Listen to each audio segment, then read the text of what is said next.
Hello everyone, and welcome back to this fun time of Trothar. We're about to see how two bucks collide. Ain't that right, everybody? Yeah, I forgot that was what we left off on. Was that what we left off on? Oh, Yeah, that's what we left off on. I still know where you live. I have your IP address. Vulcan. So this is a little in the future. So, of course, by now you all should have seen the first episode being released. Again, every Saturday around 2 p.m. we're going to try to get this. Share it around, help it grow. Let the little dragon know you have love as it tortures you inside, because that's how all these campaigns start with me. They start out innocent, and then we get the cry counter up. Ain't that right, everybody? You know what you did. I just want to talk to my dad. Ha! No. Okay, so as a reminder for everybody here, we have 6 wonderful players, and they will be going on a grand little adventure. But first, they gotta deal with school. Ain't that a fun time, everybody, dealing with school? Y'all were great! The story began that y'all had a food fight that led you into a massive amount of debt, and now a teacher that's not too happy with all of you. Lol, oops. To be fair, did we expect anything less from wrestling? I did not. I want to make a joke so bad at Octavio's expense right now, but I'm not going to, because it's spoilery. Sorry for that click also. I realized I should probably move the mic. No, so just as a recap as well, just to make it clear, you all are in school, you have a massive amount of debt. I was about to say, Tavern, could you make sure on the objectives section on the right side to just put pay 20, I think it's like 19,995 gold left. I know that it's different, but every time I hear like debts like that, I'm like, oh my god, it's just like we're on High School Host Club. Actually, wait, no, it's 19,950 gold, I believe you all still owe. 19,000 was it 19,000? 19,950. I need to put Haruhi Fujioka on fucking Maple's Kin Onion. I swear Yes, to you God. do. I mean, after all, you all, I guess now that I think about it, you all also got this debt by breaking very valuable objects. I didn't, my cat did, for the record. It is an extension of you, Vulturous. I didn't. Shadow's body did. Well, I didn't decide I was very far. Well, I didn't decide to fucking get the cat. that was someone else's decision. But Indeed. But for now, although we've had a little bit of a slow start, we're about to have some action, get through the rest of the school year, and then, of course, have a little fun. And maybe, we'll see some dragons in this dragon campaign I advertised to all of you. Maybe you'll actually get to be with a dragon. eventually. All right. So, let us get from the tile screen we already have all the way over. We already have a dragon right there, points at Mabel. You are not riding on top of Mabel. I literally can't fly, dude. Clover does that It could work enough. for Octavio. And only Octavio, so... Clover does that enough, though. Other way around. Well, I mean... No, okay, no, Not incorrect, no. not incorrect. I saw the dynamic. I stand by what I said. I mean, Mabel is the top, but, like, his joints do be fucky. Yes. Oh, Deli. Okay, so we're gonna use these themes because if I make my boyfriend do some music, of course I'm gonna play that music as much as we can. So turning to Yaro's theme here, all of you see again. You're in the cafeteria. Somebody was rude to Clover, and Cedar stood up and basically challenged this guy called Buckthorn. You all see him pull back, Buckthorn pull back, get ready to go, and then charge, and it looks like they're about to collide, when all of a sudden, Cedar seems to jump. For those of you who have never seen Bakura before, you know that Bakura, some of them can jump really, really high, especially Impala like Thomas can jump really, really high. However, you see that he jumps to the left, and that leads Buckthorn to not really having enough time to, move, get back to striking him. Buckthorn trips over his own feet, tumbles, and smacks right into Jocelyn, who was about to go put her food on a goddamn tray and eat. Okay. Oh. So she looks down at Buckthorn. She looks up. He goes, I am so okay. You get 1 week's attention, and you're paying 50 gold to make up for my clothes and the food. It doesn't cost that much. 60. One more. He shuts up. She stands up. She picks up the food. She throws it to Bull, and she just goes back in line to get some more. Girl just want the equivalent of you scuffed my Uggs. Give me $200.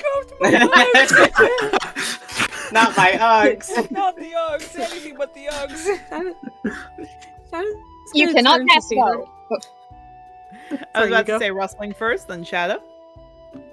The player was going to say, you cannot pass go. Do not collect $200. And yeah, Rustling just lets out a low whistle. Unfortunately, I cannot whistle. No, that's fair. Shadow? Shadow's gonna, stare at that and then turn over to, Cedar. Damn, that was mighty impressive. Yeah, he snorts. Again, this very much only Pecora group just glares at all of you. They start to trot over to Buckthorn. Buckthorn glares. He specifically looks like he is glaring at Cedar, but he is glaring also a bit at Clover. Funny enough, the rest of Buckthorn's quote-unquote group, this herd, basically, get in the front, and he goes off. Cedar snorts and looks to all of you. Hey, Clover's been a part of our team. We're not going to let her get hurt. Messiah ruffles her head and she smiles, and Clover sits down. She gets back to taking care of babies because, again, she is mama. Cedar looks to all of you. Oh, sorry? Oh, Mabel's just nuzzling her. He's ignoring the fucking drama. He's just like, life. Here's the funny thing. When you do that, the other Pecoras look confused, but it goes from confused to anger. He don't care. He's dealt with this shit before. He doesn't care. Yeah, Masai looks at that. She kind of looks up and then goes, so, what's your name? Me? Nods. Mabel. How many? Looks at Clover. Clover gets up. Oh, no. It's not like that. Greg snorts. Half dragon with a Pecora? I mean, that's kind of... No. It's not like that. Okay, I'm just gonna ask. Cedar looks over. How many Pecora have you dated, or New Age?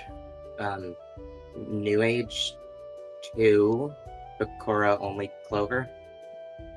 Yeah, squints. What New Age? I don't really want to talk about it. Yeah, Clover looks... Cedar. Looks back. He's not an exotic. Oh. Everybody, specifically New Age, you should all know this. Ancient Era, you don't know what the frick is going on. New Age, please roll me a history about what the term of he's not an exotic. It looks like she doesn't want to say another word because the kids are here. But do a history roll into what exactly is the exotic. So that should be Yarrow, Shadow, and Rustling. Cedar, he's asexual. Just quick question, hun. Have I heard this term said in front of me before? Have I? Yes. Yes. Have I? Yes. All of you have heard it. It's just if you were paying attention. I mean, specifically, Eric, I've asked you, would I have advantage for specific No. reasons? Actually, you know what? That makes sense for Yarrow. You're Makes just sense for vibing. Shadow as well. That makes sense for all What of are you. these rules? I know So- the context that people would say it, and I know exactly what would be going through Yarrow's head. Indeed. So, all of you are confused, you don't know what it is, and the other Pecora in Cedar's group kind of knows, oh shoot, you don't know. So Thomas, the guy who was getting bit by bit all over, not by Cypress, by Varian, who's also sitting a little away from the little beak creature. He looks up. Wait, none of you know what that term means? Wow, you must I'm- live like a really sheltered life. Exotic. He looks down at the kids. Bumper. Let's use that word. An exotic bumper or collector is ancient era who specifically tries to bump with as many new age, Oh, specifically science lessons. Pecora. No. No. I'm not really even into that much. Cedar looks confused, looks at you, looks at Clover. So, like, you actually like her? Why else would I date her? Clover rubs her face. She looks to all of you. When Pecora first came around, it was found that they were interesting. So whenever someone said they were looking for a consort, they were looking for an exotic one. And they would constantly,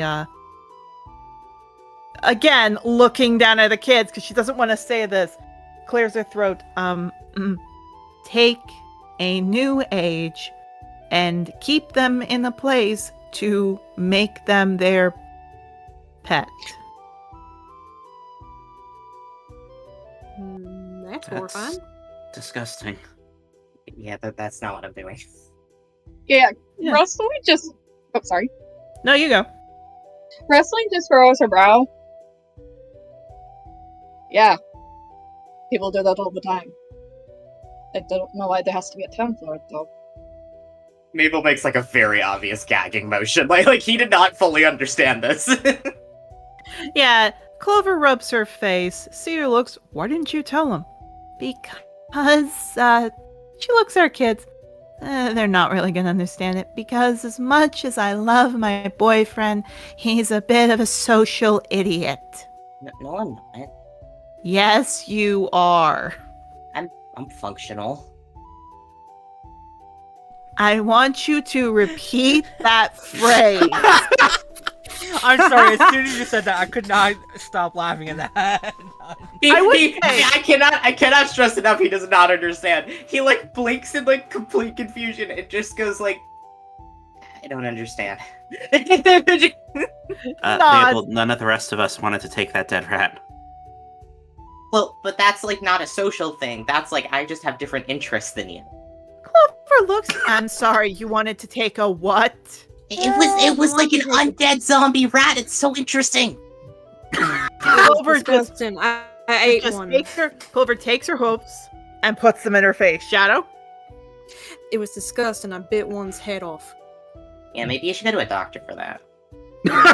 Yeah, we I really We're should. at the doctor. I didn't have a problem with it. You didn't bite one's head off. Yeah, and that's why you're my bunkmate, because you're cool. Thank you. Clover's just I feel Clover's just slightly putting her offended. arms out. Each and every one of the herdmate in here just looks at all of you. Cedar is just looking at this like, okay, well, my God. Masai is just like blinking. She's lowered her head to look at all of you a little bit. Crag is just holding his mouth, like trying not to laugh. Snowcap is looking horrified, and Thomas is just pushing a gold piece over to Crag. I'm just imagining all of them sitting there and just a bar at the top that says live Pecora reaction. Enable as a character. God. Yeah, just God. Wrestling notices the gold piece, blinks. What do you take? Can bet with something. Oh, we were betting that you all were putting, like, we all figured you were all going to be, like, crazy, or Crag thought you were crazy. I thought you were all just weird. No, you all are crazy. Okay, weird and crazy can be kind of the same thing if you really think. Nah, there's a difference. I really don't entirely care if you see me as crazy. He just shrugs. I do. Yeah, Well, then you gotta stop caring about it. Why'd you have to sound like such At a which soppy point- wet mess was that? God. At which point Clover reaches up and flicks Mabel on the nose. Ow! What did I say? That's not nice. I wasn't being mean. It's just like genuine advice.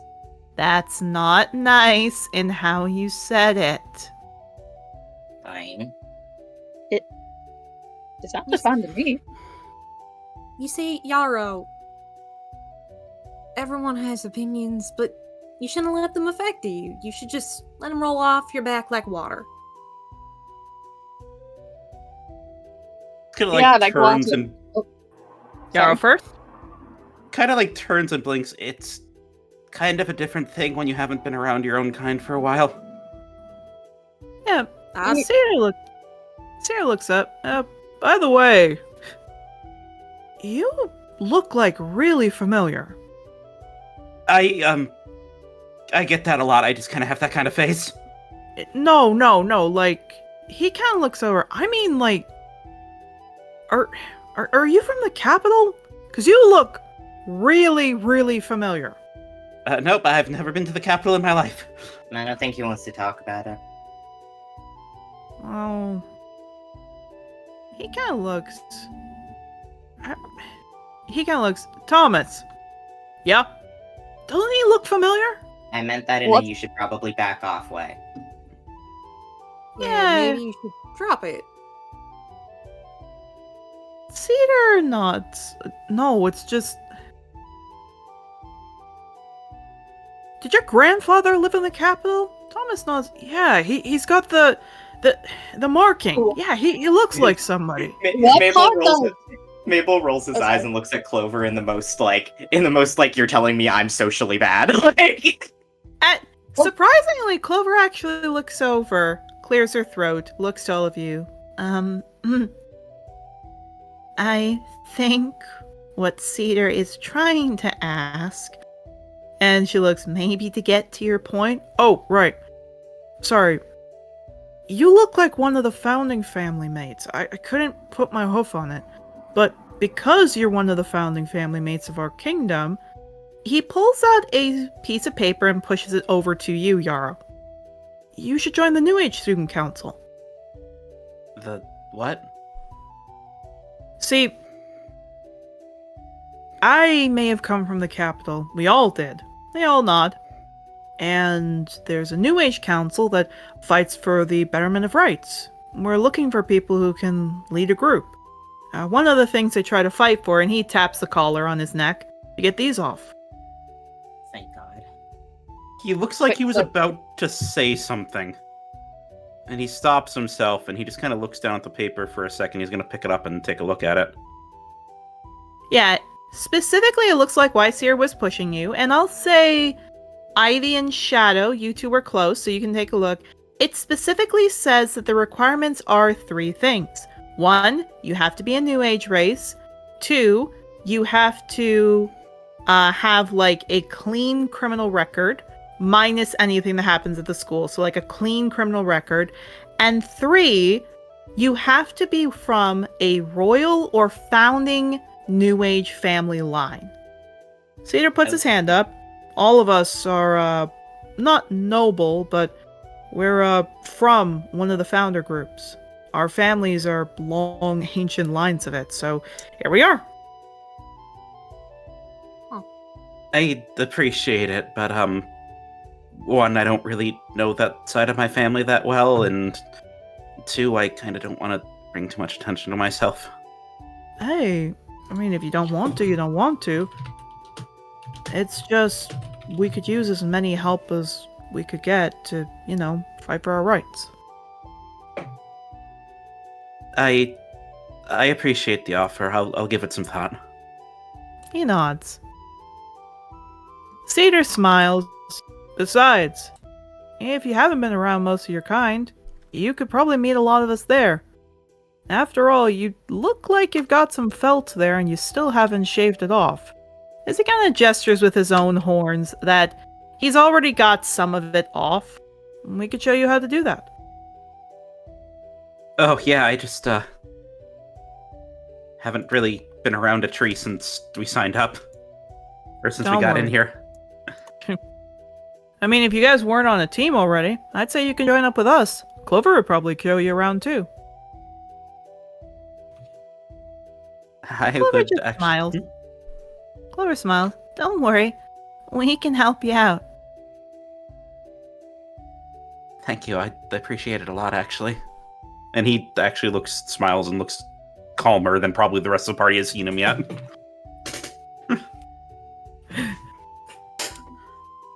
The sopping wet scaredy cat becomes a less scaredy cat. He's let his guard down. Quick, punch him. Yeah. That's Mabel. That's Mabel. That's when we punch him, right?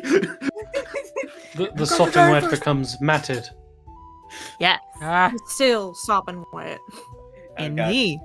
He just floofs up. Mabel's just nuzzling wife. None of this matters. Yeah, I will say, she nuzzles that too. Ivy, beside you is Masai, and she blinks. Still weird to see that, but it's also good. Craig chuckles. It's what we're aiming for, after all. By the way, Spotty kind of looks over at you, Mabel. Mabel. Mabel. Wait, Mabel or Maple? Because the other one sounds really delicious. No, with a B. It's short for Amabellus. That's a fancy name.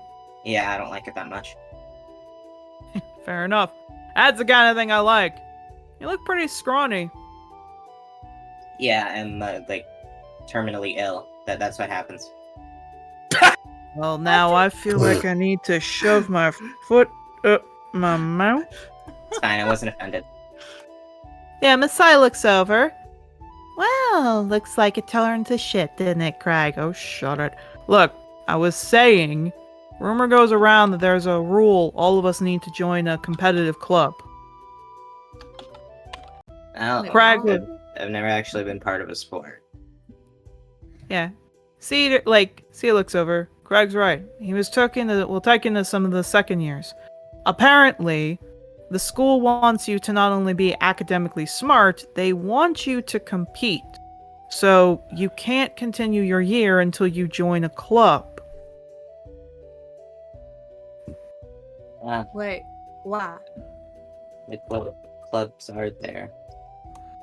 Yeah, Cedar nods to you, like he's about to answer to you, Mabel, but he does hear Ivy. Sorry, god dang. Frick, Shadow.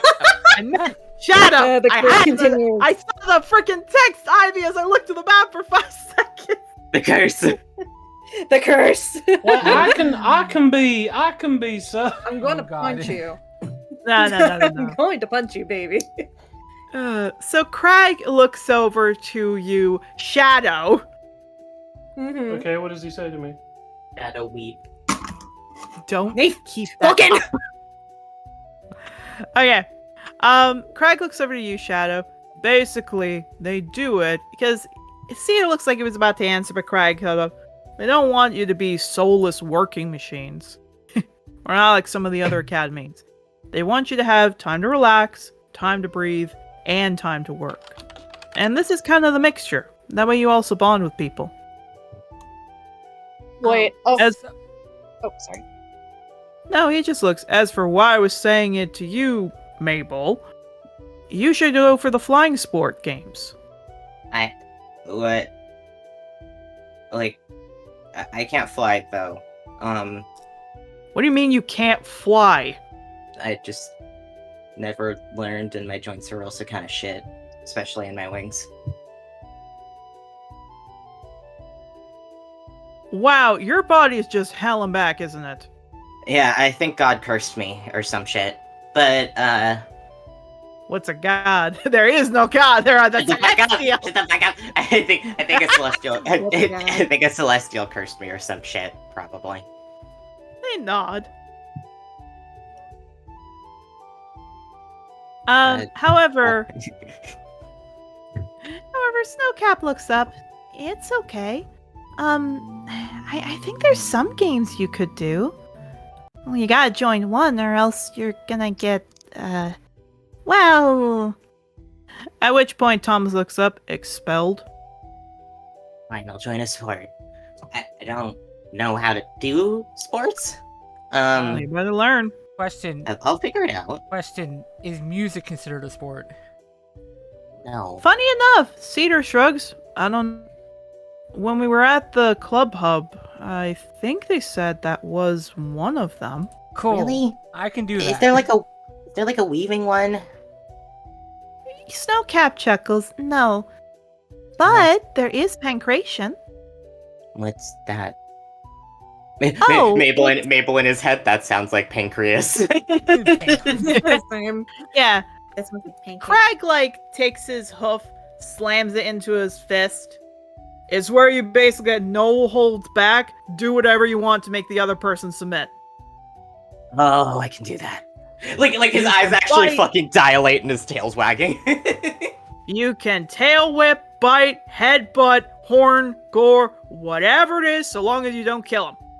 This is This doesn't sound uniquely right. uniquely to the party the exact same look on his face he had when fucking Octavio hit him with the thunder wave. It's the same fucking adrenaline rush. Octavio sees that.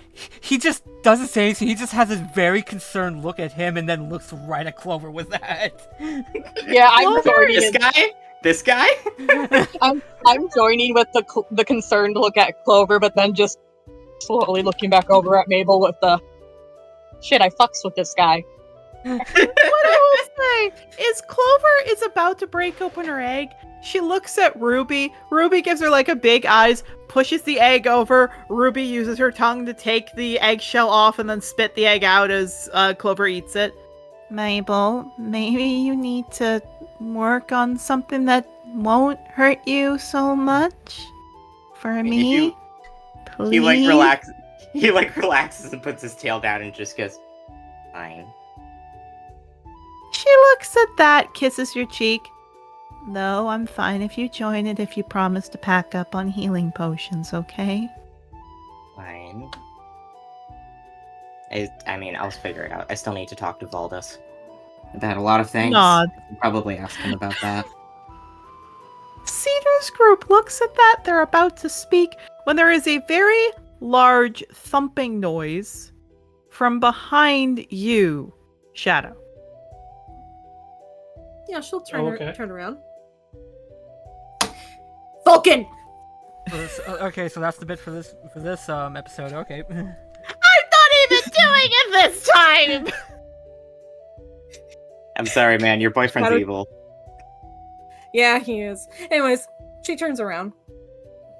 Yeah, so from behind you, you see looking down at you, very large fella, is a African elephant loxodon. So really big fella.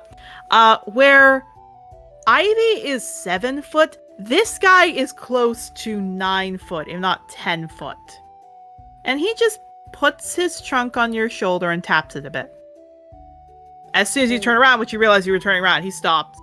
He backs up, and who comes up to look at you is a felinine, which is, again, he looks to be wolf and lion as he comes up. He smiles. Hi there. Hey, howdy. How can I help you? Name's Mountain Call. I saw you when you chased, looks over at Octavio, him, and I couldn't help but notice you seem pretty strong. Yeah, a little. Yeah, he smiles. We're second-year students. We're a part of Team Hammer Smash. Smash Mesas. Thanks. What did you say, Shadow? That's nice. Anyway, we wanted to come ask, because we've been trying to keep an eye out. We wanted to come ask if you wanted to join our club. Y'all have a club? Nods. The lock's on trumpets. Yep. Jocelyn leads us. Oh, Jocelyn. I mean, sure, I consider, yeah. He chuckles. Jocelyn's pretty good. She's a good teacher. just from what we heard, you all got on her bad side. Give her time, she'll calm down. Oh, I have no doubt about that. I just don't know if she'd want to see more of me. But sure, I'm sorry. I'm sure if you show her that move and the actual things it could do, I'm sure it'd be great. Plus, we like to help people out. You gotta join a club in the first half or else you're gonna get expelled. What moves? Suplexing me into a fucking banner? Yes. No. Anyways. But what kind of club do you run? He chuckles. Well, that's one he kind of looks at the kids. He looks up at all of you. They're all good with blood, right? Looks at Marigold. I don't know. Okay, then I'll put it in PG terms then. We basically do hunting group. Let's word it as that. Hunting. The specific sport, specifically, it's known as wyvern chase. Oh, so you go after the deadliest game then? No, it's a different kind of game. I need everyone here to roll me, a little thing about what wyvern chase is. What would that be? Define a little thing. Sorry. I need you all to roll a history again on what wyvern chase is. Ancient era, you get advantage. Yeah, no, that makes sense. Yeah, I don't know. See, I'm imagining fox hunting with a wyvern. Yeah, that's what I'm imagining. Okay. Okay. So basically, this is, yeah, that makes sense. For anyone who got 12 or higher, so that's 12 or higher, wyvern chase is, funny enough, a little bit like fox hunting, but it's a little bit different. Basically, what happens is that somebody is the wyvern, and somebody goes running out deep into the woods, and you basically have to do everything you can to just catch them. You can do whatever you want, you can jump, you can do whatever you want. That's the practice, is somebody runs out and does this. The actual is, it can be wyverns, or it can be anything else, but you just go out and catch them. Sometimes it is tag. That's kind of like the little kid version of it. But other times it is things like, basically it is things like actually running out and catching a goddamn wyvern.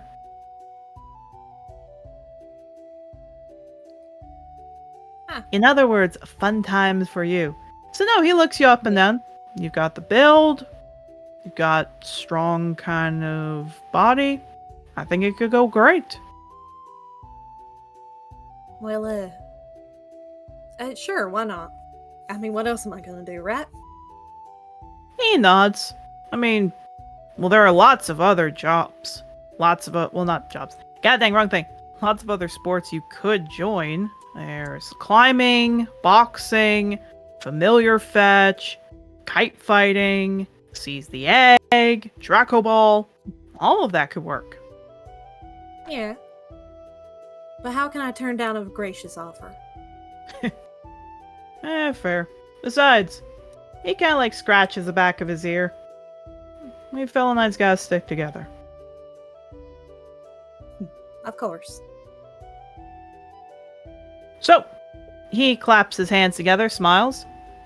I'll see you probably in a night or two, okay? Go to the forest. See you then. And, just say the night shines bright in the forest. Okay? Alright. Thank you so much again. He nods. And he walks off. Yeah, she'll wave goodbye and then turn back around. He was nice. Yeah, Cedar chuckles. That's a second-year student. They don't really have to worry about much, so they just calm down.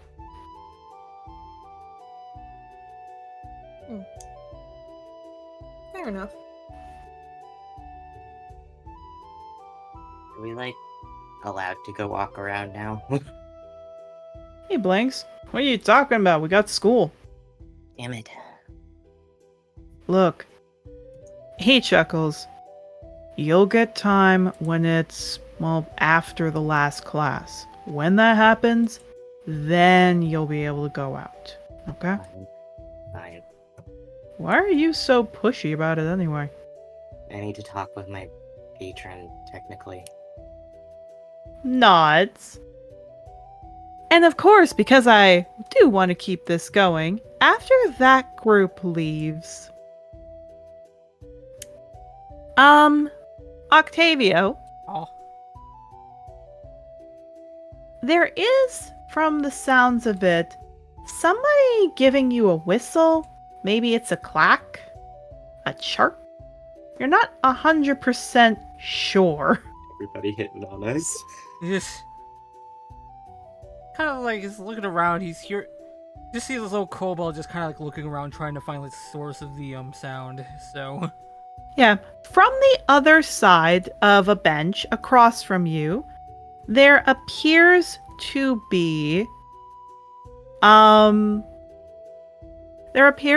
set of kobolds looking at you. yeah, he kind of just looks at that. He looks kind of surprised. Hey, you want to worship a dragon with us? Not that, but they are trying to do a little bit of flirting because Octavio looks like they're all female and they're all giving you like little whistles and winks. At which point Snowcap chuckles. Well, makes sense. You probably are quite attractive to other kobolds. I am. Nods.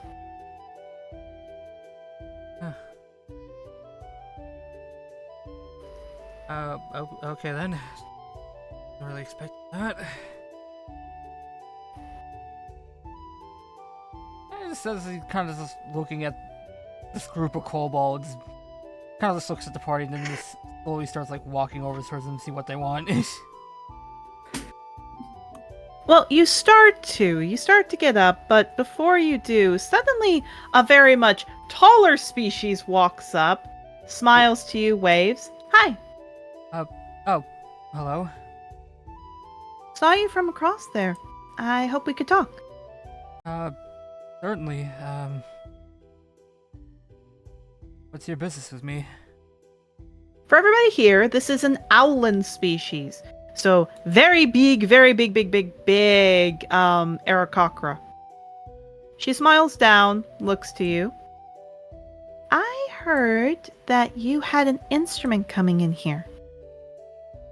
Oh yeah, my lute. He says he kind of like shows it off. Yeah, smiles. Well, we're looking for some new singers in our group. We're the Sky High Serenades. We're looking for new first-year students. If you join up with us, the choir group technically counts as competition. You wouldn't have to worry about doing a sport. Oh no, he's gonna be in part of show choir. Oh god. Yes, you are. No, I don't want him to go through Glee. I don't want him to go through Glee. The Glee Club is recruiting, Octavio. There's like the Glee Club is recruiting, but you hear like a death chime in the background. It's the episode of Community with the Glee Show. Why do I hear Don't Stop Believing humming in the background? Da do da do da do da do. Nelly. Also, I completely messed up my notes, so Wyvern Chase, I realized I got that mixed up. God dang. Remember, kids, have your notes set up and not read the wrong thing. God dang. Wyvern Chase is a quick little thing, is basically keep away. It's basically... Wow, okay. Oh, who died? Oh, who did die? There we go. Okay. Fair enough. This is my fault. Basically, it's keep away. One person is dubbed the Wyvern, the other dragons, and it's tag. It's basically just tag. Extreme tag, which is an actual competitive sport. Yeah. So that was my fault. I apologize. So basically, wyvern chase is keep away or tag. Fair enough. There are No. actual hunting ones that still act as wyverns running out and you get them, but this one is keep away. Oh, god fair dang. enough. I thought it was So on my dry, main notes and it was gone. God dang. That's fine. We must have one technical failure every session, so says Murphy's Law at this rate. Let that be the lesser of the ones that happened compared to the one that happened last time. Yeah, last time the god dang video died. No, the video didn't die. It just stopped recording in the middle of the session for no apparent reason. Fair enough. Anyways. Oh, Nelly. But now I have my actual note, which I have no idea why it wasn't on the other one, but I have no idea. But at least I've got it. Okay. So... yeah, Octavio, she smiles. Sticks our hand. My name's Melody. What's yours? Octavio. Pleasure to meet you, Melody. Yeah, smiles. Hope to see you there. She walks off. The other kobolds looking at you kind of look you up and down, giggle a bit, go back to their stuff. It looks like some of them might be a little bit of, oh, he's spending time with another race. We don't want to deal with him right now. What the fuck is that supposed to mean? It's an ancient not era one of and us. racism is prevalent. You're not one of us. Again, I could make so many jokes of that right now, but I can't. Fair enough. Octavio, do you go back to your group? Yeah, he kind of sees that, he sighs and just heads back to the table. You do. Thomas looks up. Sorry, dude. Some of the ancient eras are a bit particular. No, trust me, I had first-hand experience with that. They nod. Ivy. You feel a little tap on your shoulder. I need you to roll me a charisma save. Homosexuality? It's gonna be the hottest bitch turning to Ivy going, hey, you wanna buy some weed? You want weed? Now I heard you're selling. Can I have some? Okay, Ivy. This is definitely a pretty girl. Who comes up to you is a apricot point cat. She's got like a little bit of gold on her front, her ears. She smiles. Hi. Oh, hello. I heard you have some pretty good claws. Can I take a look?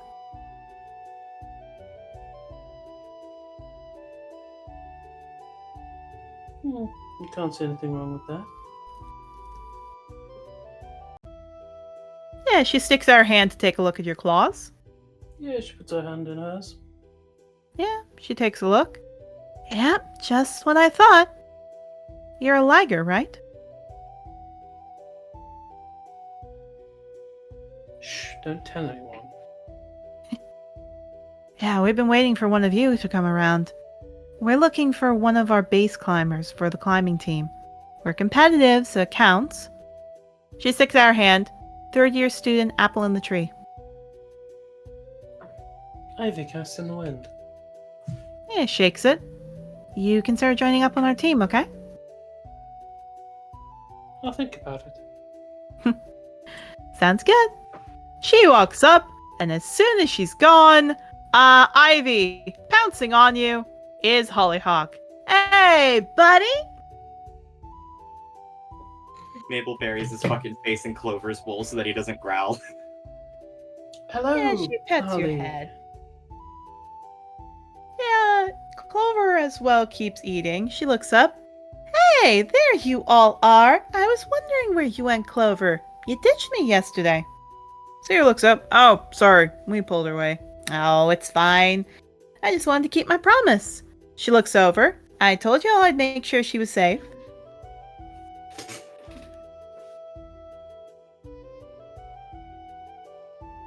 Anyway. Thank you for that. I heard that you 6 have, what was it? Oh yeah, you guys have a huge debt to pay. Please don't remind us. Well, I wanted to offer to help. Oh. Any friend of Ivy's is a friend of mine. And how do you exactly propose on helping us? It's called 5-finger discount. I go around, And- pickpocket a few of the students, hand you the money. I'm not making money by stealing. Oh, I come only on, have there are 3 worse. fingers. That is very true. Mabel's And- fucking losing his shit laughing at that. Yeah, she just chuckles, then 3-finger discount. But the point is, come on. There are worse ways to make money. It's not like any of you have murdered or something before, it's stealing.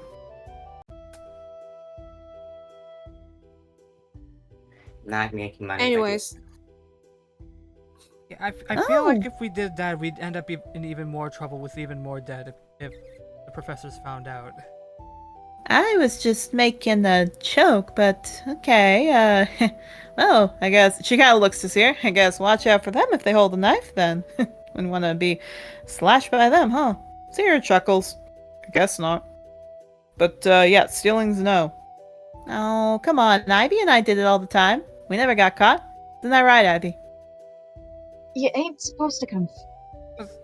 I'm going country again. Oh my god. I was about to say, I feel like you admitting that out in the open in the middle of breakfast is not the right time to be doing that. And... Yeah. Hi. Look, she looks over here. You gonna tell anyone? Nope. Exactly. Everybody's got their secrets. If you tell, then you'll be able to be a target on your back for other stuff. No professors. Nobody's gonna hear anything. Trust me, everybody's got a secret.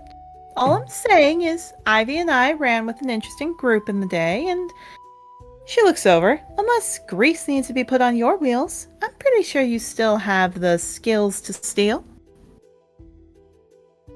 I'm gonna look at Ivy, see how she's doing.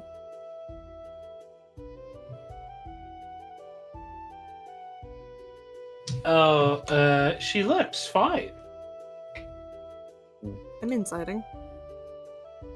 Okay. Ivy, if you are deceiving, please roll a deception. Oh, what are my rolls today? I'm also gonna inside. Oh! Yeah, you're gonna. I'm also Shadow, you gonna- don't gonna see be anything? Absolute victory. Okay. Okay, Shadow. Shadow and Rustling. Hmm? Just checking, because I heard another beep. Okay. Shadow and Rustling, nothing happens. You think it's fine. Mabel, Ivy, please reveal a secret. Helio sequence. It's so fucking hilarious that Mabel's the one that gets it. But fucking... Ivy is sitting there with a perfect smile on her face, and for the first real time, as she's being forced to reminisce about her past, Mabel, for a brief moment, you see like the oh, fantastic, yes, I love it, and for the flashiest of a moment, her smile drops, her gaze turns tired, and she's just got this look of Holly, shut the fuck up. Like, yeah, fucking. for a Mabel, brief moment. Mabel is trying not to fucking laugh at that. He just like stares at that for a moment and like kind of glances and just goes, I think she can make her own decision on that. Of course she can make her own decision, but I'm her best friend. Point is... Sure. Excuse me? He's just giggling. He's a bitch, okay? He's a bitch. Oh no, she smiles. I'm pretty sure if Ivy wasn't my friend, she'd tell me. I'm not saying anything. Takes a sip. So, how's it like having a slave? He just Whoa, stares. whoa. He just stares at her and doesn't really say anything. Whoa! I heard from the others who took a look at your paper that little Clover over here is a slave, and she just so happens to be close to you. I'm not her owner. Can I just eat my scrambled But- eggs and please? And No, it's hard-boiled eggs, but yeah, no, she just glares with a smirk. But you know who does have her papers, huh? Sure.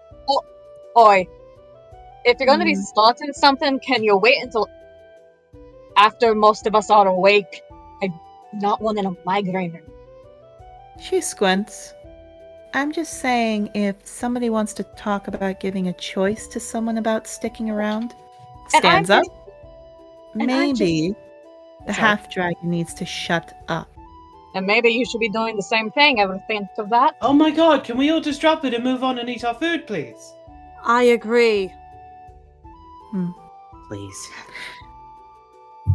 Yeah, Clover nuzzles you, Mabel. I think, like she mentioned, just giving a bit of a glare, don't start something you're not willing to finish. Anyway, see you all in class. She walks off. I'm gonna turn my attention over to Ivy. You okay? Perfect, darling. She's a bitch. I want to call bullshit on that, but I'm gonna have to trust you on that one. Let's not insult Ivy's friend. If she wants to be friends with her, then let's not be mean. No, I agree. But still, let's just enjoy our breakfast before we have to go to class. Yeah, Cedar looks over. What's your last name? Looks over at Clover. Clover looks up. Oh, it's, not important. You're a slave. Maybe we could. It's not important, Cedar. Okay. And he keeps eating. With all this tension that could be cut like a knife, wrestling! I love starting shit as the player. I'm also sorry as the player. Wrestling's just like this. No, that's fair. Wrestling, from behind you, hear a little bit of giggling. Ear twitches. You hear basically somebody mention, like, she's got 3 kids. You know how she had to have gotten them. Too young. Her head's whipping around. Yeah, it's 5 Arcanoloth girls. They seem like they're laughing.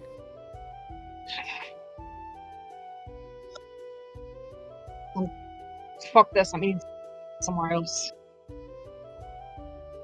She's going, she is not dealing with that. Yeah, so as you start to, suddenly you get up and there is a very large canine figure looking down at you. This is a lichen, otherwise known as a subspecies of gnoll, who are wolves.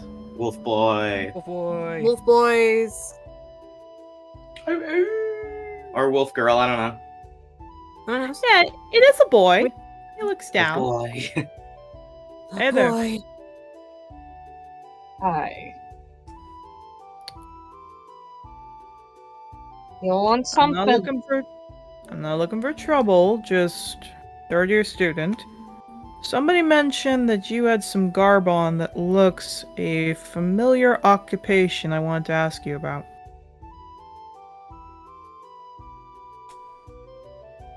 Oh no. Yeah, she just inwardly she goes, ah shit, here we go again, I guess. Alright. Well, they want to know. Did you really sail on the sea? Yeah, ear twitches. Your clothing is cabin. At least you were a cabin person. You sail on the sea? Aye. Great. I'm looking for someone to be my backup rider in the chariot races. We've got a team, and our Conaloths are pretty good because, no offense, you guys are good for keeping the weight at the back. You're small. Just blinks. No, I know, I'm shrimpy. No, it means you're stocky. I'm looking to see if you'd be alright joining up with us. You still have time to pick a team, I just wanted to search out. My previous teammate didn't make it this year, so I'm looking for someone else. You in? Yeah, at the mention of not making it, Your expression just softens a bit. I'll give it a shot if you're offering. Nods. Sticks out, like he bends down, gets on it, like crouches down, sticks out his hand. Nods. Nocturne. Sticks out his hand. Nice to meet you, Nocturne. As she takes his hand, gives it a bit probably firmer than most Arcanoloths.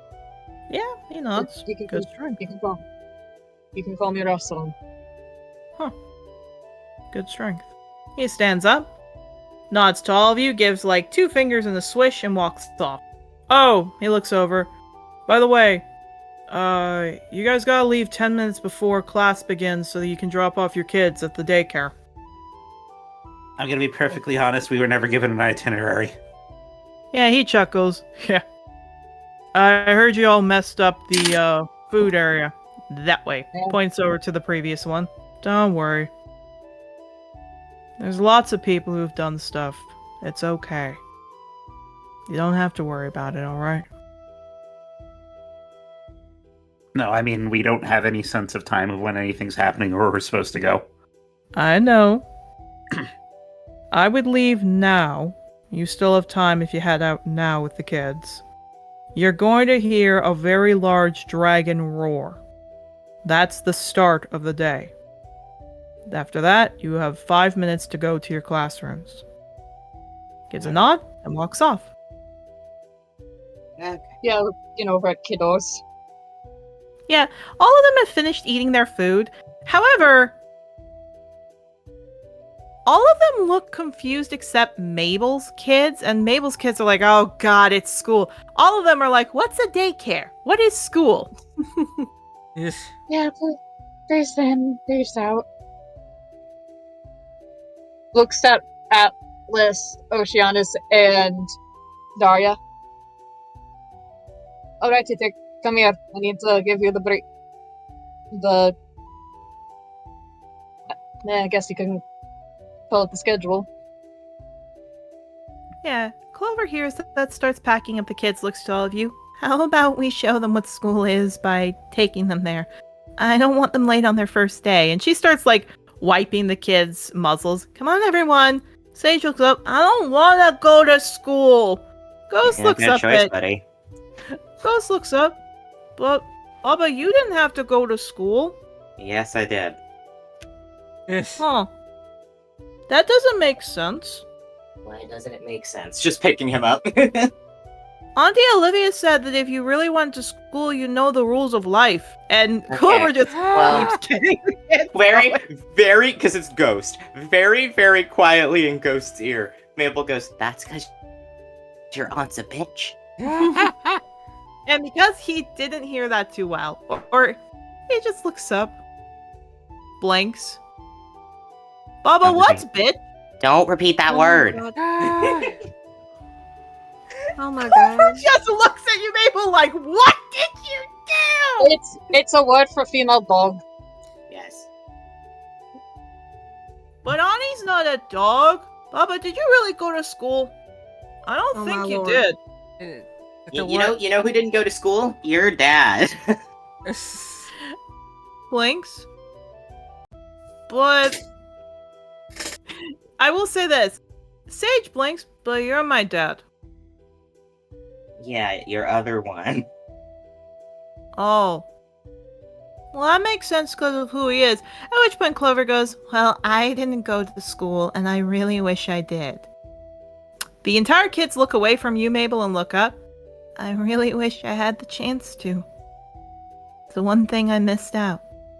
Mabel's trying not to laugh. In the most, like, oh, we guilt tripping the kids. Oh boy. Marigold blinks, but it won't be like before. Why is that? Because your dad's not here. Admittedly, all of them get happy and start running out the corridor. Ah. Mabel looks like, nods at that, like he was gonna say that too, but then he, like, for anyone who looks at him, there's the briefest of moments where he looks just so fucking upset at that, but then kind of bounces back. Right. Clover looks to all of you. Well, unless you want them to get late, let's go. And she starts walking. Yeah, pick up my babies. Yeah. Oleander! God dang looks at you. What's school? It's a place where they teach you things.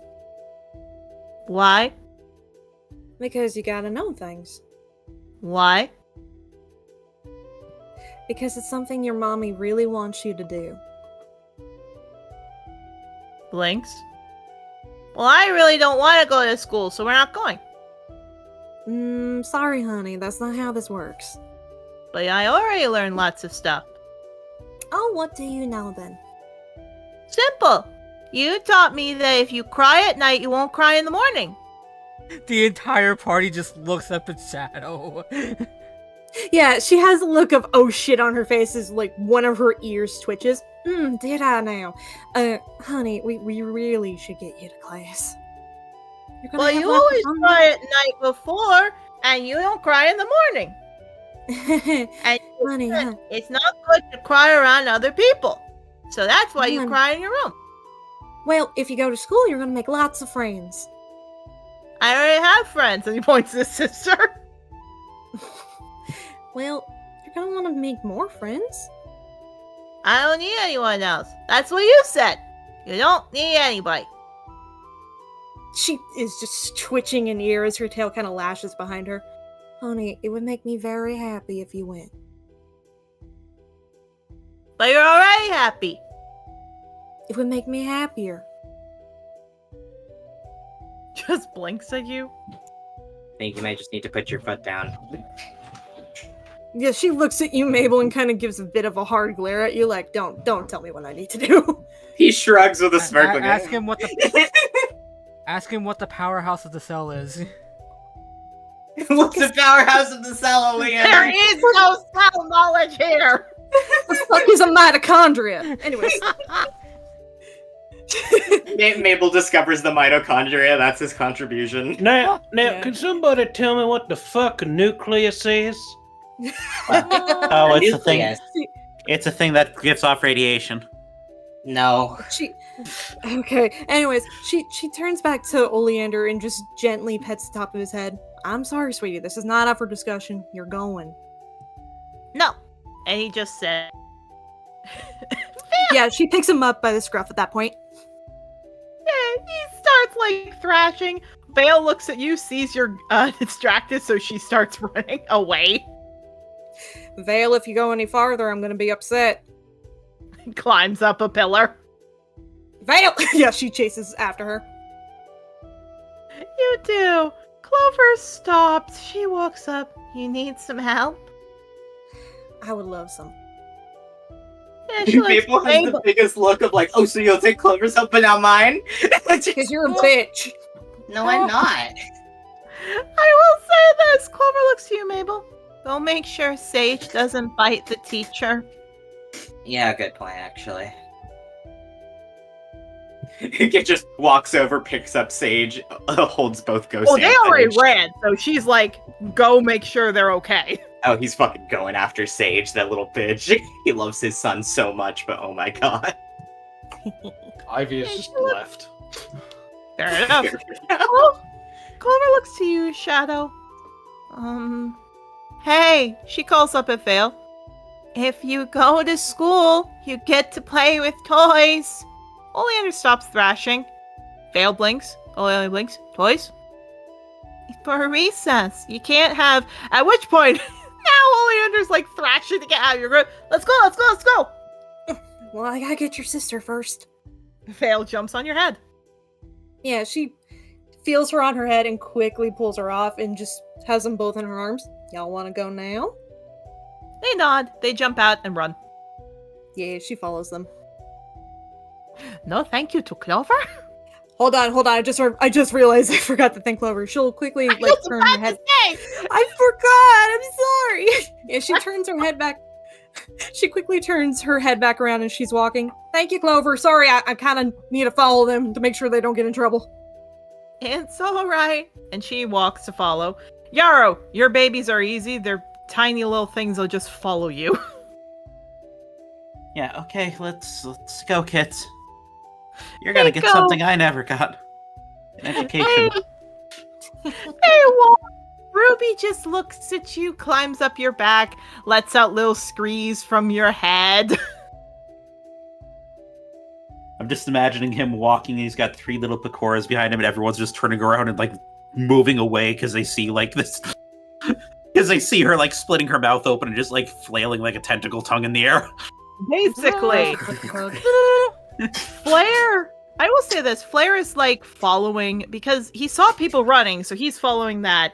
Echo is hiding behind you, as is Wave. Like, Echo's a little scared. Echo, is just, like, a little scared boy. Wave is a little grumpy, but he is following. Looks like he wanted to stick by you, so he's trying to, like, cling to your leg so you won't go. He'll hold Wave's hand. You do. Rustling. Eh? Daria looks to you, just sticks out her tongue, eats her food. Oceanus and Atlas look up. Atlas is about to speak. Oceanus looks, I don't want to go to school. Not going.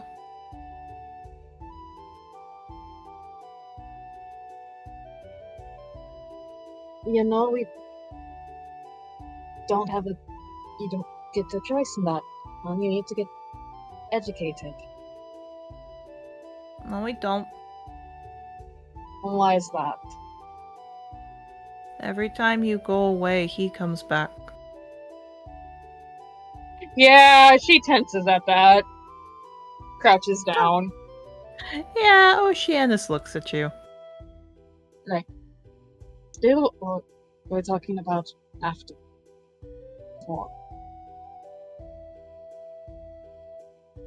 He could still come find us.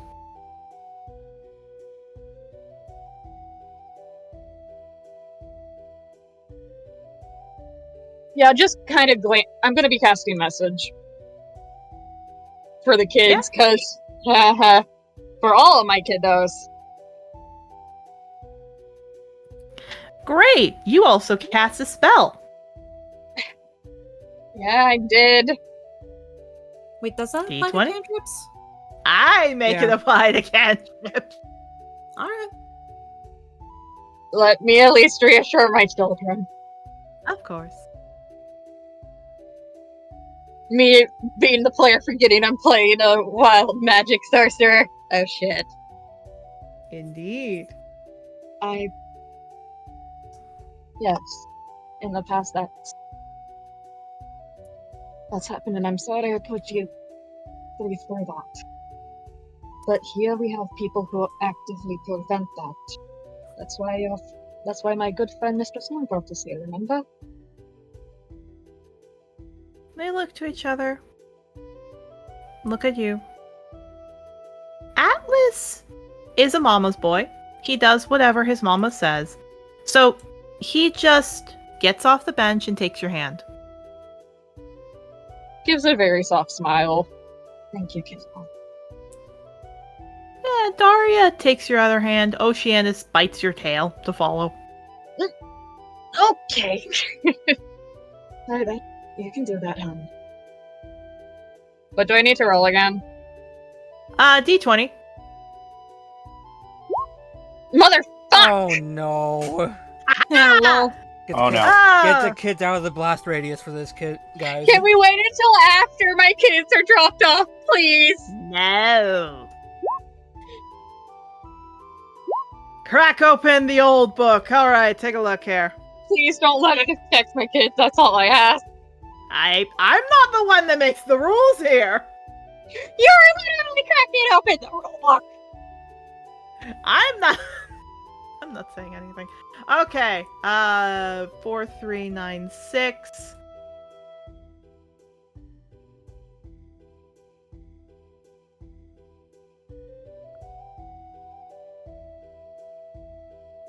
Okay. Nothing happens. Nothing happens at all. You don't see any. You do feel a blip, which is like, oh god, something's happening. But nothing happens. To your best of your knowledge, nothing happens. Just not there. 3828.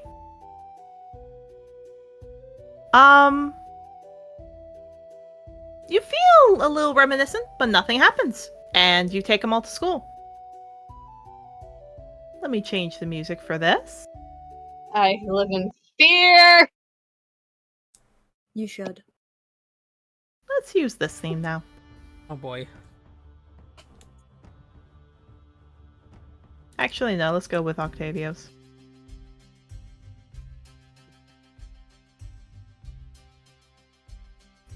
Okay. So as you all are walking out, you see there are a lot of other parents. Some of them even from your group. You see there's a platinum half-dragon who's taking a kid that is either like his sister, maybe his like kid. They definitely look similar. As he's walking her there, he drops her off, he kisses her head, they walk off. You see 2 Lockstones bringing 3 kids together. They all talk and they run in. And what you see is an obsidian half-dragon. Just walking and talking to the parents and smiling, and the kids go running in pretty quick. Everyone seems fine. However, when all of them are gone, she looks up to all of you.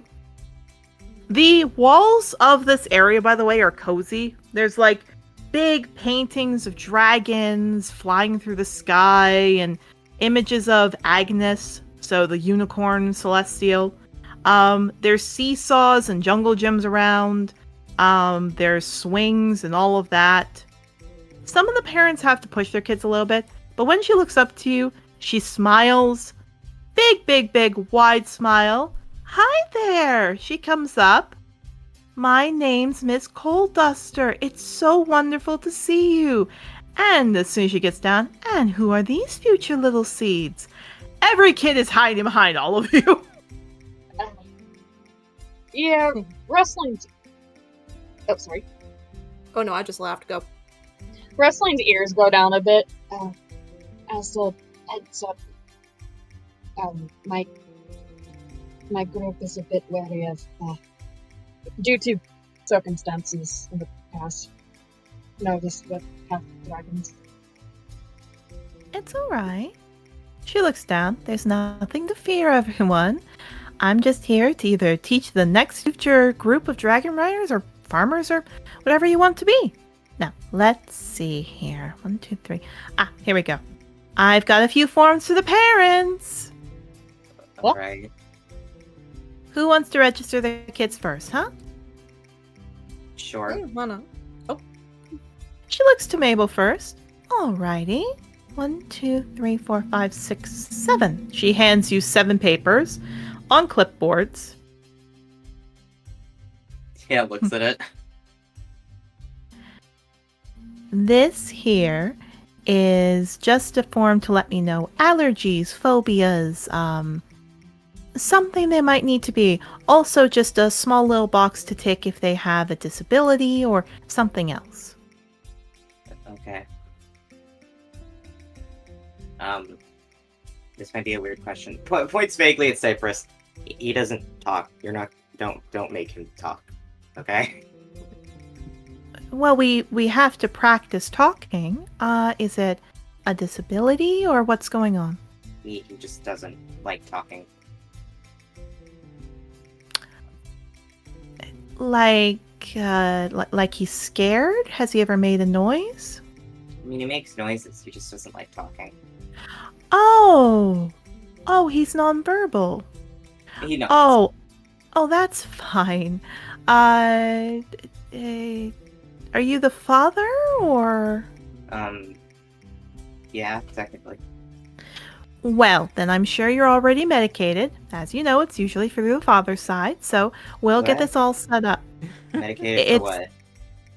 It's through the father's side.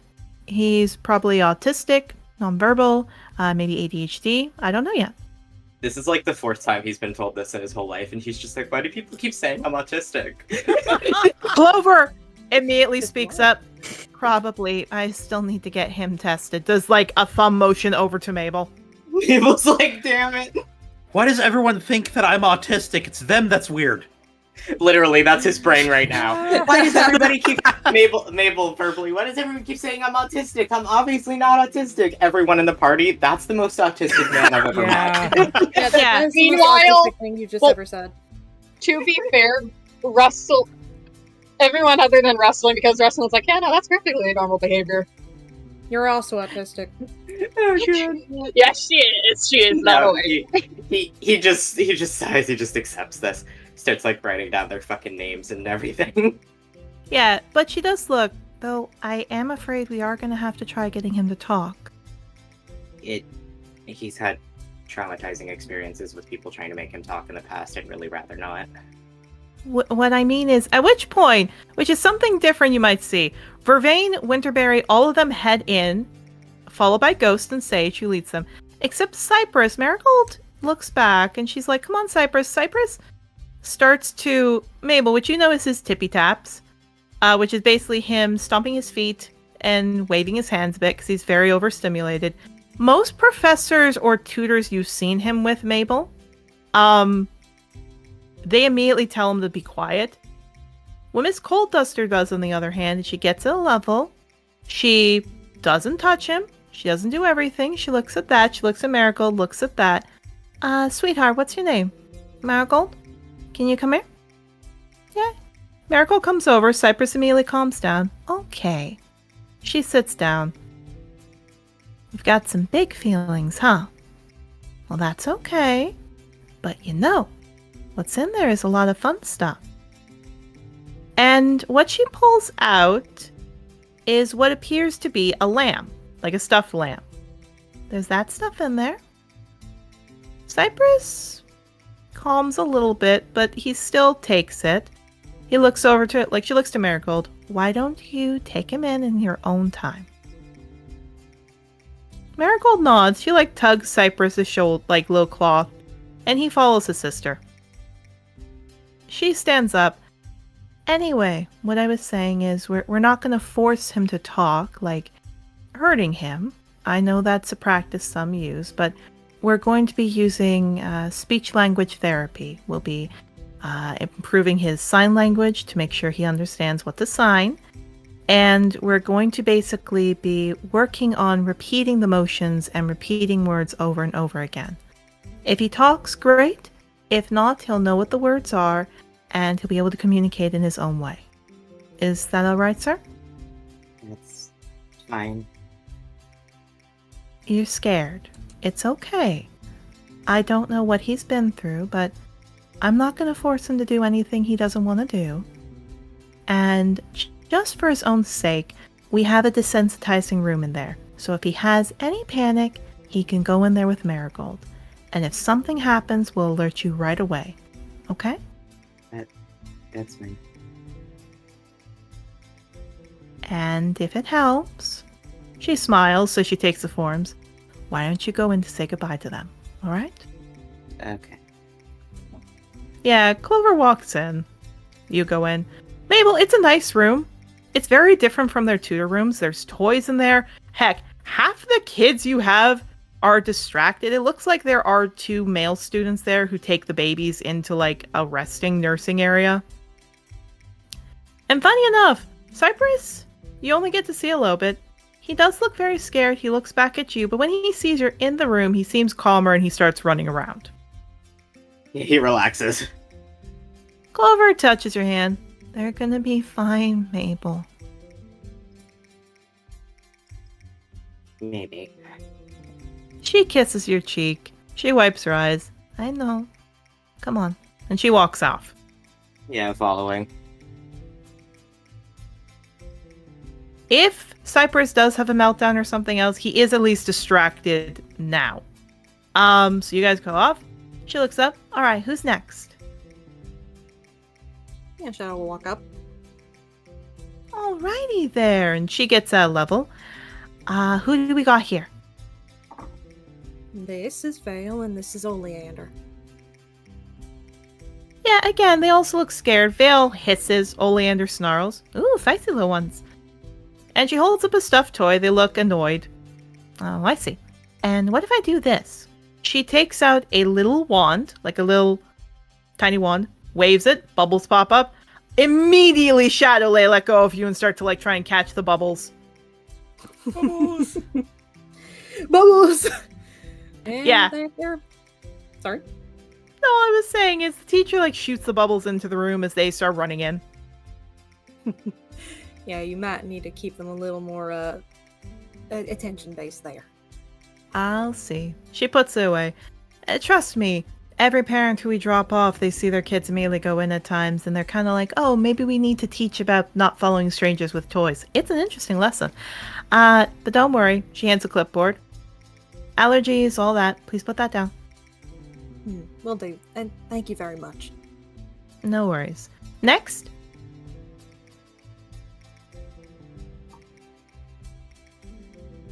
I guess guess so. I will. I heard rustling first, then Yara. Rustling just looks down at the kiddos. Yeah, you do. She gets at the level. Hi there. And who do we got here?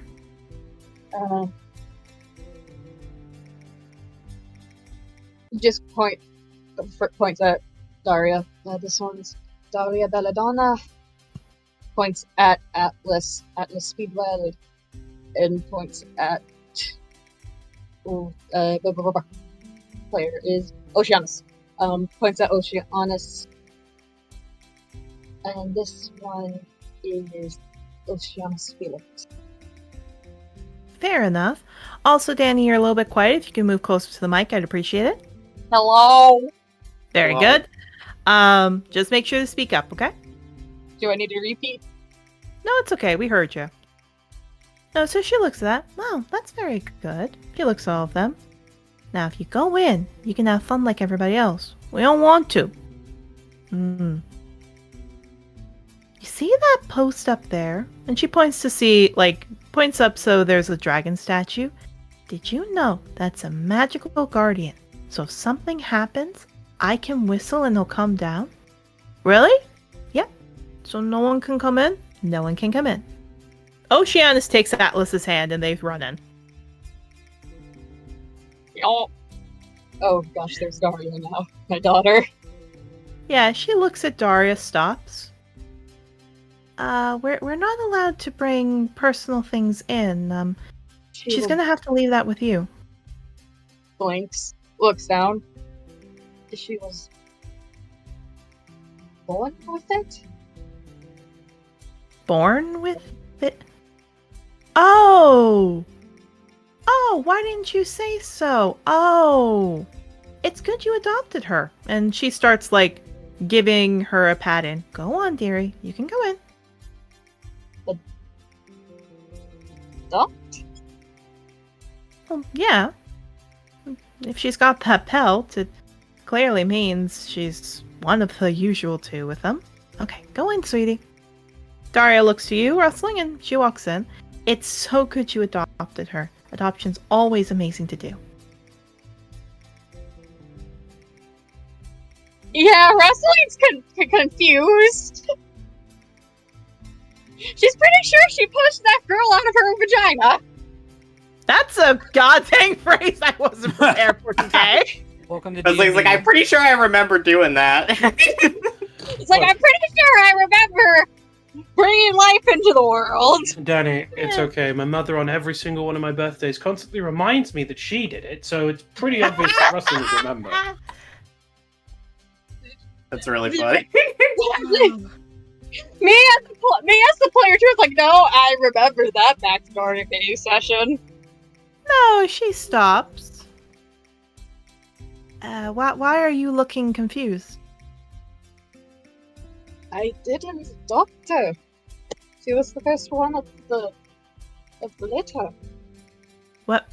She looks back. What? Oh, so the what species was the father? Just kind of glances off to the side.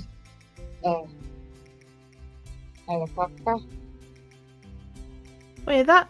She looks back. Looks at you. No, that can't be. I'm not saying. I'm not trying to judge. Sorry, I'm coming off the wrong foot. It's just.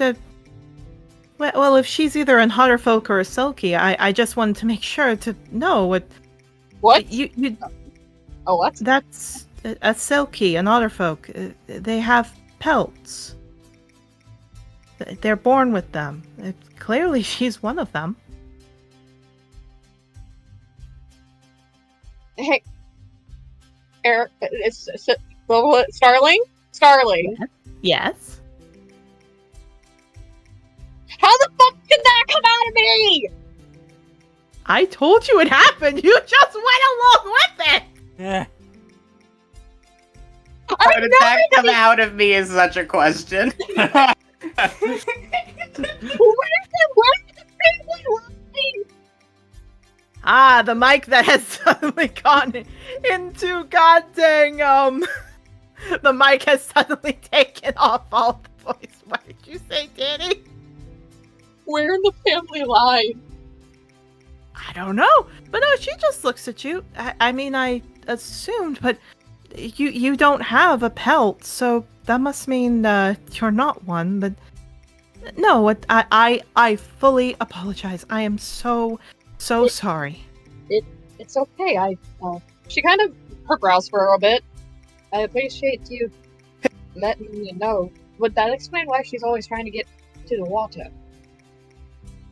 Well, yes. Selkie and Otterfolk are both connected to the water.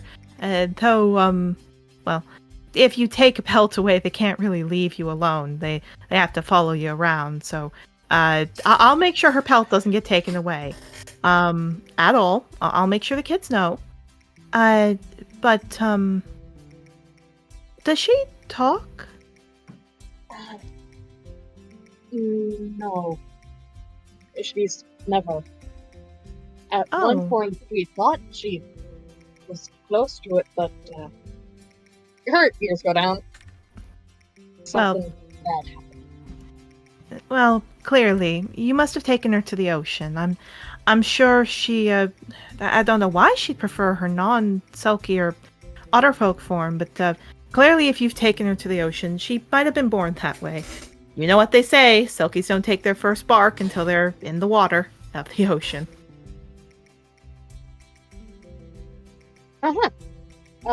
Should I write? Do I need to go with the people too? Oh, yeah, here you go. She walks away, thinking this is completely normal, goes over to Yara, and who are these just looking at Ruby. 4. That is a bug. This is Wave, Echo, Sorry. It's catching me off. Go. Just, I knew this was That coming. is a bug. That is a bug. That is a bug. This is Wave, Echo, Blaze, and this here's Ruby. Huh. Uh-huh. She's a Fae deer. No, I can tell that. Have you spent time in the Feywild? Not really. My mother said it was probably hereditary. Oh, so her your father had it? Did your father have the silky? Not so. I'm reading the thing. That's okay. Have the Feywild side? I think so. I know one side of my family's celestial, one side's Fae. Okay. I'm not sure which one. Okay, that's fair. Okay, she picks up Ruby. Ruby lets out like a scream. Oh, okay. She's a lovely child. This is just throwing me very off guard. Okay. She's very sweet. Just don't let anyone try to get near her mouth. That is very fair. She holds out like a sticked lollipop. You want that, sweetie? She suddenly screams. Okay, she eats the stick. She sticks out she spits out the lollipop part. Yeah, that's exactly what I was expecting. She looks at that. She looks at you, Yara. I am sorry. I'm not meaning to make your kid look like a dog. She throws a stick and Ruby runs. No, that's... It was an adjustment when she was born. Fair enough. Oh god. She looks down. And who are you? Yeah, Wave looks at you. Yarrow runs behind you. It's okay, Wave. It's okay. Oh, hey. It's okay. You're gonna be alright. I know it's scary, but let's see. Yeah, he hugs Rosa. Rosa licks his head. Oh, you like animals? Well, I have one that's right nearby who watches everything. And he's a real sweetheart. You want to meet him? Wave nods his head. She whistles. And all of you see from the back, there's a stable. And you're like, oh, it's a horse. It's maybe a pony. What comes walking out is a very large Komodo dragon. Oh, Mabel's eyes fucking light up. He's just like, oh, he's cool. Well, damn, you don't see that every day. Do I know what a Komodo is? No, you don't. So that just looks like a wingless dragon. That's a very... I've never seen a drake like that before. That's not a dragon, it's a Komodo dragon. Come here, buddy. He comes up. He looks at all of you. Wave looks up. And I am sorry, but this is how I'd say it. He has spoken before a little bit, Yarrow. Like, he obviously did the daddy and the papa and the fluffy kind of thing, like all kids. He says stuff like that. But he looks over, looks at you, looks over, looks at you, looks at him, points, looks at you. Scaly! yeah. Yes, it has scales, so he just kind of bends down and smiles. Yeah. Wave, looks at that. He does try to stick his head in the Komodo dragon's mouth. He goes, no, and moves way back. Don't do that. That's poisonous. Don't worry. She ruffles his head. This here is my little friend, Buddy. Buddy makes sure that nobody comes nearby. And she pets his head. You bit 2 stalkers last year. Isn't that right, Buddy? And Buddy just looks happy. He's just flicking his tail back and forth. As happy as a lizard can look. Mabel likes this woman so much. Aye. No, she just smiles, looks up. Alrighty. She chuckles. If you go inside, Wave will follow. At which point, Buddy will follow. Wave runs in, and sure enough, Buddy, drags his feet. He does the Komodo dragon run where he, runs, giving a little bit of, a flicking back and forth with his legs to go in. Except, unlike in real life, he's not aiming to kill someone. The little guy. Monitor lizards run so funny.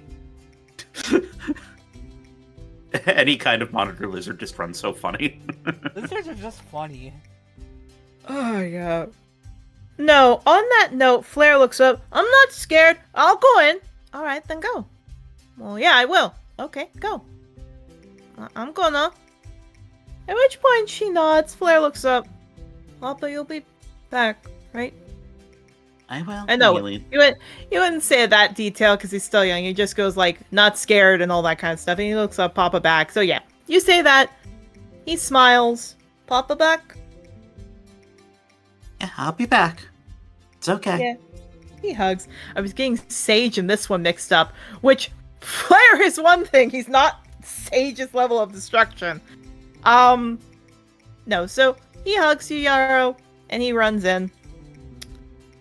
Ruby is still Ruby you see is still eating her stick inside. And the very last kid is Echo. Echo looks to you, looks at everyone, looks at you, points inside and points at himself, Yarrow. He's gonna nod and pat his head. That's right. Stay with your siblings, okay? He nods. Stay with others. Yes, exactly. And he runs in. And he's gonna take the form and he's gonna fill it out quickly. I don't think any of them had much of an issue. No. But she smiles and goes, oh, they're so sweet.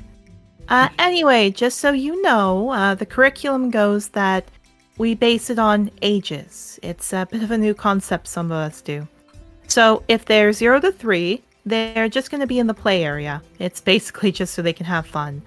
4 to 8, I'll be teaching in the afternoon, make sure they understand all that stuff. They will also have a journal that if they write down anything, I will alert the therapist on site in case something comes up. Which, by the way, so all of you know, in the Merchant District up north, we have some therapists that people can go see.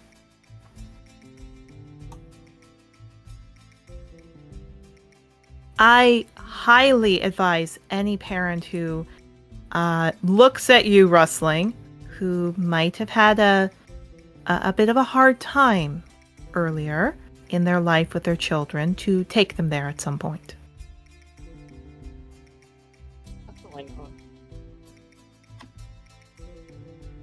What did you say, Danny? Hello? Hello. What'd you say?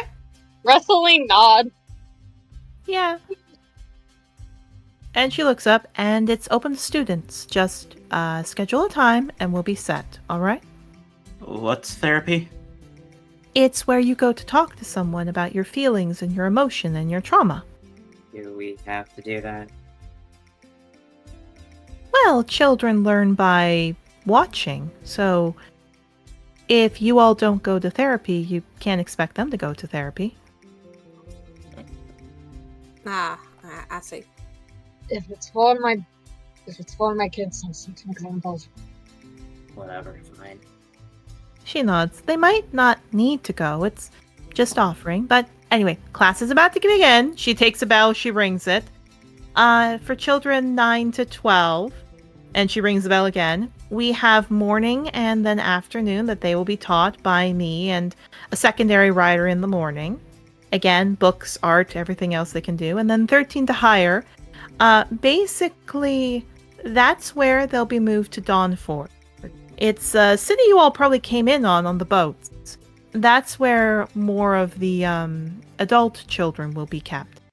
And they also will have school trips, all that kind of stuff there. Oh, that reminds me. Your accommodation bills. Good point. Oh, right. We gotta pay for these. Yes, so these are well, they're not these. They're, children. Let's see here. Well, we'll do it in the order everyone gave them to, which she looks over to Octavio and Ivy. I also apologize. I'm not trying to, not talk to any of you. It's just I'm here to focus on the, children. No. We're just here because we're all a group right now, so... Nods. Fair enough. I'm just here so I don't get fined. Fair enough. All right. Mabel, you will owe 1 sovereign piece, 7 gold, and 5 silver by the end of the month. Let me write that the fuck down because he has a plan. Nope. It's okay. I'm putting in responses. Thank you. Basically, this accommodates for every day at the school. The children are set 5 silver pieces each to have them here for extra bed, access to the island as a full, babysitting if you go on missions, and 1 free therapy session a month. Okay. Then obviously I take my share with schooling, and it says here you have a cat. Looks a vulture. Yep, that's right. Yeah, I can take care of the cat. But a familiar, so if they cause damage, it's to help with that. That's fair. Okay. I'll probably need to buy another loom. Oh, there are tons of jobs. I even offer some if any of you are interested. I look for children's sitters in the weekends. Maybe. Let's see. Next would be Yarrow. You are going to owe 6 platinum pieces, 1 gold, and a silver by the end of the month. Say that one more time. 6 platinum. Again, it's in responses. It's in responses. In response. Okay. Again, the more kids you all bring in, the bigger the bill is. Maple, in his mind, is just like, I knew I should have fucking stopped banging that fucking vulture. Just like, every single time I did it, I knew it was a bad idea, but I did it anyway. Yeah, she hands a paper over. He does Shadow love his Lee. kids, but he'll beat up his boyfriend. That's fair. Yeah, she hands over. Shadow Leap, here you go. 2 platinum pieces and 6 silver pieces. Alright then. And finally, rustling. She hands a paper over to you. 4 platinum pieces, 5 gold, 9 silver. Blinks. Question. What does platinum... Like, how many gold is in a platinum? Oh, that's 10 fair. gold and a platinum. 10 gold in a platinum and 10 platinum in the sovereign. 10.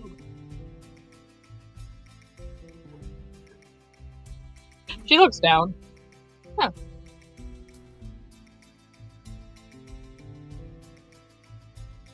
I also heard about the issue you all caused earlier. I would prefer monthly payments, but she gives a wink. I'm fine to collect at the end of the year. All right?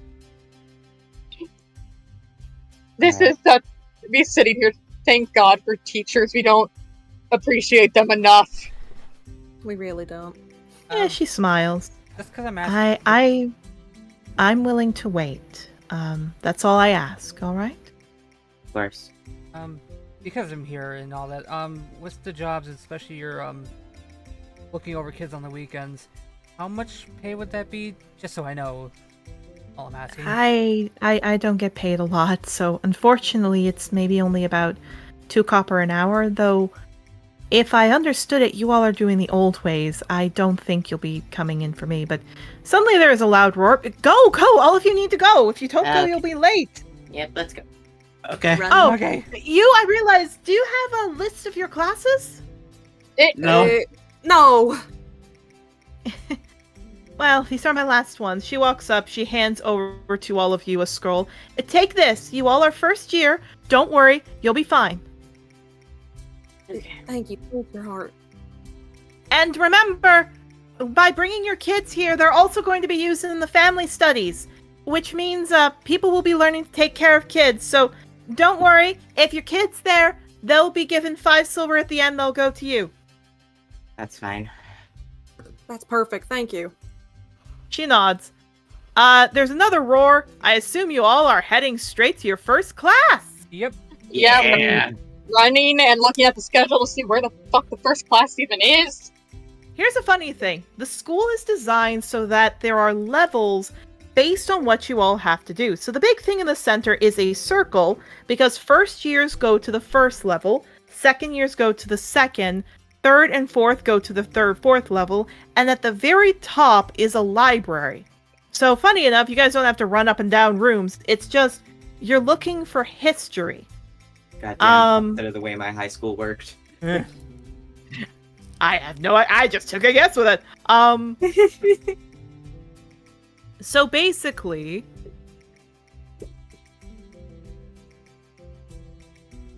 for everybody here, you guys, it looks like, are looking for something called world history. And you can take a guess that there is a map of there are signs outside each one, like hanging shop signs almost. One of them has a map on it.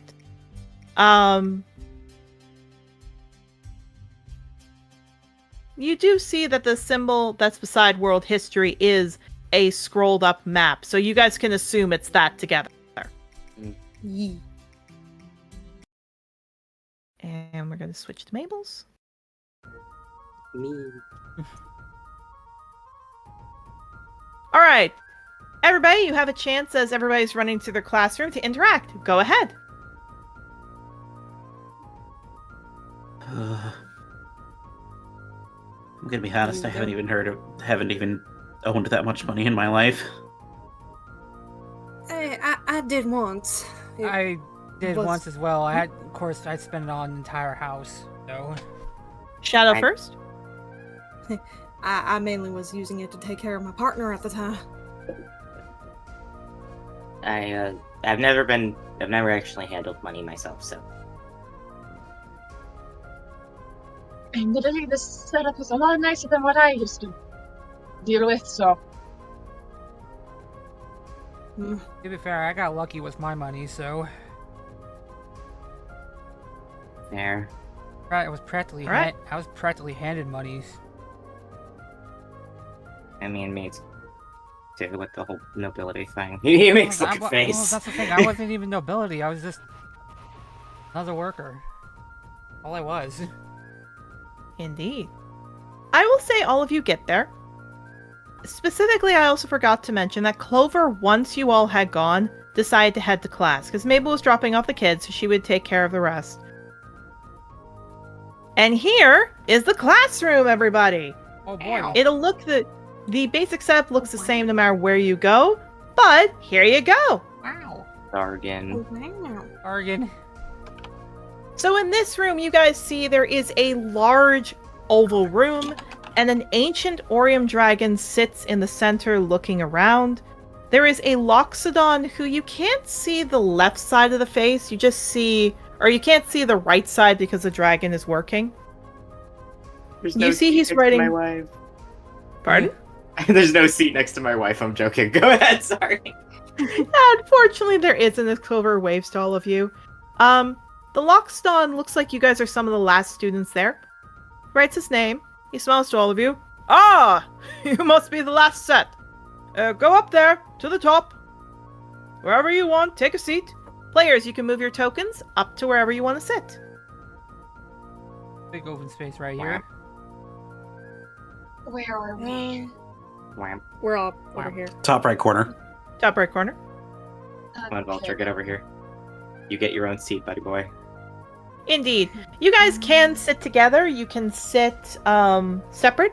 But there is spaces designed for all of you to sit together. Octavia, It's up for all of you, however. Octavia's gonna move here just to pet Vulture.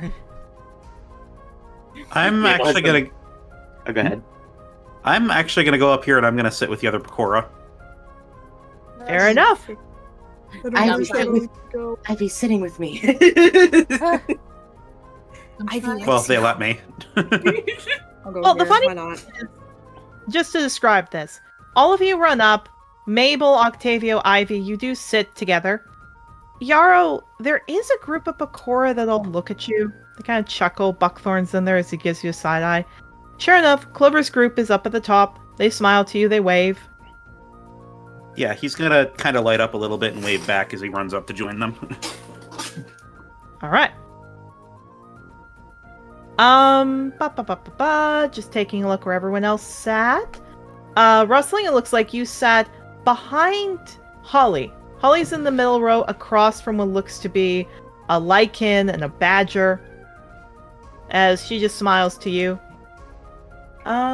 Shadow, where did you go? Right here. I'm right Up here. front next to Okay. next to Gale. Oh yeah, funny enough, that actually funny Gale! enough that it is Gale. For people who are watching, this was a token made for another campaign. Both the Oh, DM and the artist who is here allowed me to put this character in here, as well as the player allowed me to morph this into an NPC. So I don't you even- sit down. He looks over to you. Oh, hi, my name's Gil. It's him. Ah, I don't even remember seeing this token before. Shadow Leap. I made it for the prom day. Yeah. Oh, right. This was his formal attire. Wait a minute! Wait! I'm seeing all the kiddos in here! Anyways. I'm Shadow. He nods. Because you sat somewhere separate as well, Rustling, for your case, you sit down. The person looks over to you. She's got a seal pelt over her shoulders. Nods. Hi there. Name's Bonnie. Nice to meet you, Bonnie. I'm Rustling. Nods. Gets back to writing. Everyone else is either too far apart, because you're 2 squares away even with Rosa there, or you're beside someone you know. So as soon as you come in and everyone settles in, the lock's on trumpets, and you all can finally see his full face. This man has burns from the middle of his face on the right side all the way down to his arm. You're not sure if he can use his arm, but he can at least use his trunk. However, you do see the Orium dragon smiles and gives him kisses all over his face and neck, which for players, you had heard some dragon riders marry their dragons. It seems this is it. This is an example of one as he nuzzles up to her. Good for him. Yeah, indeed.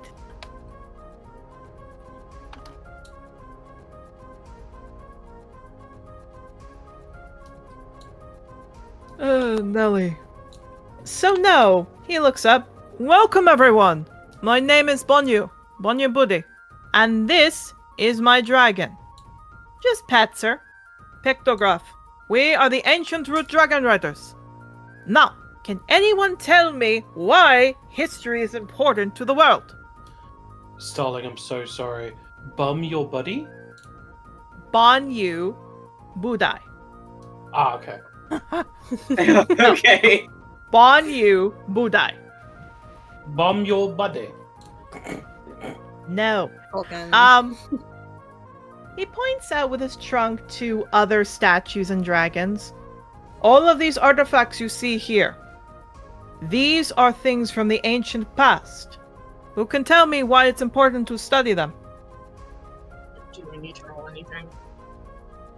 Well, the thing is that you can if you want, but to be honest, other people are here. And because they're here, Buckthorn, the guy you know, raises his hand. He goes, yes, we don't need to know it. What's the point of it? Very interesting. What would you say would happen if a Pokora village would suddenly have a huge amount of farming of illegal drugs near it? Oh, I guess somebody had that. Do you know that about 2,000 years ago there was a drug campaign that said all Pokora were smoking it because they wanted to be lazy, idiotic, horn scratchers. But no, that's not. Well, then you wouldn't have picked it up. You wouldn't have known the signs. Your family would be settled as drug people. Your homes would be bought and put in for ancient era homes. Therefore, firmly pushing you out. Shut up and listen. He gets annoyed. It is important for us to know our history. Without it, it will repeat. And we will be left, in the dark. He smiles. I will be going through everything with you, from the Tainta era all the way to the modern era. As well, he holds up a syllabus. This is a syllabus on your way out. You will walk and pick it up. There are multiple books you will be picking up. The Complete Guide to Trothar's History of the Ancient to Modern Era, A Dragon Rider's Tale, History of Dragon Riding. As well, we'll be going over different eras. The Ancient Era, otherwise known as Titan and Celestial. New Age Era, Divide Era, or the Era of Hangings. The Bloodshed Era, for the Celestial War. Migration for Angrador. Unity for Rider. And the current Harmony Era. Does anyone have any questions?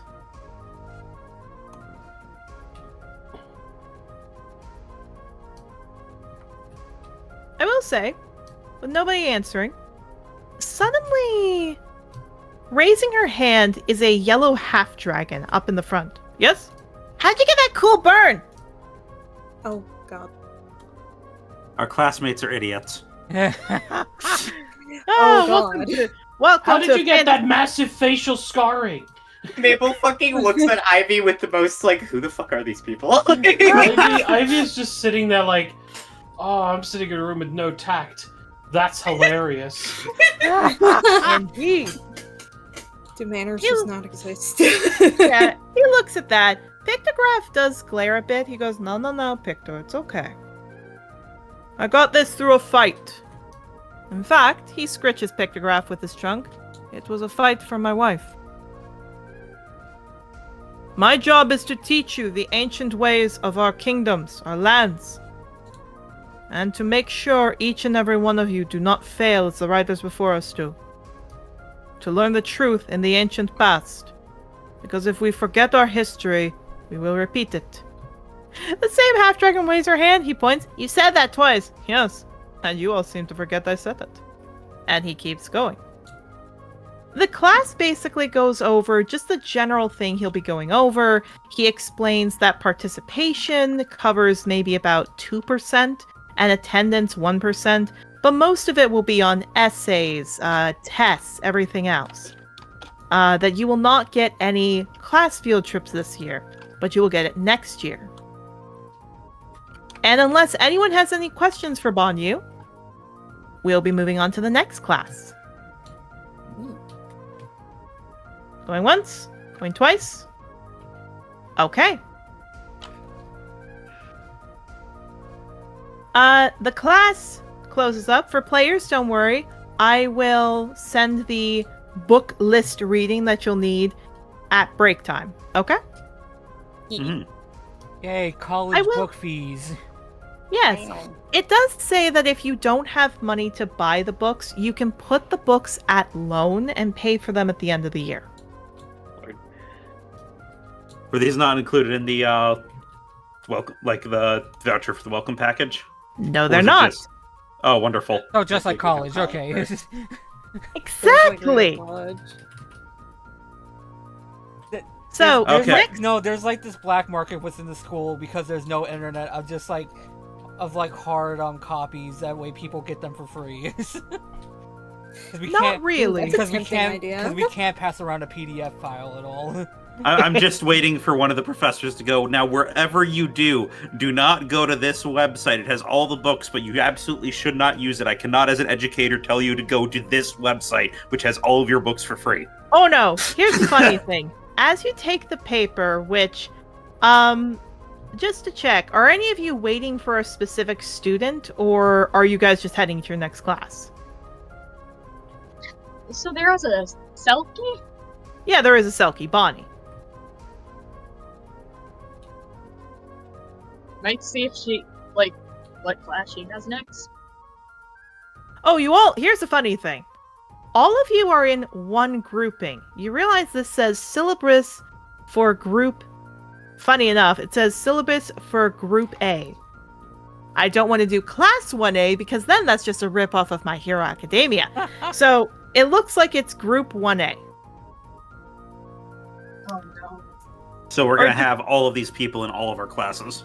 Yeah, Oh, so this God. is your class. This is your group. This is group A. I guess Yeah, it Oh, is. God. Mabel's avoiding all of them other than the people in the group. Which And I will Clover. say. Yeah, I was about to say, as you avoid all of them and Clover is there, Clover does run up to you, Mabel, and nuzzle up to you. He nuzzle. Bonnie looks over. By the way, I know some of you might be going to Vinny for these books. If I find someone has a Vinny copy, I will be kicking you out of the class. Support our school. Buy from the bookstore. And he keeps going. That's there's counterfeits. Great. Interesting. Depends on how expensive the books are. So I mean, I feel like that how shouldn't much be illegal. I mean, how much work would it take to make a black market around selling books? Legitimate copies, of course. Ivy is planning things in her mind. I'm heading to the next class with Bonnie. Remember, kids, when you go to college, buy used. Yes. Here's the funny thing. Bonnie hears all of that. Oh, I wouldn't try that. The school bookstore specifically writes down what you buy and tells it to the professors. I feel so That way- controlling. It's mostly to make sure they can regulate which books are being bought and which are not. Plus, to be honest, most of the professors have written these books. It's also a way to get their money. I guess. that's fair. Then, if you don't mind me asking, who's the vendor? She scratches her head. I don't know. All I know is I'll be going to the merchant's field this weekend. Just thinking, if I knew the vendor, I could probably sell them for a little bit of a cheaper price. I'm sorry, I just fucking realized. Is that fucking Sabumafu? Yeah. That is the Boomafoo! There's a Boomafu. Where's the Boomafu? Front right corner of the students. There he is! Oh god. Again, just as a heads up for everyone here, most of these tokens are from art from other websites. Again, check the Google Doc to take a look at each of these art pieces. They do not belong to me. I give credit in Google Doc because I don't want to spend 15 minutes talking about all this art. Boomafu. So the one on the far bottom left corner is. Yeah, no, I'm not doing that. Shadow continues to rub her chin. I bet it'd be fun. I haven't sold things in a while. Indeed. May- Do all of you head to your next class? Yeah. Yeah. Also, Not like we have for much everyone, time to do. I was about to say for everyone here, just a heads up, we're going to get through the first day of classes because they're going to be very quick. Then we'll be going on break. Savvy? Okay. You were saying, hun? I was about to say we don't have much time to do other things right now. Yeah. Yes. So all of your class goes to what appears to be, as you guys look at the schedule, because it's 1 hour is this, 1 hour is the next class. Each class is broken up into hours. So the next class has a paintbrush, and it says Art 101. Art. Shadow Leap wags her tail. Shadow Leap sees that and just starts wagging her tail. Indeed. Let's go to the next class, everybody. Oh my god, it's a silver dragon. It is a silver dragon. Silver dragons look directly up into the ceiling. And every student looks up. Sure enough, Brightheart, the professor who almost exiled you all, is with dragon wings coming up to each part and painting this gigantic mural on the ceiling. The silver's eyes glow yellow as it looks down to all of you. Charps. Bright immediately flies down, lands. His eyes change as well from yellow to... I guess you can't really see it at the moment there. It looks maybe like a gold, maybe a yellow. You're not sure. But smiles. Alright, everyone. Sorry about that. Get to your seat. Mabel, unfortunately, there is no spot to sit with your wife again. So you will have to not be gay. Everyone, you may please take a spot.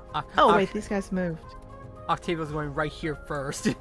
He sees the... Oh, I have to decide now too because there's nowhere for me to sit near the Pecora. Oh no. He sees these tables just filled with instruments, and he's just looking at them because he has never seen this many instruments before in his entire life. Indeed. Where the other room had tons of statues of historical figures, these have every kind of crafting art you can imagine. Instruments, painting, sculpting, carving, whatever you can think of, it's there. Why can't they sit with my wife? You will soon. Okay, here's the funny thing where you all picked a seat. Oh, is that Hollyhock? That is Hollyhock.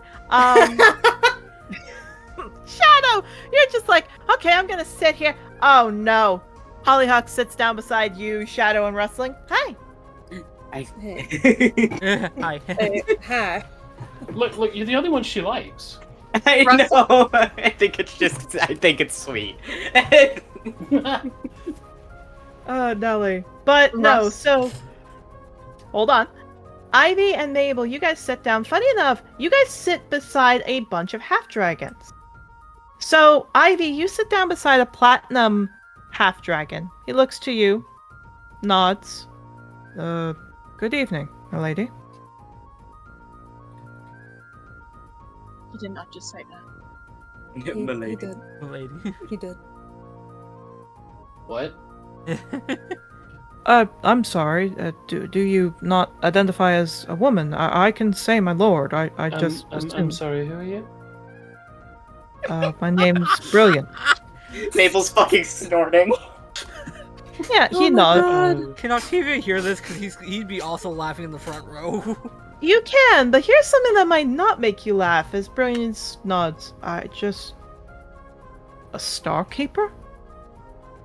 Yeah, Looking Mabel stops laughing. Yeah. It's wonderful to meet another one. Sulkin. History, Mabel, on Sulkin. Oh, he's not a happy guy then. Yeah, he do be sulking though. 22. Mabel, that's rare. Sulkins were said to be, he's a platinum half-dragon. So this guy, he's a dragonborn. This guy is a part of the royal family of the Metallics. This is the equivalent of the Starkeepers. He's genuinely surprised his fucking family never tried to get him to marry this guy. He stares at him for a second. Simple. Wrong species of dragonborn, half-dragon. No, he nods. Nice to meet you. What did you say your name was? My name's Brilliance. I just wanted to say hello to both of you, since you sat down here. That's all. Good to meet you. I'm Mabel. Ivy. Mabel. I'm Bellis. Yeah, I'm a Bellis. Nods, looks to you, Ivy.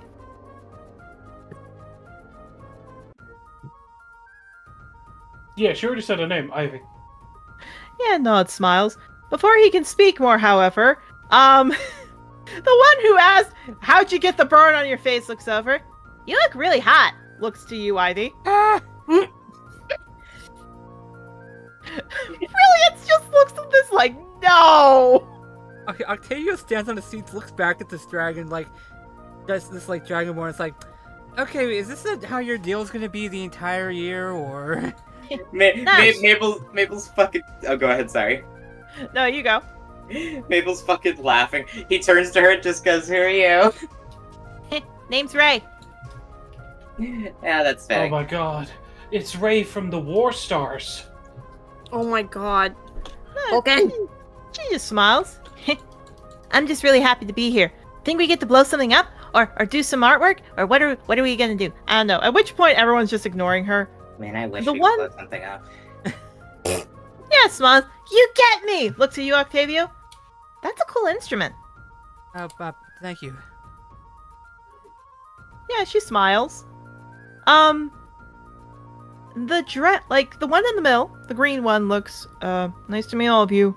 Wolfberry. Fair. Good name. Nods. Back to Hollyhock, because, Shadow, I gotta torture you because you sat beside Hollyhock! Yep, I did. Yeah, she looks so... Looks like my friend's making friends. Oh well, I'll always be your best friend. So, what's up with you both? Got any girl talk you wanna go over? Not necessarily. I'm just focusing on the class. Oh, goody two-shoes. She bats her No. eyes. Oh, sorry. I can give you private lessons if you want.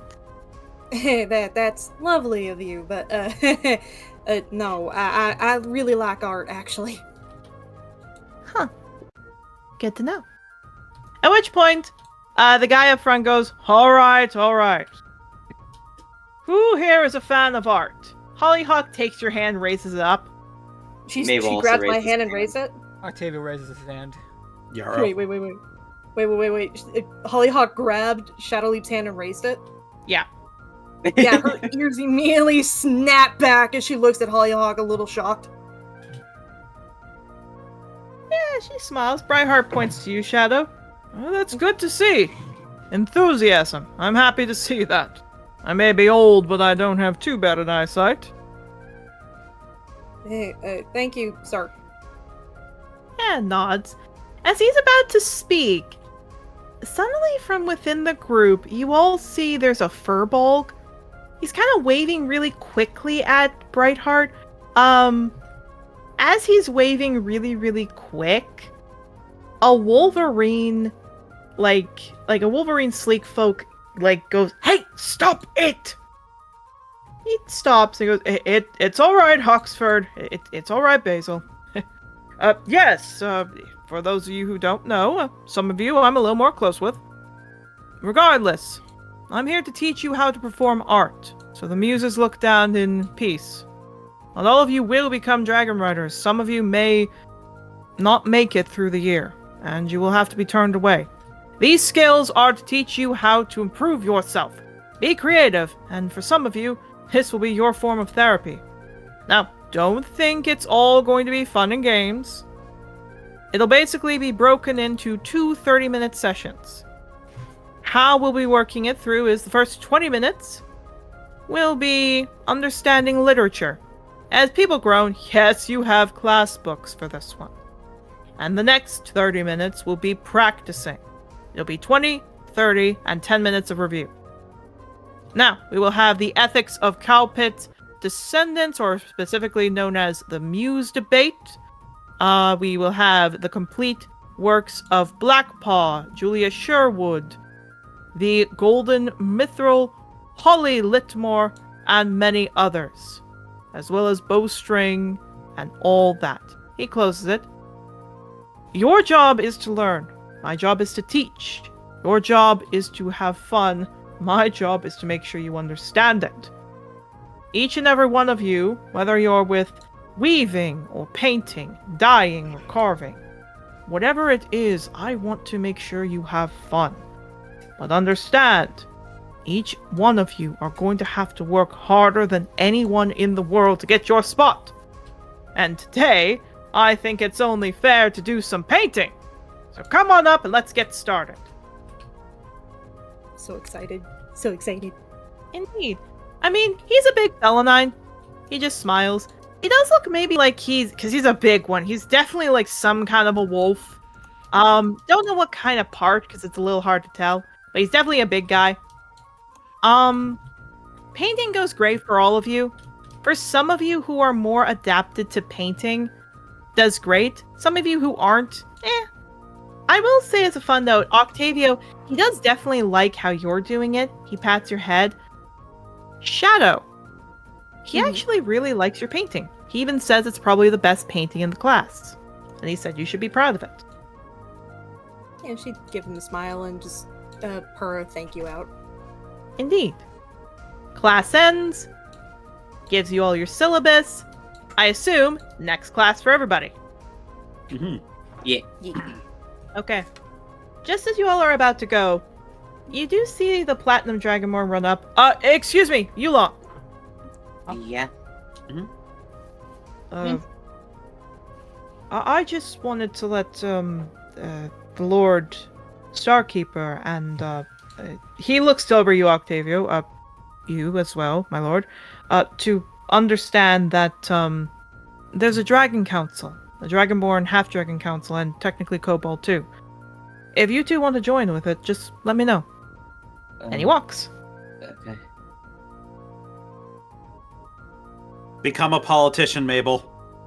Become It's a an politician. He's been running away from it his whole life. He ain't starting now. Yes, but now it's just your choice. Now it's an option, not a mandatory. He still ain't doing it. I Fair don't want enough. to be in politics. I just want to kiss my sheep wife and talk to the devil. So what you're saying is That you want was to a be a quote. Satanist. Yes. That's a quote. Can someone You're- please put that in quotes? I'm sorry, Mabel. You're just describing being a politician. No. Yeah, honestly.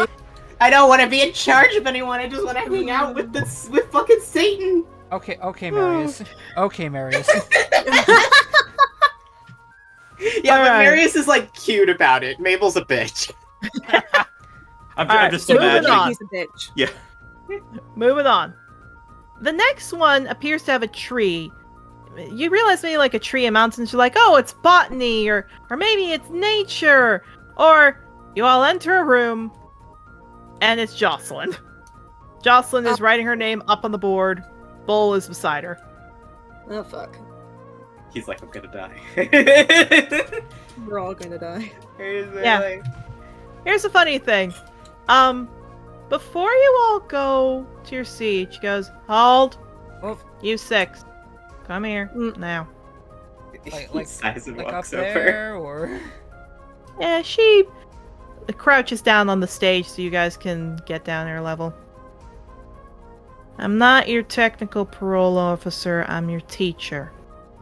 We wipe the slate clean here. Am I clear? Okay. yeah. Mm-hmm. Also, I didn't know you all had kids. And considering I know who has the most, she tosses a sovereign over to you, Mabel. You came up in the lift, you were the fastest among you and Rustlin. You can either save it, you can split it. I don't care what you want to do. That's technically yours. But as soon as you leave this room, I'm still your parole officer until your next class with me, alright? That's fine. He actually turns around and puts the sovereign in Rustling's hand. Yeah, Rustling looks down at that. Are I you don't sure? I don't need the money. Yeah. Just looks down at that. Thank you. He nods. Are we fine to go sit down now? You can. I just wanted you to know that. She stands up. Suddenly, coming to the stage again, you all see is a phoenix folk. Jocelyn looks to all of you like, you can go.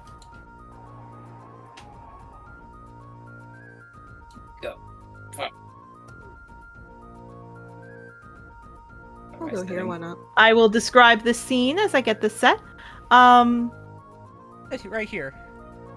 Just You took his spot! You Just- took his spot! What the fuck, man? I'm joking.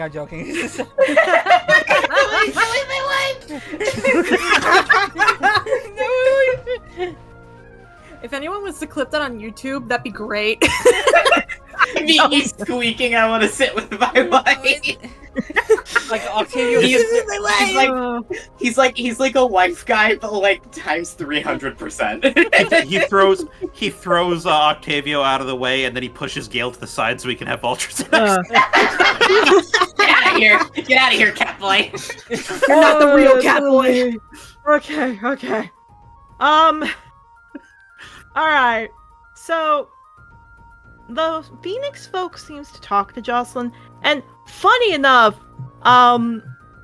when that's going on, Jocelyn actually smiles, talks with her. They seem to laugh a little bit. The Phoenix goes back off. She smiles off like all of you. Let's talk to the students as y'all are getting close. First and foremost, Mabel, finally, you are close to your wife. So yeah, I assume you're like booking over to get the spot.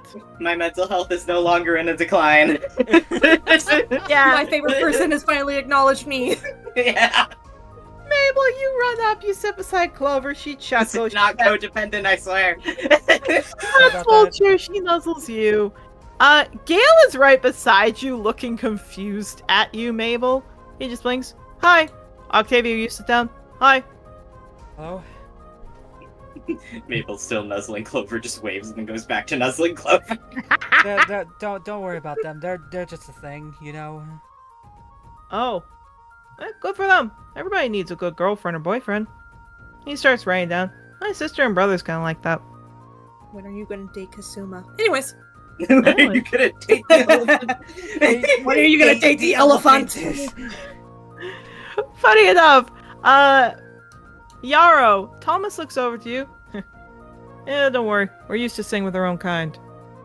At which point, actually, let's have fun with this. Octavio, Mabel, and I'm just gonna roll this. Please roll a d20. Oh, Me. it's a D20. Wow, me? Where'd Ivy go? I'm trying to find 9. Next to Hollyhock. 2. 7, 2. Okay. Yeah, so Octavio, one gets thrown at you and one gets thrown at Clover as a piece of paper gets chucked at your head, and Mabel, one gets bumped off her head and lands in front. Fuck it, who the hell threw that? Who do you think? Buckthorn's right behind Clover as he's just whistling. Mabel fucking flings it full speed back at him. Yeah. For another 5. You see Jocelyn clearing her throat. I'm getting things set up. Behave, you lot. He growls under his breath and sits back down. Funny enough, she looks at that. She looks over at Buckthorn. I'm adding another day of detention for you, buddy. But you started it, you finish it. And she keeps writing on the board. Octavio, do you want to open up what yours said? Yes. Okay. Yours specifically says short. What does mine say? You threw it. You threw it. You threw it at Buckthorn! Give it back! Give it back! I want to know what you said to me.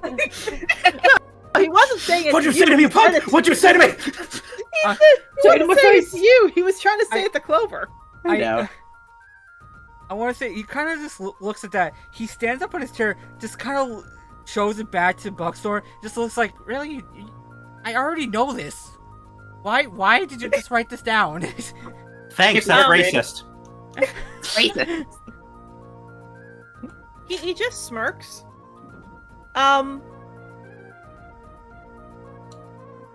However, Ray looks at that Octavia because she's right behind you. She looks up.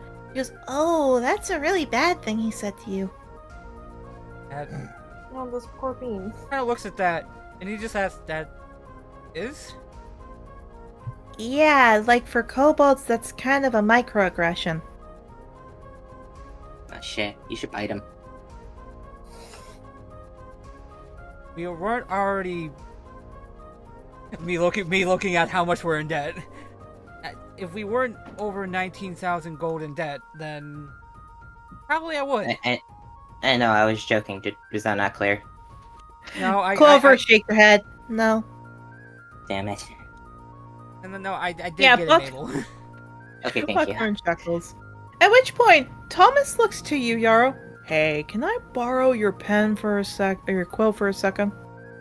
Sure. And he Breaks kind of, the- hand, Oh, sorry? he kind of like hands it over. Do you not have one? No, I want to do this. Breaks the nib off, takes a slingshot, shoots it right at Buckthorn's ear, and Buckthorn lets out a yelp. Jocelyn looks back. Another day! Be quiet! Thomas just looks at Buckthorn like, I don't know what's got them. He hands the quill back to you. Thank you. Sure. Kind of like looks like back at Buckthorn and then kind of looks back like, okay, I am not involved in this. He's just gonna worry about making sure the that he can still use the quill. Yeah, you can like sharpen it a bit. It's good. Moving on over to Ivy. Oh, you willingly sat. Oh, boy. You willingly sat next to her this time. Okay. That's a you problem. Ivy. She smiles. Well, there's the best friend. I thought she ditched me. Holly, we came here to make other friends. It's not my fault you're obsessed. We came here to keep focused. Try not to let that go, alright? You keep finding ways to underestimate me. Shadow! Yeah.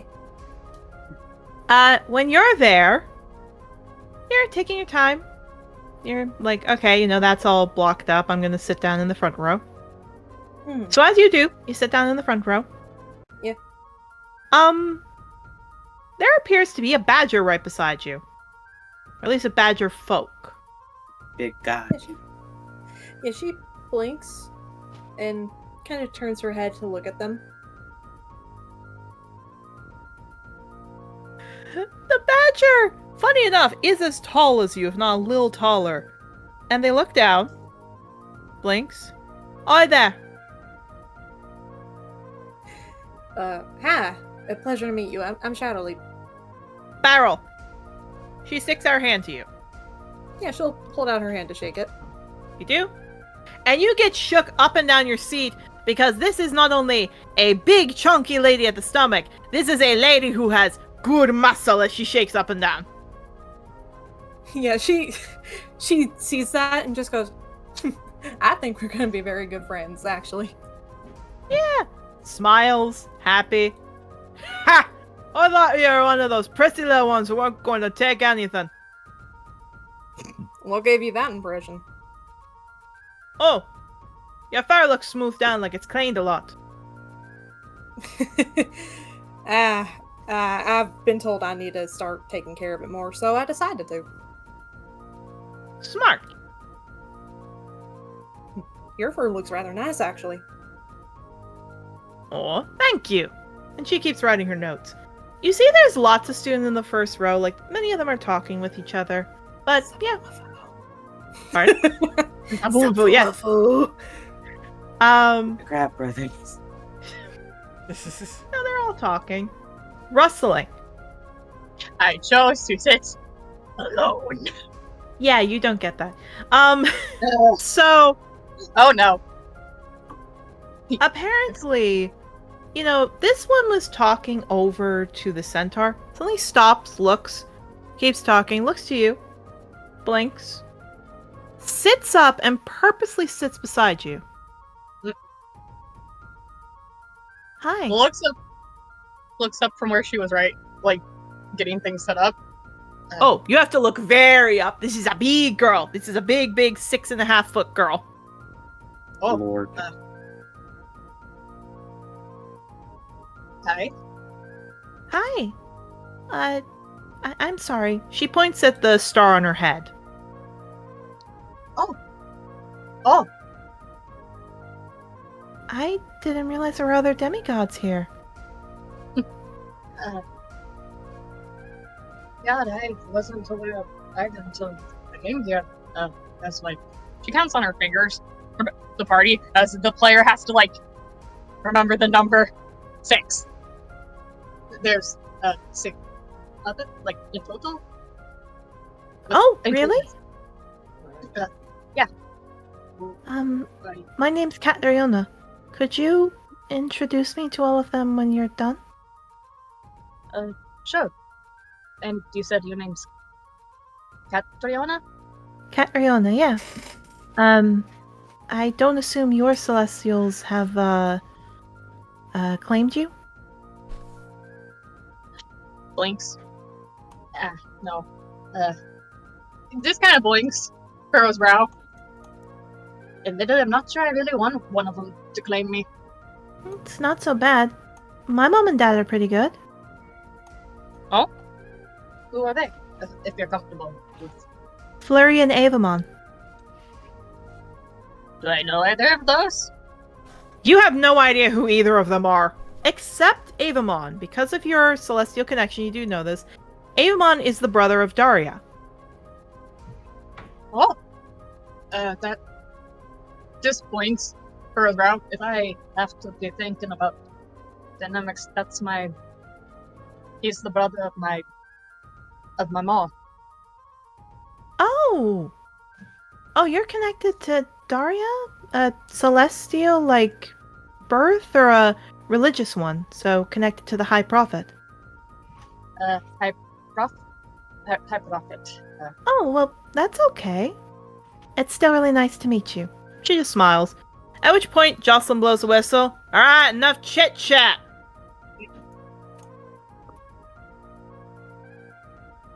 She clears her throat. Name's Jocelyn Redwood. This is Bull. Fun fact, while I work, he can smell bullshit, so if any of you try anything, he'll tell me. That's part of the reason he's named that. Bull looks over. I got named it because I hunted a bull. You can do it because you can smell it. This is my dragon. First name Bull, last name shit. Basically.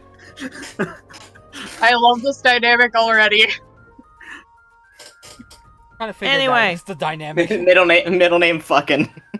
Yes. Bull fucking shit. Anyway.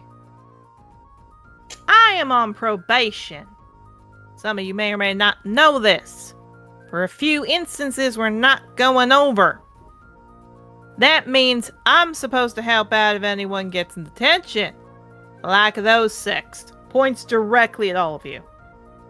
I will not be available during the weekends for class time if you need it, so please come to me after class. There is a 5-minute period grace. Ask me your questions then or at the end of the school day. Am I clear? People nod. Yara kind of sinks back in his chair. And she said there was going to be a clean slate in this class, okay? It's more she has to explain because as she turns around and writes on the board, every professor is available during the weekend. I'm not. At the same time, those 6 students are going to get ahead of you, and you better catch up to them. I And mean she more the write- signaling us out part. Yeah. Oh, she never said that. She just meant she's not going to be rude to all of you. Rustling just like kind of glances over at Gianna with this look of, you sure you want to be associated with us? She shrugs. She keeps writing down notes. My job is to teach you to survive. That means I teach you each environment, each training method. How to identify animal pelts, and she points down to them. What equipment you need to grab. And of course, if you're gonna be an idiotic little shit and go to a place you shouldn't. You need to understand where you can and cannot go. How to survive, how to not. Because if you don't, I'm gonna have to write a death certificate for each of you, and I don't want more homework than I already got. Are we clear? Crystal. Nodding in the seat. Giving a thumbs up. Nods? I just have one book you all are gonna get. And she puts the again, the syllabus is to the side. The Wild Folks Guide to Survival. My grandmother wrote it. The funds go to my, well, technically she would be, in my age, my great-great-grandmother. My grandma wrote it. She needs to pay a hospital bill. Y'all are gonna buy it. If I find out one of you gone to Vinny, I will cut your throat. So let's learn about grass patterns, and she starts writing on the board.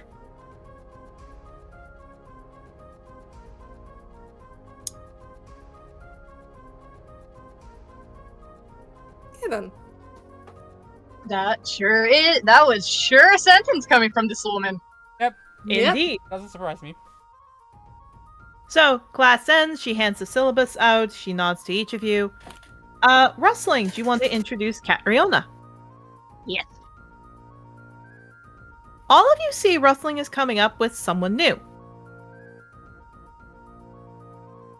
Yeah, looks at that. He looks mildly anxious, but he's holding it in. He's bad at meeting new people. Yeah. Rustling? Hey everyone. So collapse our hands together. We got it. I met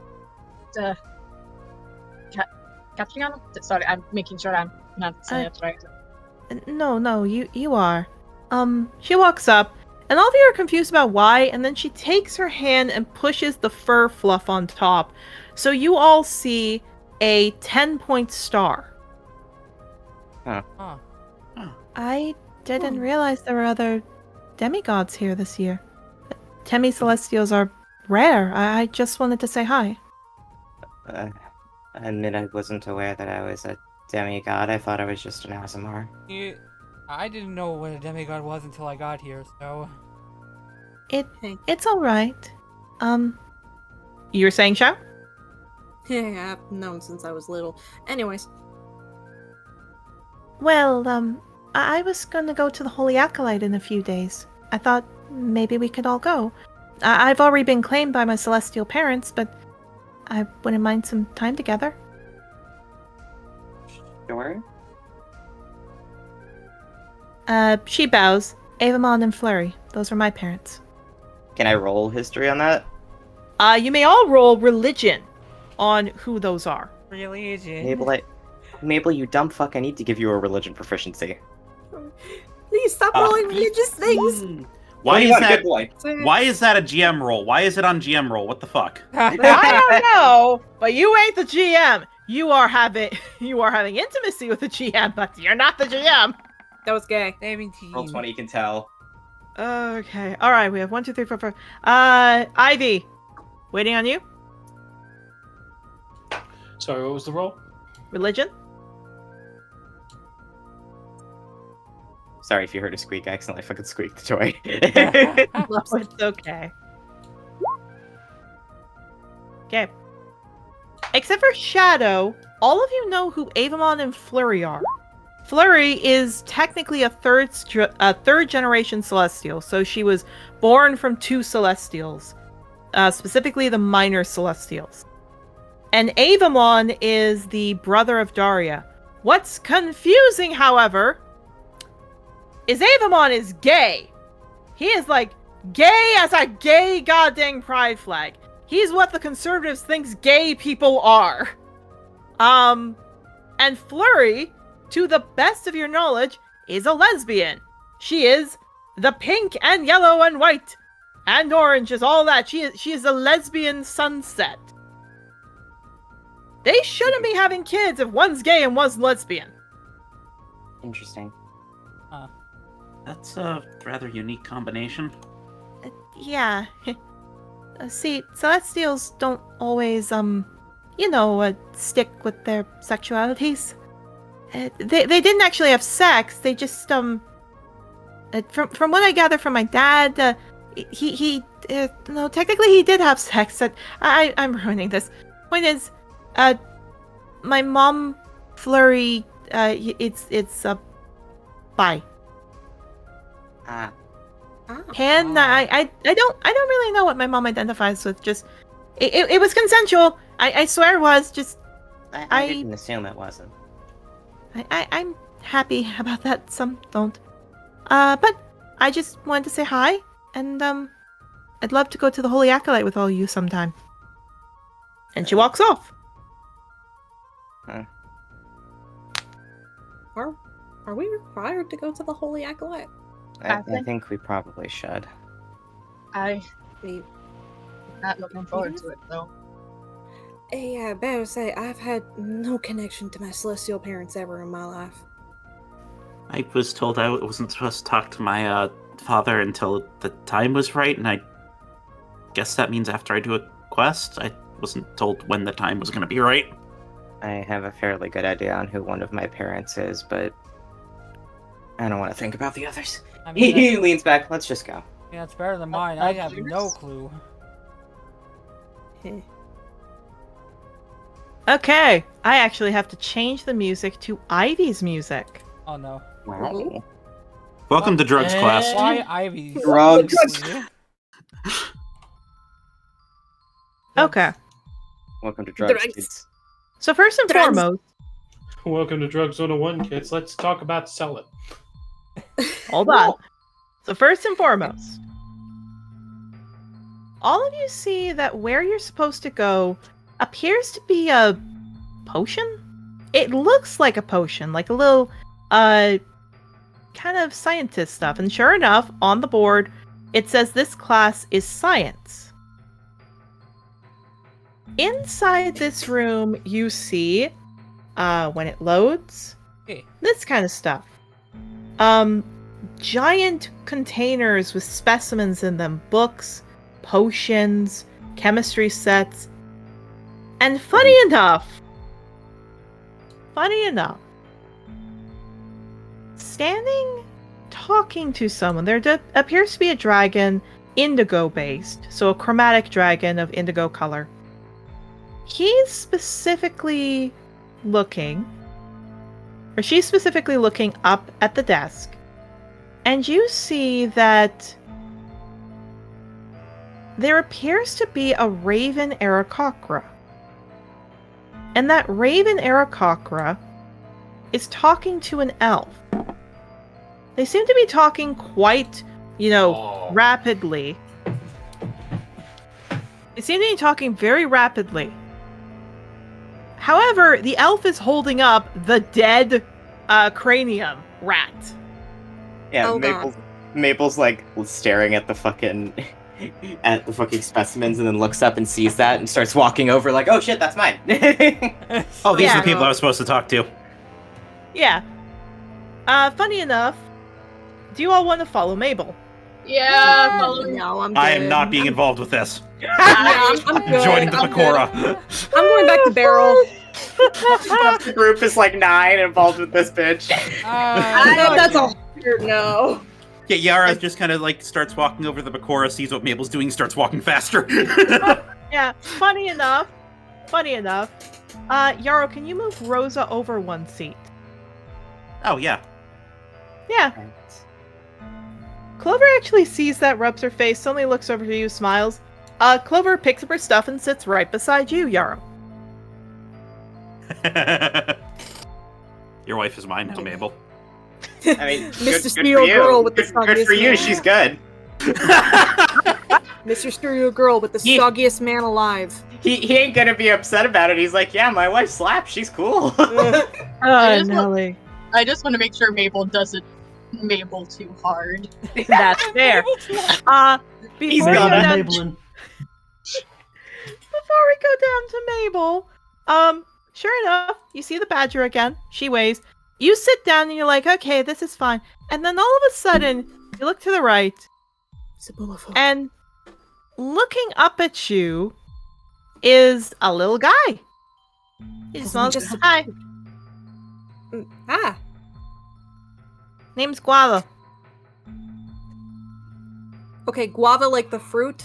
Guava like the fruit, yeah. Okay. Aw. Yeah, she just gives him a very soft smile. Shadow leap. Nice to meet you. Hey, you're not a prime roamer, are you? I don't like how you know that. Just right out the gate. Yeah. Oh, I am sorry. You're not gonna like this part. He immediately nose to nose with you. I can tell because of your pelt color and just how you give yourself. What kind of plane are you from? What plane? Please tell me everything. How did you get here? Private Shadowfell. That's all you need Please to know. tell me. Please tell me. Please tell me. Please tell me. Hi, Shadow.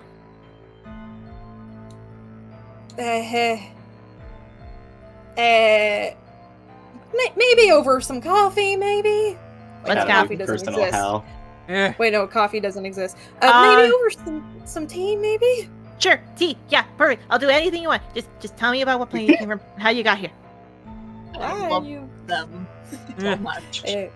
Alright. She kind of looks over to Beryl, help me. Beryl just looks at you.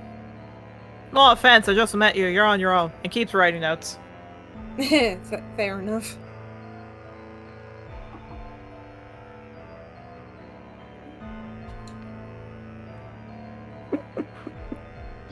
I don't like how you know that.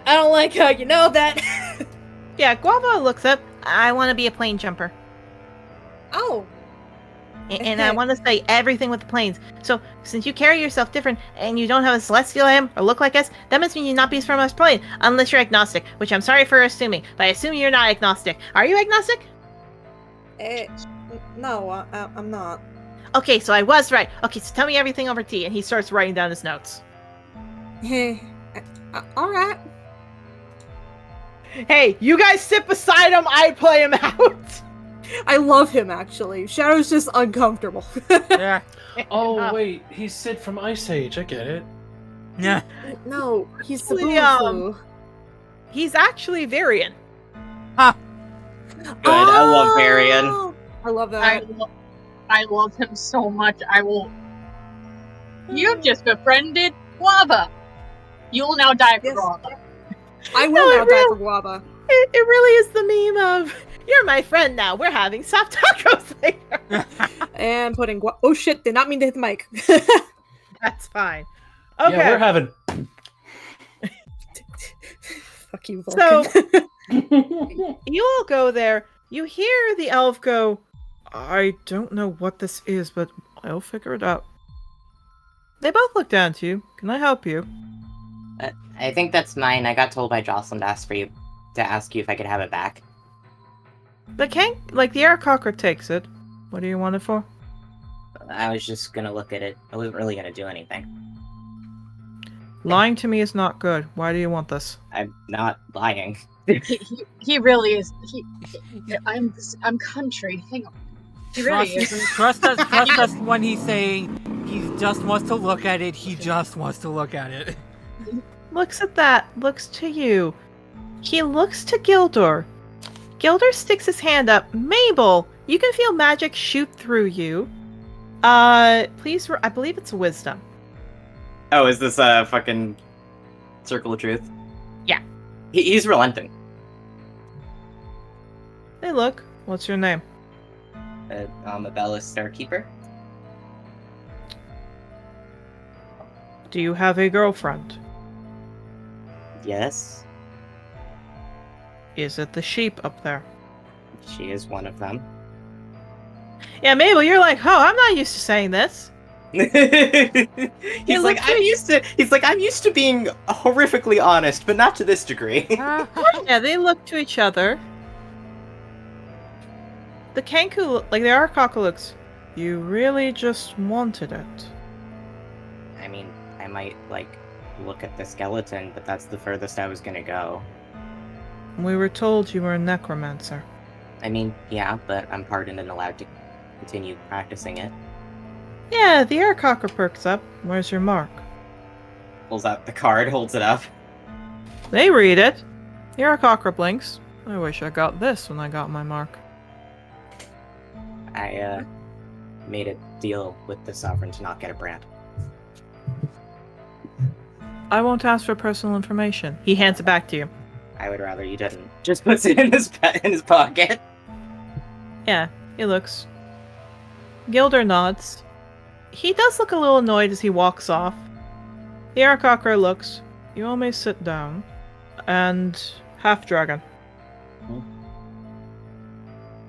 We will be spending a lot of time together if you are a necromancer. Are we clear? What? He takes his wrist, like his shirt, he moves it down, and you can see an N with a circle around it has been burned into his arm. Because I'm the head, and all necromancers have to report to me. I see. He like pauses a little bit, and then like kind of quietly, not quietly enough that nobody can hear him, but like definitely more anxious. He just kind of goes, "Do you already know about me, or I don't know how many newspapers." I don't might be care reporting what on you've that." done. My job is to ensure necromancers are not persecuted in this school. Okay, that's fine. Which means if you're going to do it from now on, you will come to my club, and you will be able to permit it there, where I can watch you. Okay. Come to our club. We summon skeletons. Oh, he actually looks to you. Do you want me to dissect the skeleton, or do you want to do it yourself? Oh, I want to do it myself. Like immediate. Well, Maybe then I'm you're going not- to show you how to do it properly. Get up here at the... He looks. Sit down near the front row. You can do the demonstration when we've got to it. Alright? Okay. He nods. All of you sit down. Mabel, this is not normal Following. at all. Everybody in the group's like, "Boy, what's wrong with you?" I was legitimately expecting to be like, you and I are going to spend a lot of time together. Why? Because I need a research assistant. I You're- mean... Because you're technically- fucking weird. Wait, do you want Everybody go sit down. Mabel, please sit near the front row. I'm trying to figure out where I want to sit. I'll sit right here. I'm trying to keep an eye on Mabel with this. No, Mabel- you don't need to. I'm fine. I'll sit here with wrestling. Yay! Wrestling just pats the spot next to her. Fair enough. Mabel looks actually kind of surprised at that, but he sits. He's like, "Wrestling, nice to me." Indeed. I will also say, the token that you sat beside Mabel was the original one. I really need to get a personal sketch of her, because this character, I could not find one that matched. So we just use this for a basic. Funny enough, Mabel, you sit beside Rustling, an otterfolk, and a donkey with phoenix wings. Waves. That's not that's not Bakura. That's not someone... You've never seen that species before. As the girl just looks to you. Nice to meet you. And keeps going back to her work. Me too. Yeah, just looks down. Puts Vulture in his lap. Vulture seats. Octavio, you walk by. You pass by Minotaur. Watch it. Sorry, just trying to sit in the front row. I'm just a little guy. I'm just a little dude, Oh, don't just you a see? dude. Like, What is that?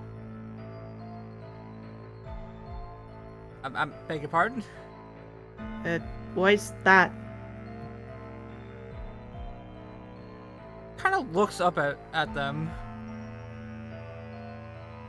What do you mean, why is that? She looks away. She seems to, like, grip the table a bit, take a breath. Sorry. What's your name? Octavio. Milkweed. It's nice to meet you. You as well. Yeah, sorry, just... No, I just personally picked this spot, to be away from people. Didn't realize someone was coming here. But you did nothing wrong. I can move if you want me to. No, it's, good that I meet other people.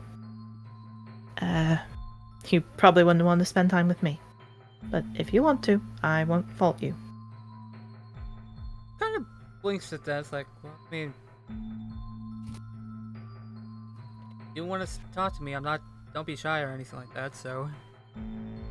She nods and she just keeps back to writing. Yara, we already know your group. Ivy, you're sitting somewhere different. The guy. I mean, yeah, she's just sitting by herself. Well, you're not totally by yourself. There's somebody there. Oh. Anyway. Yeah, he looks over. Hi. Hello. Nice to meet you. My name's Voltage Claw. He sticks his hand out. Ivy. Shakes. Well, this is kind of creepy seeing all the things in jars, huh? Hmm. It's creepy of being the thing in the jar. Imagine having all these eyes staring at you. That's a pretty good point. You make a good point.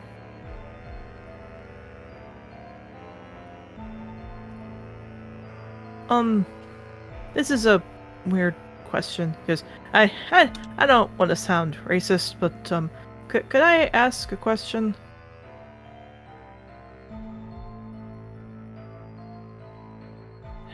Okay. Is there any way for you to move your chair like to the very edge, please?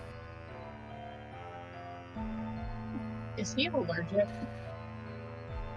Allergic to cats. Allergic to cabs. How'd you get Hi, into it's so school? nice to meet you. Fuck off. Well,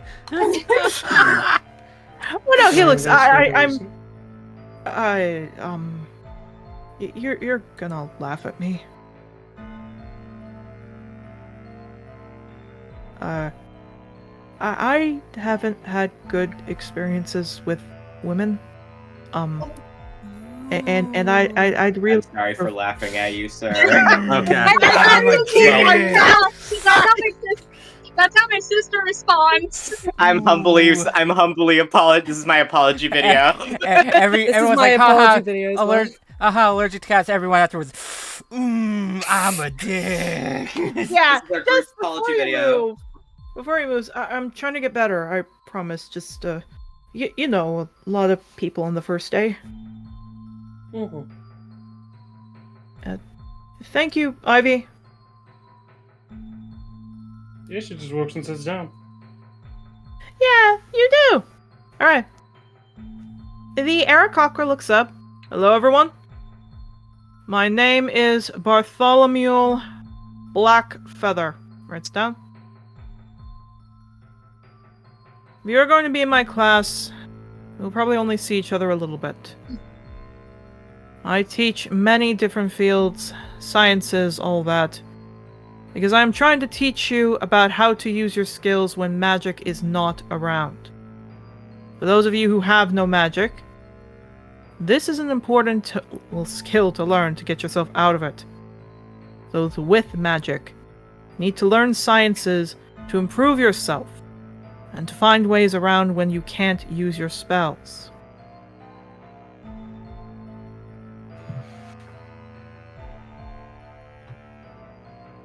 And for some of you, as I have to tell with all students, I'm a registered necromancer.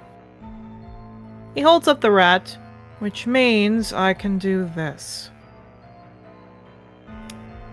He takes the rat, and he starts whispering something to it that you see black magic mixed with green. The green takes over, and you see suddenly, to all of your amazement, the rat sit up and look at all of you. Oh, Huh.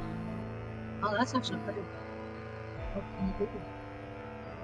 The rat chitters to him. He looks up. Is one of you named Ivy? Me? He holds the rat up. He wants an apology.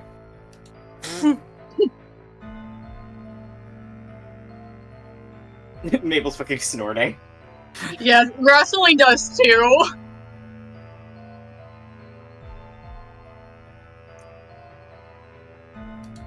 Karo just looks tense.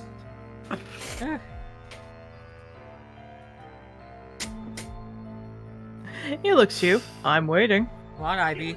Apologize to the rat. Say sorry. No. The rat that sat. No. He looks. Why not?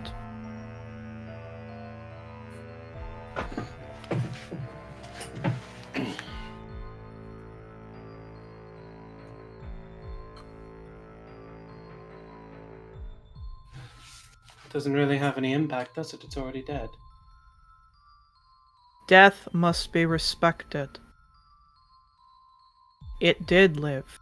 You took its life away. Apologize.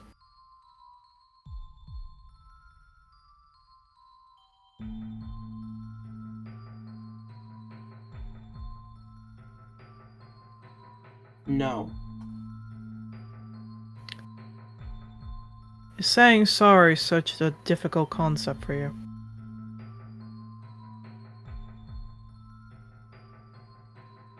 No, just... Life's unfair. And sometimes you don't get one. I can't send it back until you say sorry. Oh, fine, whatever. I'm sorry. The rat seems to not understand sarcasm. Looks, nods. He whispers, the green magic goes back into his hand, and the dead body's there. Good. Ivy, you will get an A on your next assignment. He starts to grab... She just rolls her eyes and slumps back in her chair. She is done now. Like... He starts to grab fetal pigs. Alright, you all will be cutting this one up. Mr. Starkeeper, come and demonstrate how to dissect. His tail's wagging, he goes. Rustline's actually pulling out a book because she is curious. She Yeah, will take so- notes. Indeed. We also are going to take a lunch break with everyone here. Mostly because I realized probably we should do this here. I apologize again, these go very, quick and slow at the same time. But I hope you all are having fun so far. Eat. Absolutely. Yeah. Yeah, Bartholomew smiles. Mabel, here's the funny thing. You do dissect it, but funny enough, he actually pinpoints a lot of things you do wrong. And he shows you how to better slice it easily. He's actually very receptive to this. Like, he is not upset of being corrected. It is very clear he actually very much enjoys this. He's never actually had someone to show him how to do it correctly. Yeah, you I do. was doing that wrong. Cool. Yeah. Everything he's done is self-taught. He's like, this is great. Someone actually knows what they're doing.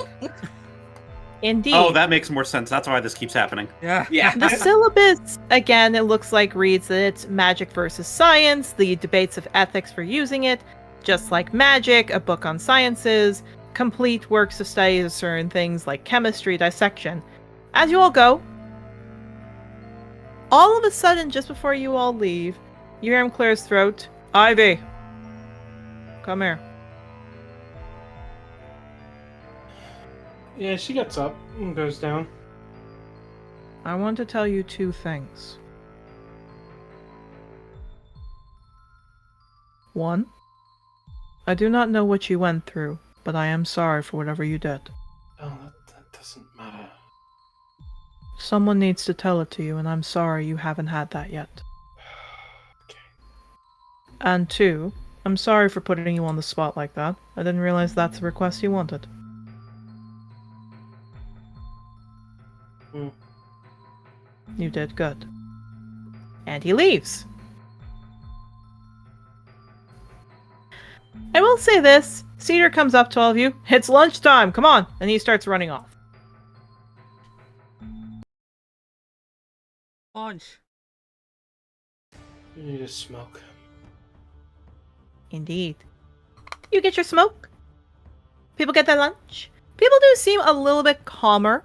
Currently it's Welsh rabbit, so cheese and toast, with some non-alcoholic wine for people to drink. Mabel. Oh, Because boy. I rolled a 1 and 1 is for you. The only thing that happens here that is unique is Vulture brings you another dead mouse from the basement. Looks like he just Inflatable? found... Yeah, it looks like he just found where the dead mice were. Like the cranium rats, and just brought one to you. He happily takes it. Now you have another one to dissect. Yay! Admit I Two just rat. carefully sees that. Admit I think the little fellas are growing on me. They're kinda ugly cute. Yeah.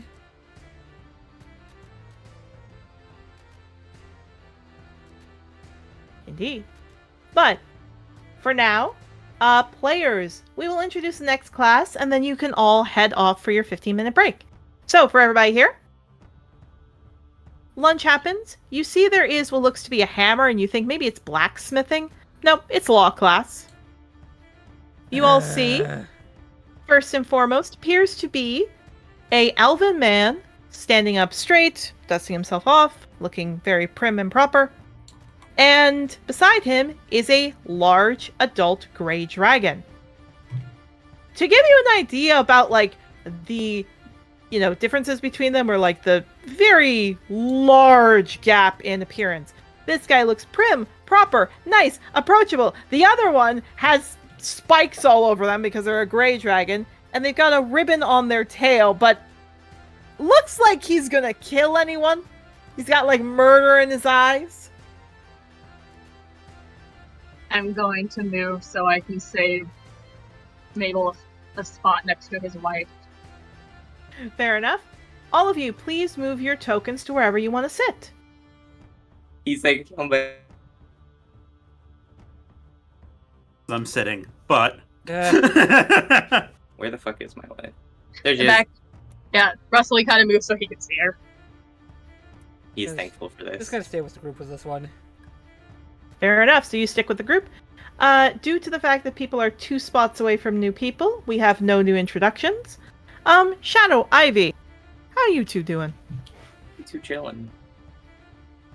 2 bros chilling, chilling. One pair apart because they're not gay. Shadow, I'm gonna be honest, Shadow does not even acknowledge Ivy's there. She probably didn't see you because she wasn't paying attention. Fair enough. Yeah, Ivy's just like, I just want this over with. Let's just get this class done and move on. Indeed. Yeah.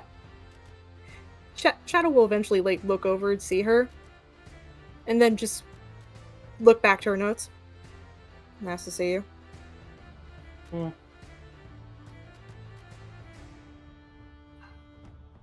All right. Oh, Shadow, hello. Sorry for what that guy did to you.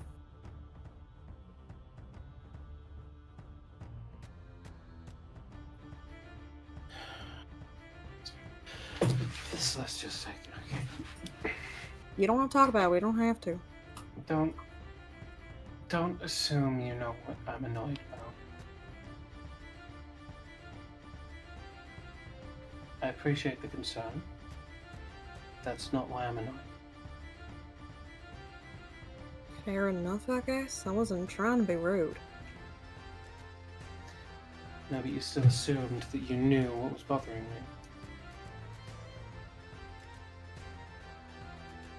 As she turns her head to look at you, I'm not in the mood to deal with you, so let's just get through this lesson. I'm not the one who started talking. Yeah, she just flicks an ear and just goes back to writing. Indeed. So weird playing a bitch. Indeed.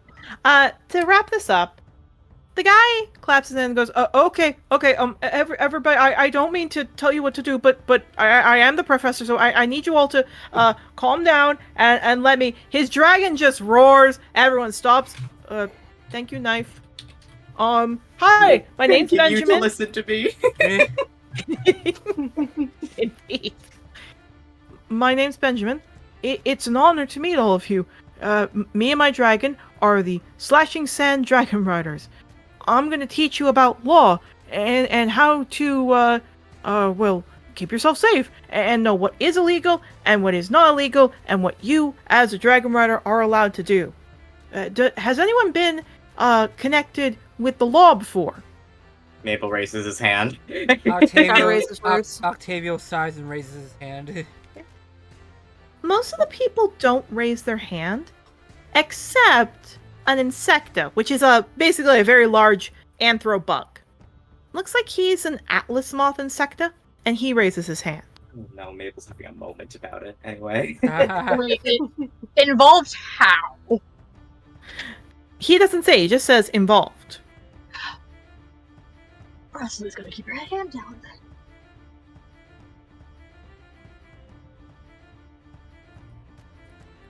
Yeah, all of them nod. does it. Goes, that's good.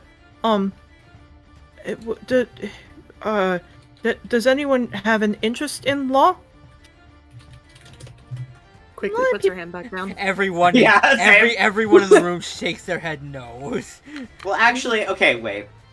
Well, I was about to say, all of Sorta. you kind of Sorta. either put your hand down or like doesn't know. However, the insecta keeps it up. Maple's gonna keep his hand up too, actually. Yeah. He looks up. Oh, two people who are interested in law. That's wonderful. He looks over to the insecta. Why do you have interest in it? Puts his hand down. My sister was murdered unjustly, and I want to find out who did it. Well, that's a That's backstory right there. A statement. Okay. Mabel's paranoid. He's freezing up, being like, "Who's your sister?" Well, we can go over that then. And he starts to write down on the board. We will continue this and leading off to finishing up Benjamin's class after the break. See you all in 15 minutes. So 6:20 for us. Hooray! Meanwhile, in the Malachi Temple.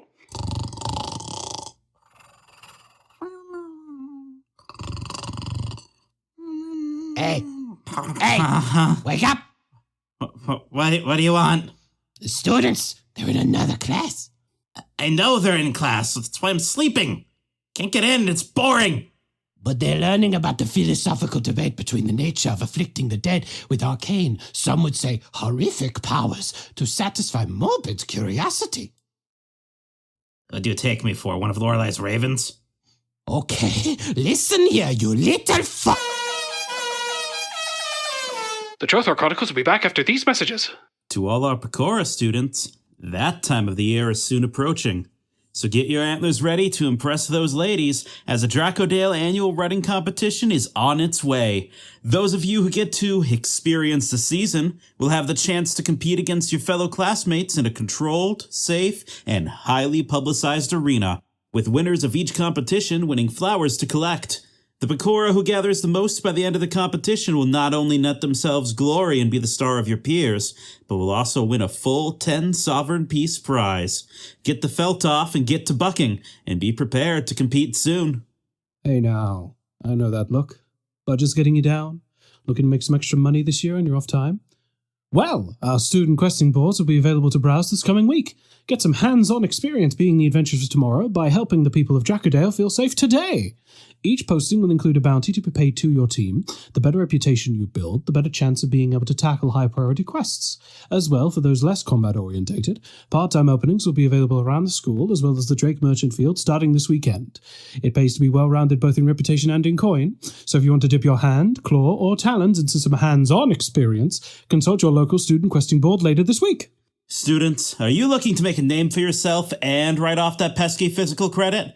Then come to the tryouts for the school's Elemental Ball League. Our players are renowned throughout all of Trothar, and students of all disciplines are encouraged to join. Come try out in teams of 6 to 8, and use it as a great opportunity to practice out your dynamic as a dragon riding team. Sword, sorcery, anything goes. Come try out starting this weekend, and get ready to show the Academy what you've got. Meanwhile, back in the Malachi Temple. And I'm not dealing with a lot right now because my wife left me, so don't you come into my home and lecture me on who you are, or we will have more than words, you little... Wait a second. What were we talking about?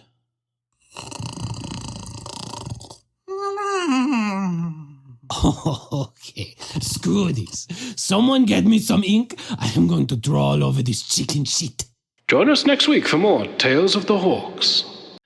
All right, welcome back, everyone. We had a nice little break. I hope you love those little adverts. Again, shout out to Nick and Vulcan over here. I lost your address. Please resend it. No. All right, but are we all ready to get back to classes? Yeah. All right. Can I, about the moth situation, roll a wisdom save? Oh, don't worry. It's gonna get worse. I'm assuming it is. So, Benjamin hears that. I'm very sorry. How long ago was the case? Well, she's not dead. I didn't say that. I said how long. Sorry. Used to it. 10 years ago, maybe? A little bit under? I see.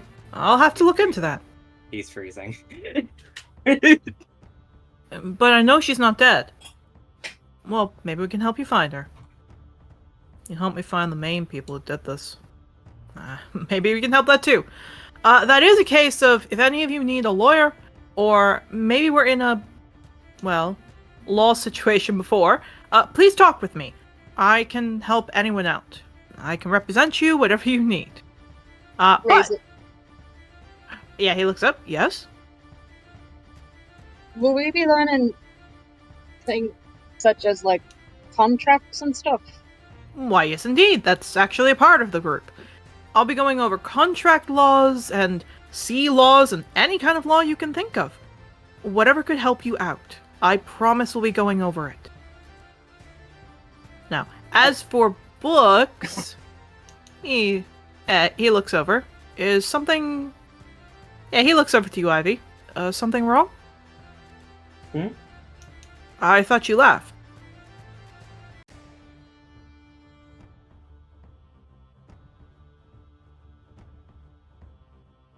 No, sorry.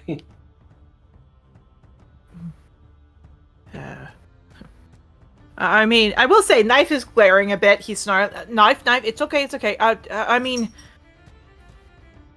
law is kind of funny.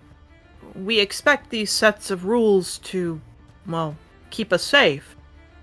But the reality is that laws fail us. The people who address them, they don't always follow them, and if anything, riders can become corrupt if they let themselves be. But that's why I want to teach you it now, so you know what to watch for. And if one of your other riders does become corrupt, you have the tools to put them away. I know the world's not perfect, but through law, I'm sure we can work to get better. If he rolls her eyes and just sort of sits back. No.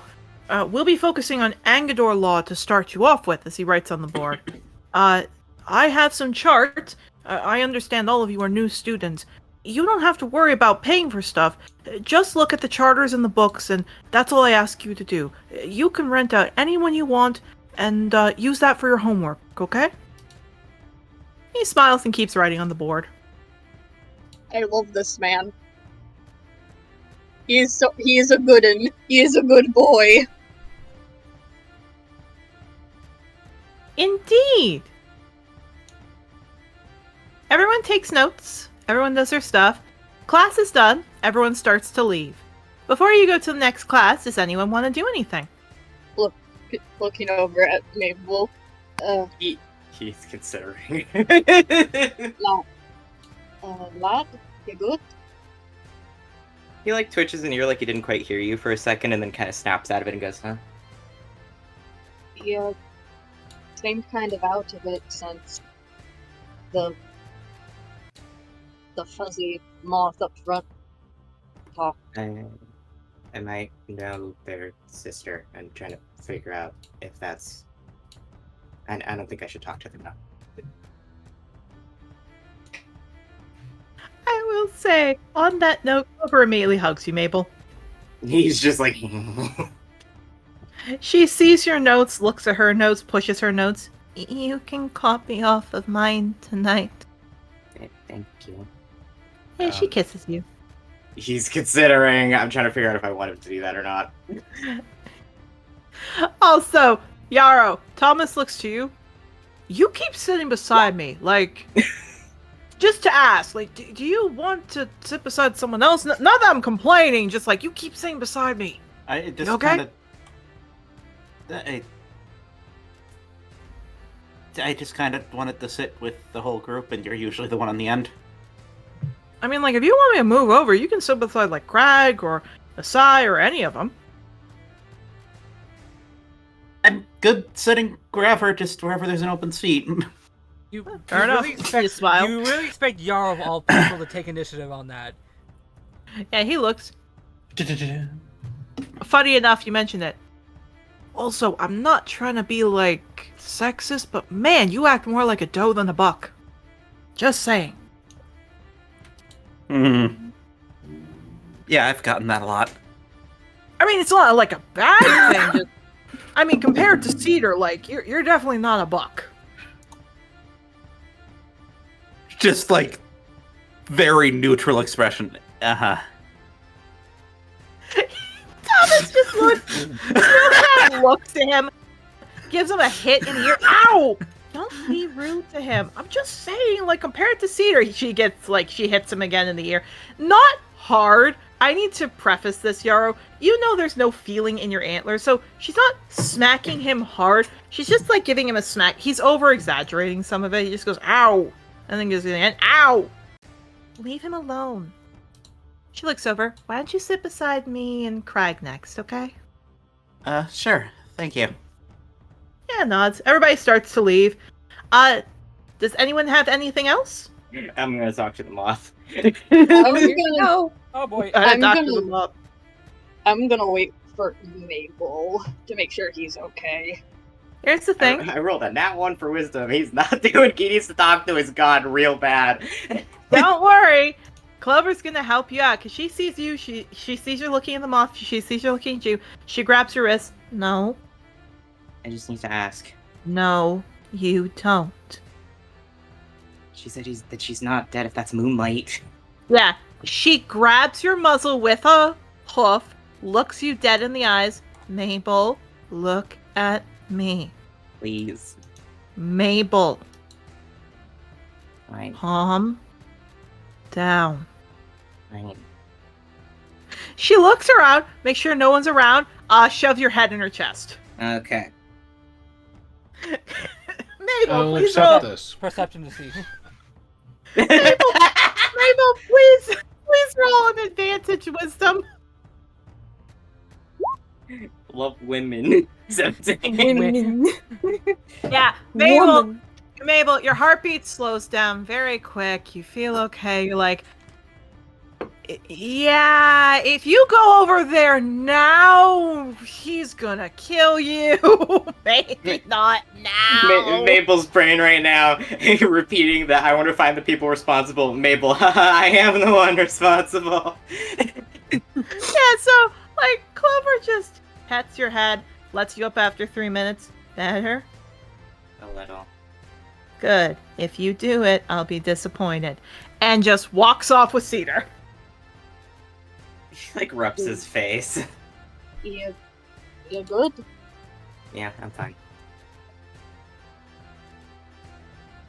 Nods. Do you want to sit next to me in the next class? I don't want to bother you. You ain't bothering me. Your company's actually pleasant. Well, you guys are having... you guys are having that talk? Ivy! Hmm? You get now time to relax, because Hollyhock comes up. Hey, buddy. I know that look. Sorry, Shadow, 1 second. She scooches behind you. Hey, buddy. Hello, Holly. How can I help you? Come on. I know that tone. It's okay.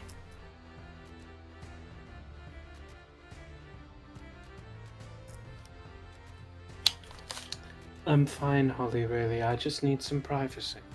I know you do. I'm just saying, you know we have multiple classes, and they're gonna get annoyed with you. So tell you what, wanna do plan number 2?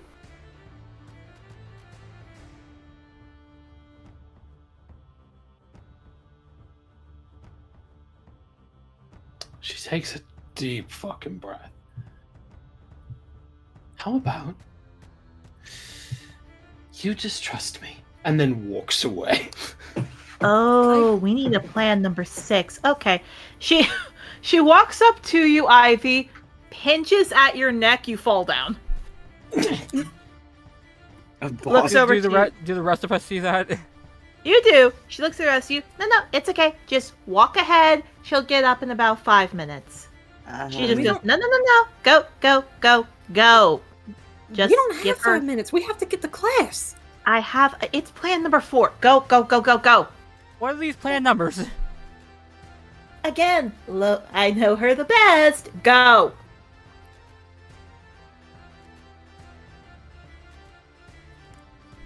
No. Don't wanna. Yeah, it turns to you. Hey, my best friend needs some space. And no offense to you, you're acting like a puppy who wants attention. So step out of the classroom so she gets 5 minutes by herself. Okay, kitten? Okay, I'm just gonna make Sorry. Okay, go first. I'm just gonna make a quick observation here from what I've seen so far in these classes. You're the one that's been the attention seeker here with Ivy. I'm just putting that straight out there. She's my best friend, practically sister, so I'm telling you all, go. And she leaves. Yeah, blinks. I'll stay behind to make sure she gets up in time. Literally, this plan works if all of you go. Just kind of glancing over at the girl. Alright, you heard the class. Thank you. Someone has ears. And she starts walking. I'm not getting involved in this. He just walks off. Yeah, I'm going. Yaro's gonna wait at the door. Shadow kind of was stunned by what the fuck Holly just said, so she's just walking at this point. Fair enough. Yarrow, you do see Holly's looking like you, like, come on. If you said everyone needs to leave, then you should go to the next class too. I know, but she starts shoving you. Go, go, go. I'm not gonna let you knock out somebody that I bunk with and then... I didn't knock out her. I pinched a very good spot on a nerve for her at the scrub. She's not knocked out. She's just on the floor. It's fine. She's not knocked out. She's just unconscious. She just can't move. Here's the funny thing. Here's the funny thing. Ivy, you actually aren't feeling bad. She pinched the spot on... she pinched the nerve on your scruff to make you act like you're getting carried by a mom kind of thing. Like, you know when Kitten sees... yeah, it's that. So, once the pinch ends, yeah, you did get time on your own, and you get 5 minutes to breathe. And you're able to calm down a bit.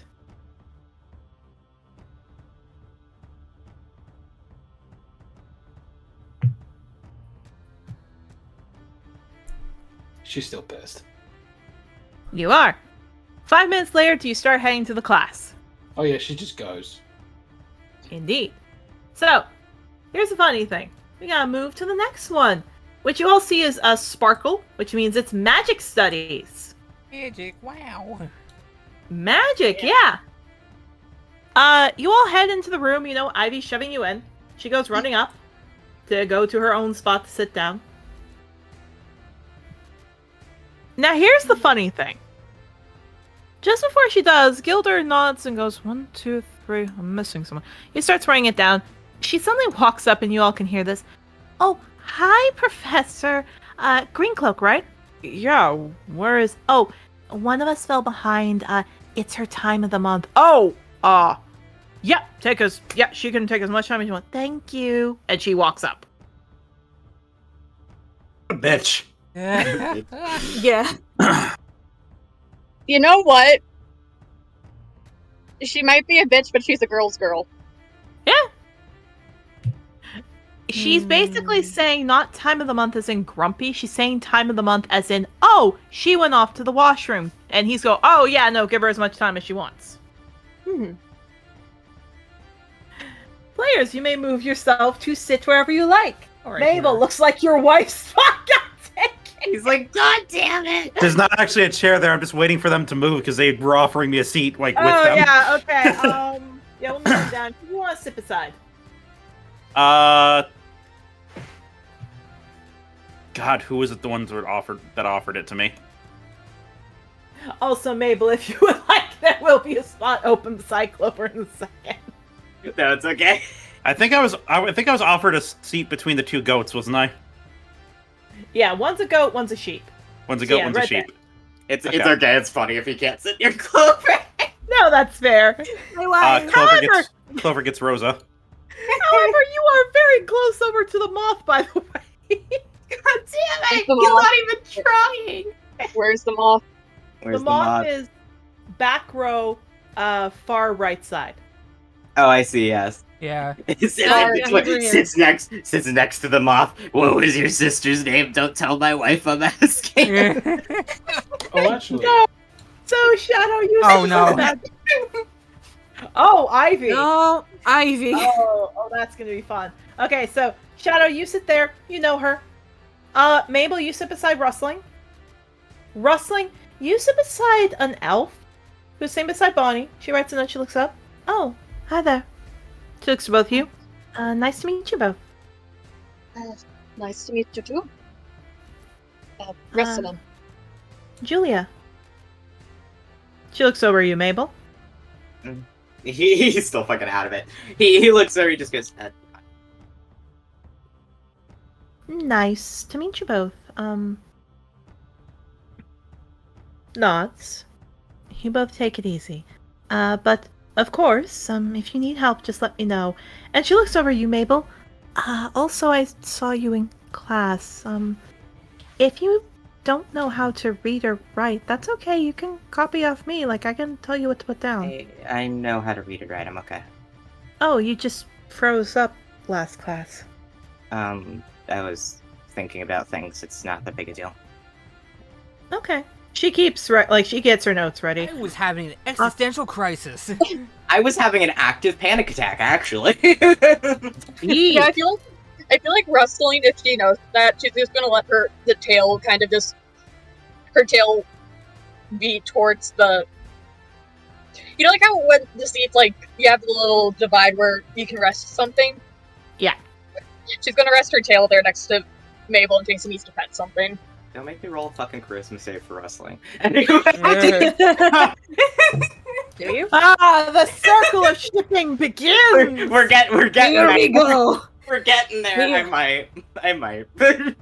Look, Rustling out here just like, Erica, I think you know, I'm sitting here just like, the way he's behaving is, I imagine she would be a lot more like, okay, I know how to handle someone who has anxiety. Oh no, I get that. I'm just more like, God dang, I didn't think we'd have to roll this soon, but hey, it's been 3 sessions. I'll do it because it's funny.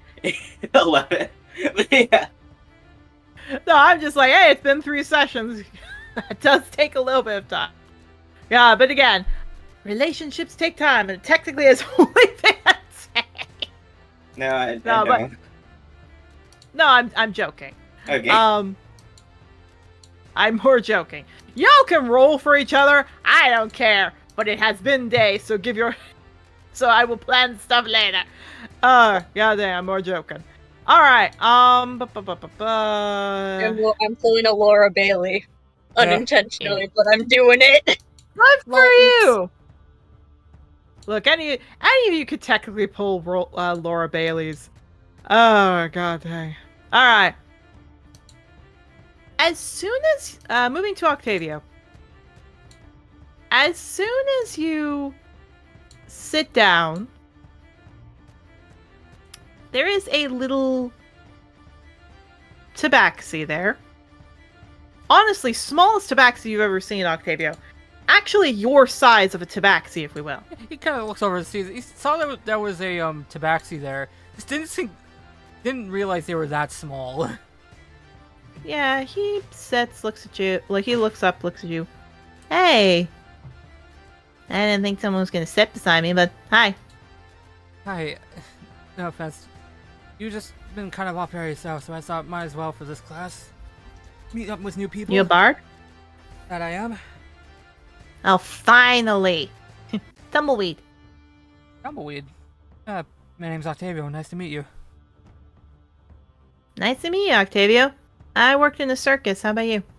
So did I.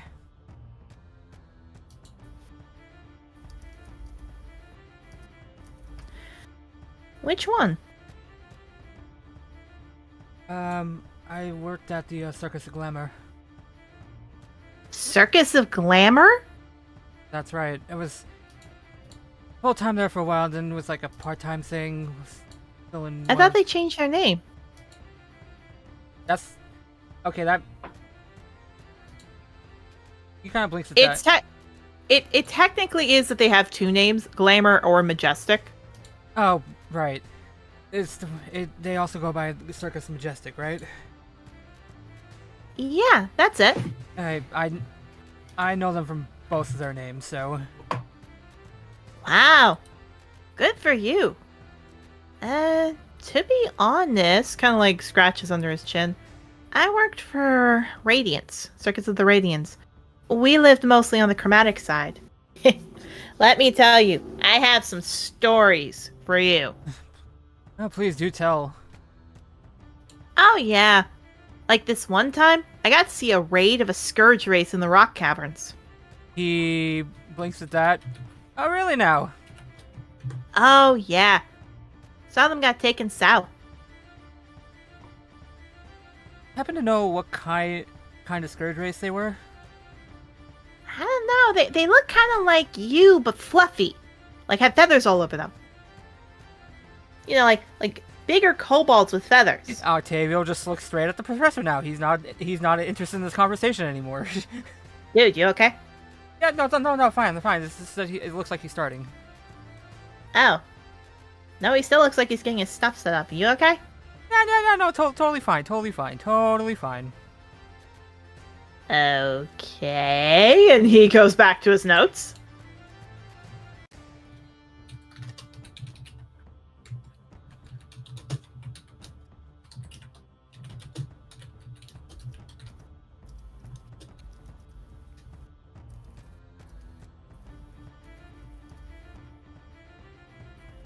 Yeah, I kind of figured something like that was going to happen. Okay.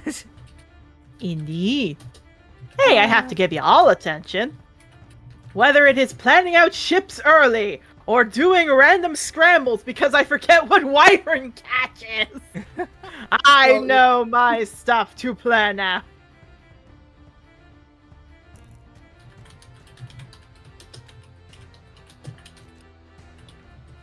Okay. So, as you all sit down, just double check where everyone went. Yeah, all of you are beside people you know. The professor who you all met before is using mage. Beside the moth. Pardon? Except Ivy, who's beside the moth. Yeah. Oh, right. I forgot that. No, so you sit beside the moth, Ivy. I apologize. I did not mean to overlook you. Yeah. Ivy, you sit beside the Wolverine and the moth. The Wolverine looks to you. Hey, my name's Oxford. What about you? Ivy. Heh. You look pretty strong. Want to arm wrestle sometime? I'm not that physically adept, but I'm sure my friend, and points to rustling, I'm sure she would be down for arm wrestling at some point.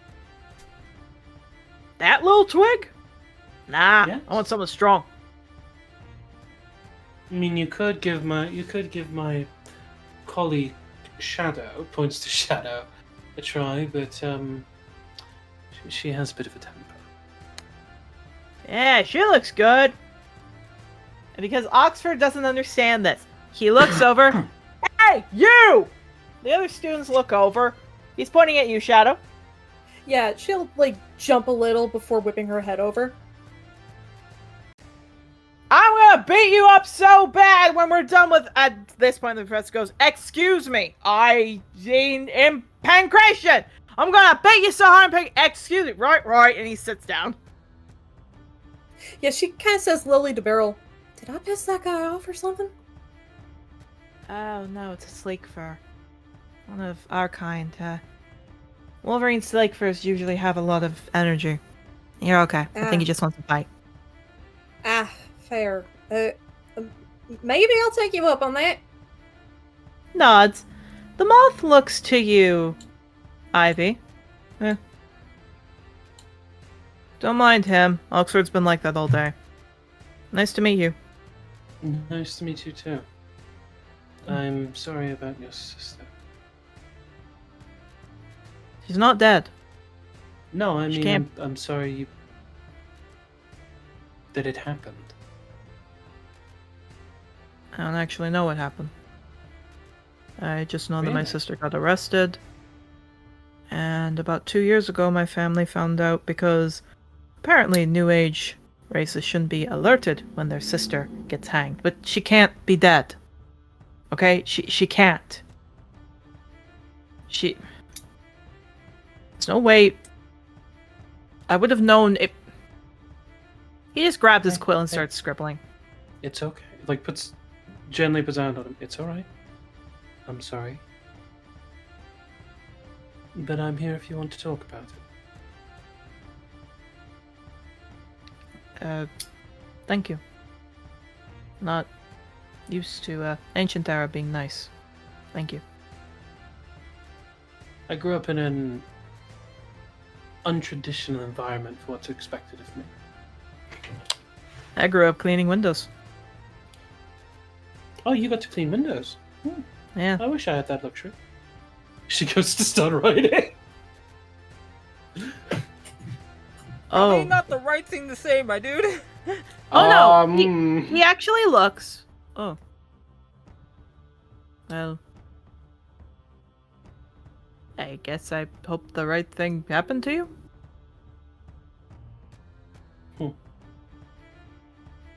Eventually, the right thing happens to right. When I can say words. Eventually, the right thing always happens, which is why I have faith that you'll be reunited with your sister. He looks. Moonlight. Her name was Moonlight. God damn it. There it is. There it is. There we go. I had to keep my mouth shut. He's gonna have a fucking conniption. No, he looks. But anyway. Sorry, I bring her up so much. There's something that the Dragon Riders have that I want. Personally, if I could, between you and me, I'd bite their heads off. Yeah, Oxford looks over. Dude, Dragon Riders are good. Not all of them are good. Some of them are manipulative, lying cowards. Yeah, but I mean, they're doing their best. All of them aren't good.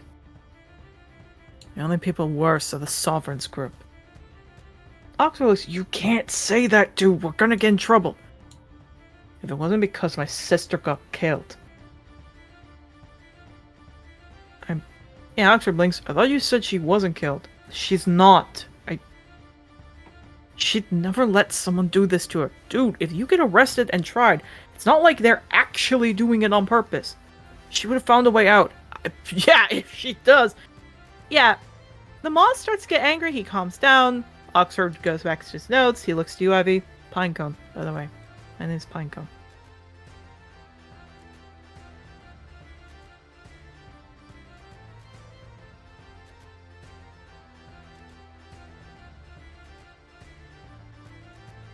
Ivy? Sorry, what was that? He said his name was Pinecone. Nice to meet you, Pinecone. I'm Ivy. He shakes her hand.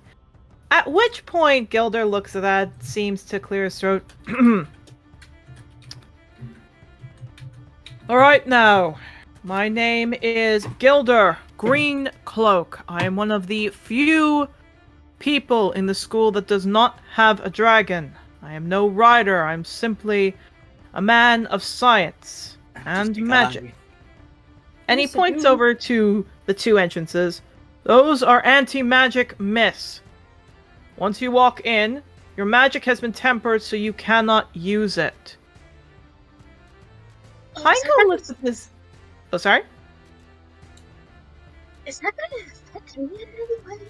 I mean, now that he mentions it, you do feel a little bit of a headache. Pinecone lifts up his hand. What do you mean? This is a magic class, and I'm going to teach you how to not use magic, and if you need to, the bare minimum of it. He writes on the board, I will be teaching you the 8 fields of magic. And he starts writing it up on the board. He writes each one. He writes enchantment, he writes transformation, enchantment, divination, but the one he leaves off is necromancy. Yep. Maple's That's upset. the one he leads.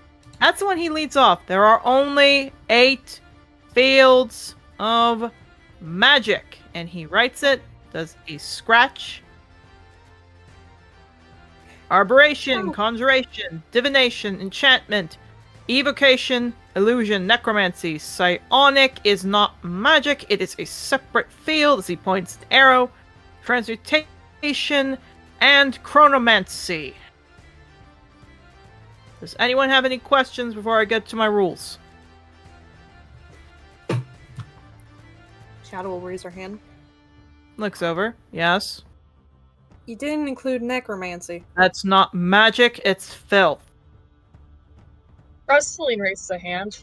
Maple just puts his head on the desk. He looks over. Is the anti-magic supposed to be giving you a headache?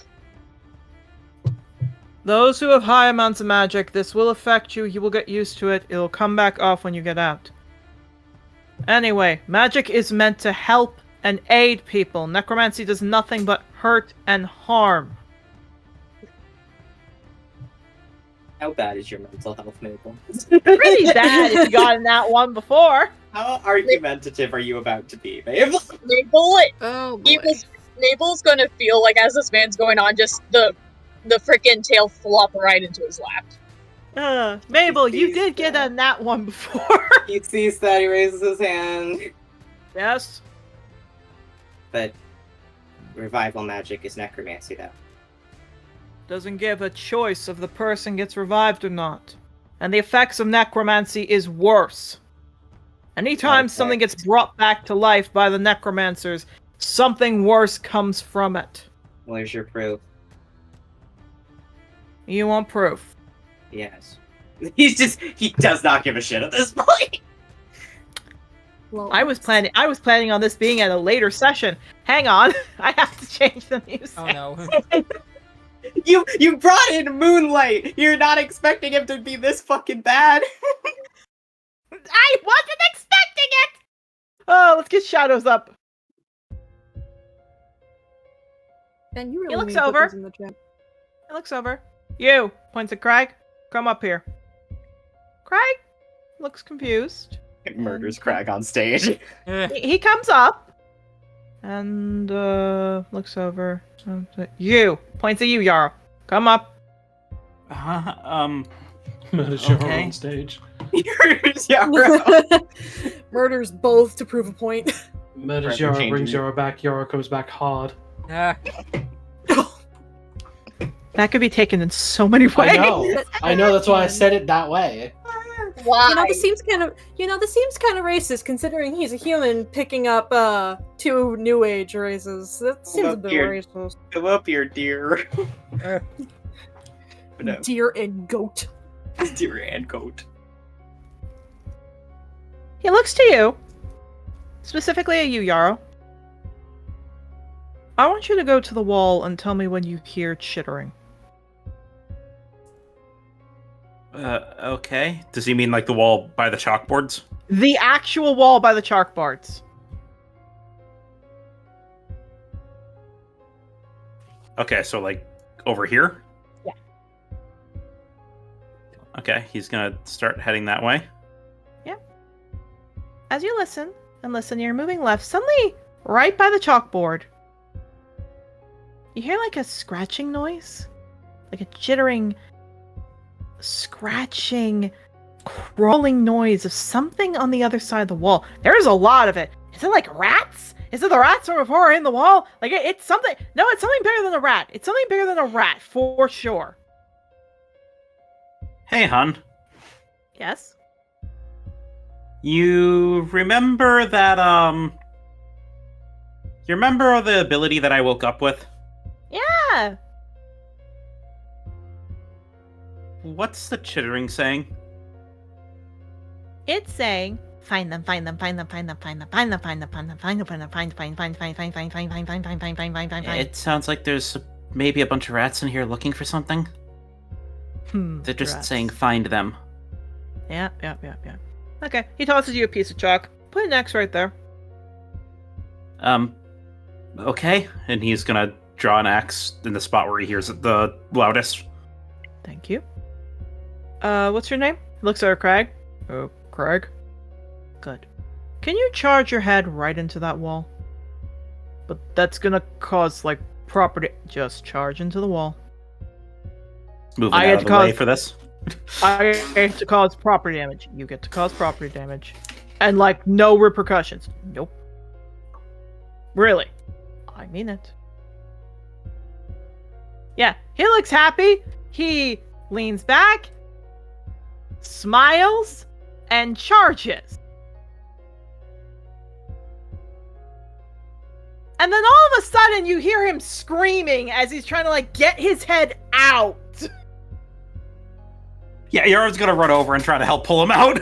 Oh, Gildor puts his hand up. Nope, it's fine. He gets a very heavy-duty glowing pair of gloves on. He starts walking over. And all of a sudden, you all see, I'll get the token of them, but I will get first a picture. Oh god, is it the rats? It's not a rat. It's this thing. A like a furless, long-eared, tiny, like long, skinny-tailed cat thing. Chupacabra? Not a chupacabra. Oh, it's it. It's definitely like a cat. You can't tell what kind it is. It's a cat. He grabs it off of Craig. It starts hissing loudly and, like, screeching at him. This is a Gramishka. Does anyone know what a Gramishka is? Would I? No, you've never heard about this thing before. He's very intrigued. However, for everybody here, none of you. Actually, wait, no. Shadow, please roll me a advantage history. No one else will be able to roll. Now I roll good. 17. 17. You know what those things... Oh, you know what those things are. Yeah, she'll raise her hand. He looks over. Yes? Grimishkas. They're natives from the Shadowfell, if I'm correct. They're not natives. They're from there, but they're not natives. He looks right at you, Mabel. You said, what's the problem with necromancy? This is. These things... Me? Pardon? He said, what are you trying to show me? He pulls out... What you see is he goes to the cupboard. He throws this thing in a cage.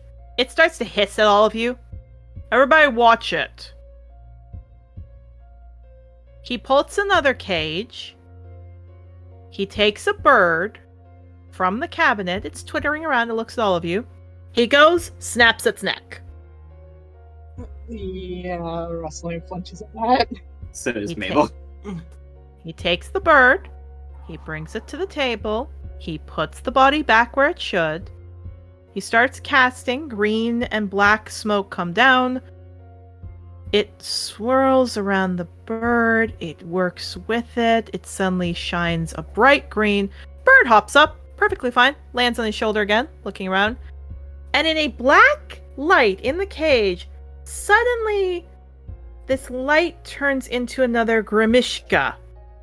And it just just starts hissing and trying to get at Gildor as he holds it up. When a necromancer revives someone, these things are made. Each one of them. Do they show up next? Are they supposed to show up next to the body when you revive it? Very close to it. They will run away if they feel outnumbered. Every time you revive something, one of these comes about. Now, there's just one. Isn't a problem, is there? Let me show you what the problem with. He holds up a staff of a magi. But to everyone else, this is a very high magic item. He holds it in one hand. He holds the Grimishka in the other. He moves the magic item over to the Grimishka. Suddenly, it's just a staff. He drops it. Keeps the Grimishka close. The Grimishka grows about an inch as he, starts chittering and laughing. These things eat magic. They're destructive little things, and we keep them in the school. As he holds in the cage and puts it back down, he holds the item away. Magic comes back because no one else will take them. They kill on sight. We can't use any spell to hurt them. They get bigger. and they kill people. We don't know why they're here. We don't know what causes them. And we try to. But let me show you what happens when we try to humanely see what they're like. Takes the old Grimishka, the older one. Actually, no, he takes a new one, who's trying to get near him, like trying to grab him. Takes a sedative. This is enough to knock out a human being. Takes a dart, blows it in, shoots the Grimishka. It glows and suddenly laughs and starts to like jitter around in the cage trying to get at him. Doesn't go down naturally. How about magic? Casts, pink mist flows over it. You guys can tell it's, obviously meant to sleep. It gets bigger. It laughs again. Can't go down by magic. So other means is to cut it open, you may say, and kill it. Fun idea. Takes a knife, stabs it through the head. Falls to the ground. Now, normally I just take this open and, oh, look at that. It fades into dust. It's gone. We don't know what these things are. We don't know where they come from. All we know is necromancy produces these destructive little vermin. Necromancers who've revived hundreds of dead bodies have clans of these things in territories, and they hunt them down. And when they find them, they'll either kill the user, or to make it even worse, they will kill everything that user loves. So I'll ask again, student. What was that about necromancy? I disagree with you. Politely. Most half-dragons are that stubborn. I will say this to each and every one of you. Magic is not meant to ever be used without a purpose. It's never good. And despite I am an arcane teacher, I'm not teaching you to get better at your magic. I'm teaching you how to avoid this at all cost. He looks to Craig. Go sit down. Craig walks. He gets a health potion from the guy. He sits down. He looks tired. Yeah, Yarrow's gonna help him walk back. Now, if there's any further interruptions, we will go over the 8 allowed magics. Am I clear? And he goes back to writing on the board. Let's give everyone a chance to have fun after that. Magic class ends. You get your syllabus. Would anyone like to talk with each other? Octavia's gonna look back at Mabel. He's gonna top the seat and go back to Mabel and be like, "Hey, you all right after all that?" I need to talk to Valdis really bad. Well, how about this? After classes are finished, we'll stop by that. They said there's a temple place here, right? I think so. How about we all stop by there? Or if you want some company on the way, just looks at okay. Yeah, we both can accompany you. Only if you want to. I know people don't like him. Shadow's gonna. Oh, sorry. Go, sorry. You go. Shadow's gonna walk by, look down to Mabel. I think that guy was an asshole to you. Necromancy ain't that bad. And she just starts walking off. Okay. He's a little bit more hostile than one would think a professor would be towards something like that. He sighs and stands up. It's nothing I'm not used to. Here's the funny thing. As you all are walking off, he puts a hand. Hold, you 6, and you. Points at. Funny enough, he points over at Katerina. You too. Come here. Of course. Oh boy. Katerina comes over. I assume the rest of you do too. Yeah. Yeah. Do you move them up to the stage? No, not to the stage. He just comes here. I only need a few minutes. How would you all like to make platinum a month? How would you all like to make a platinum a month? Go on. Doing what? He pulls out a needle. I need your blood. Ah, okay, you're wanting to test on demigods. Alright. Hear me out. He actually made sure all the students have left by this point. He made sure not to say this when they're either here. Sorry, what? I'm not. I need your blood. This isn't necromancy, it's something else. But I need Mabel, do you your know what that blood. is? Pardon? I was gonna say what it was, but I was like, do you even know what that is, buddy? He looks at Mabel. Funny enough, you have no idea what he's talking about, Maple. I need it for something. What? Is it sanctioned by the school at all, or? It's sanctioned by me. I will raise it to 5 platinum a month. Why? Whatever. Yeah, it looks to you, Mabel. Thank you. I just need a test. Katarina puts up ears. Is that gonna hurt? No, I'll give you food. I will let you do what you want. I just need demi-celestial blood. And surprisingly, there are 7 stars this time.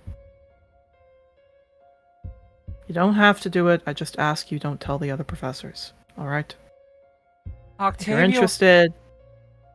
And he starts to walk off. Meet me after class on Friday. Octavio looks very suspicious at that.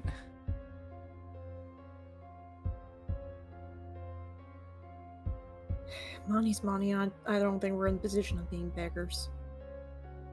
Catriona puts her ears back.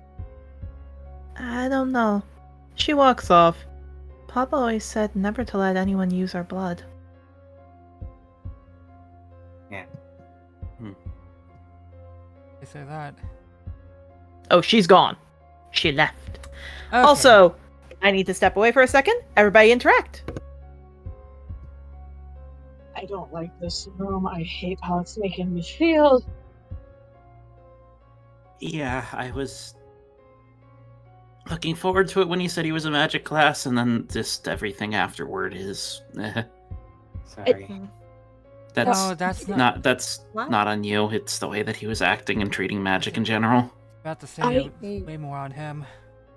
Yeah, they had nothing on you. Wrestling just looks down at her hands. I'm literally like a good chunk of my life I've been having to practice magic to keep it controlled. I was hoping this would be a good class to learn how to better harness it. But you want us to be suppressed in it? Admittedly, it's nothing I'm not used to. I guess that's the plus side for me not having magic. I didn't have to go through what all of you feel. I mean, it's less what wrestling was talking about and more the type of magic I do everybody thinks is evil. I mean, Can't say one But thing. I've never met one of those fucking... He, like, motions vaguely to where the fucking Gribshaw thing was and just goes, like, I've never seen one of those, and that's fucking weird. do you... Have you, like, never at all? Wrestling first. Just furrows brow. I'm wondering if it's... I mean, you are more connected to a god that has, like, domain over death, and death tends to be... Not saying it's a bad thing, I'm just... Maybe it has something to do with that? It's more... I've revived people before. Why have I never seen that? And our science teacher revived something, and one didn't appear anywhere near the room. Not that we saw. I will say this. This wouldn't be the first time I've seen a professor from here lie. I was just hoping that... He kind of just looks back at where the teacher is, like, probably just writing on the board. It's like... I hope that the higher-ups were able to do something about that. Funny you mentioned Are you guys talking in the room, or how are you moving to your next We're class? moving towards the exit. We're more We fucking out of there. Yeah, we're Yeah. moving. Okay, but I just wanted to it double was check. one of those things where he's like looking back at the room type of deal. So Also, if everyone in the party that has magic is getting like a headache or be like having some physical detriment to being in this room, we're not having this conversation in this room. Yeah, Mabel, at least for wrestling's sake, is like, we're getting out of here. Yeah. Here's the funny thing you all mentioned. Like, I don't get it. The science teacher did. They didn't. Funny enough, you see the science teacher walking up to Gilder's office with a Grimshaw. Okay, so why have I never seen one? Yeah, he stops. What? He pins his ears back anxiously.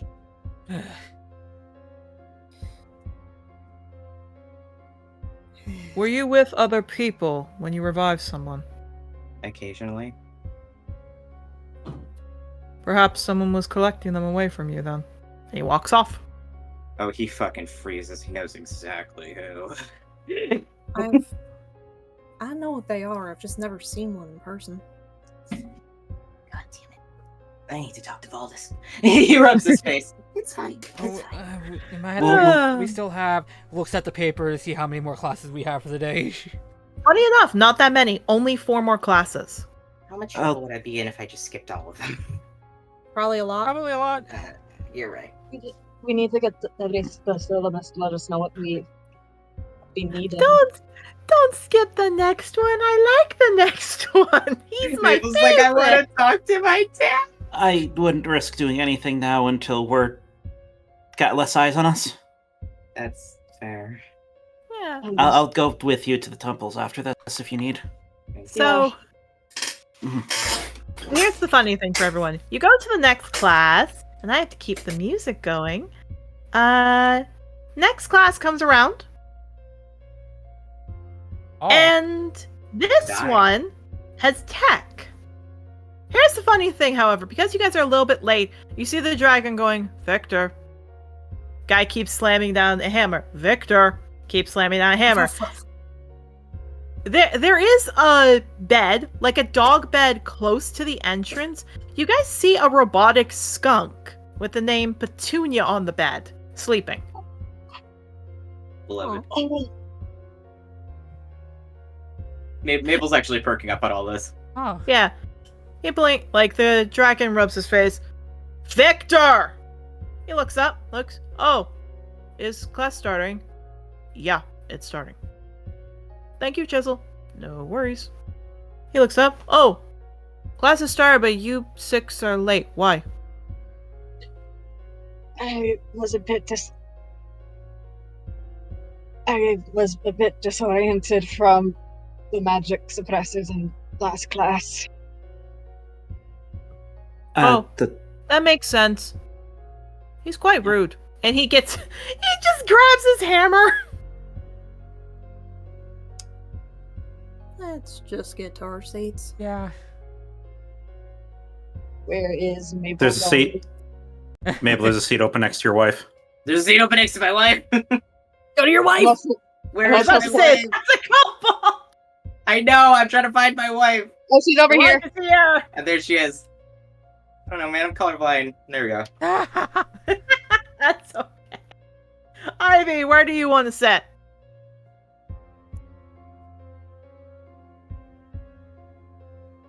Ivy is on mute. I guess I'll sit. I guess I'll sit behind the Pecora for now. He's staring You're no longer longingly. one of them. She will stomach sitting next to Octavia. Fair enough. The musician. Normally, I would allow you all to interact with someone else and get to know things. However, I can't have every class the same way. You guys don't even get a chance to talk, because when you try to, this guy named Victor goes, "Hello, my name is Victor Ashwind. I'll be teaching tech today." He looks over. Chisel, do I really have to do this introductory stuff? Yes, you do. But it's really dumb. I get it's dumb. You have to do it. Mabel agrees. The tism. The tism. But I don't want to do it. You still have to. Can't you do it? No, I can't. Why not? Because I don't want to. Because I don't want to. I don't want to.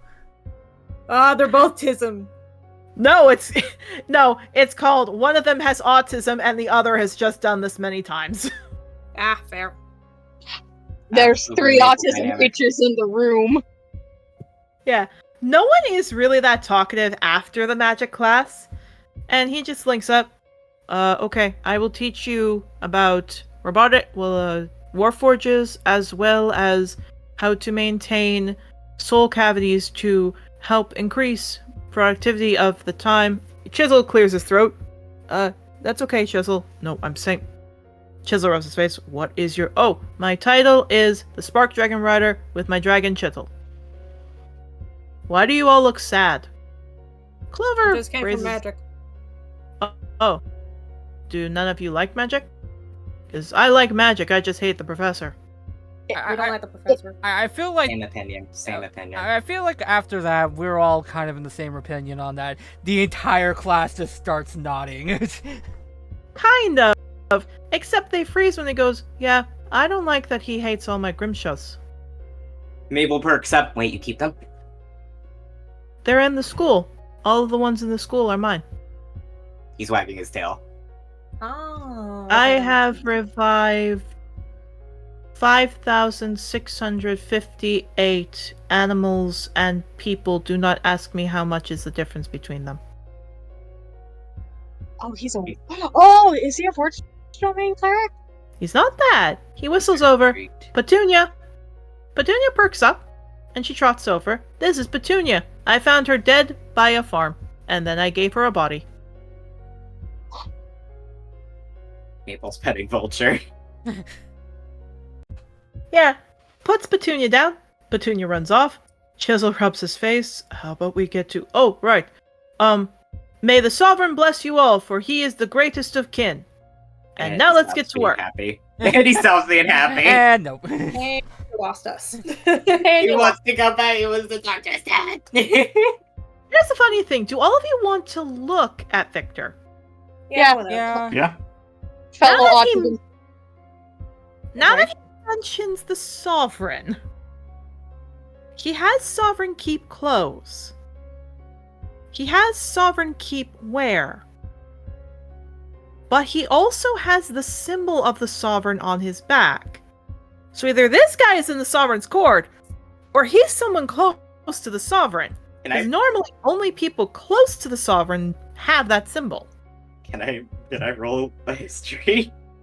You may! Can I roll? Anyone who has either been on the Island of Sovereign's Keep or has worked with the Sovereign may roll at advantage. Everyone else, disadvantage. 19. 15. 19 gets it, 15 does not. I'm trying to remember because there has been a few. You were at 1 point? I was at 1 point. Okay. Yep. What were you rolling? Everyone else should be disadvantage, History. except for Ivy. Is it history? History, yeah. Ivy and Octavio, you also get advantage. Everyone else, disadvantage. Yeah, 6. Ivy, that's enough. Yarrow, did you roll? Yeah, it's an 8. Okay, most of you don't get it, but Ivy, you get it. Octavio, you get it. Mabel, you get it because it finally clicks. That's Victor. Victor Ashwint.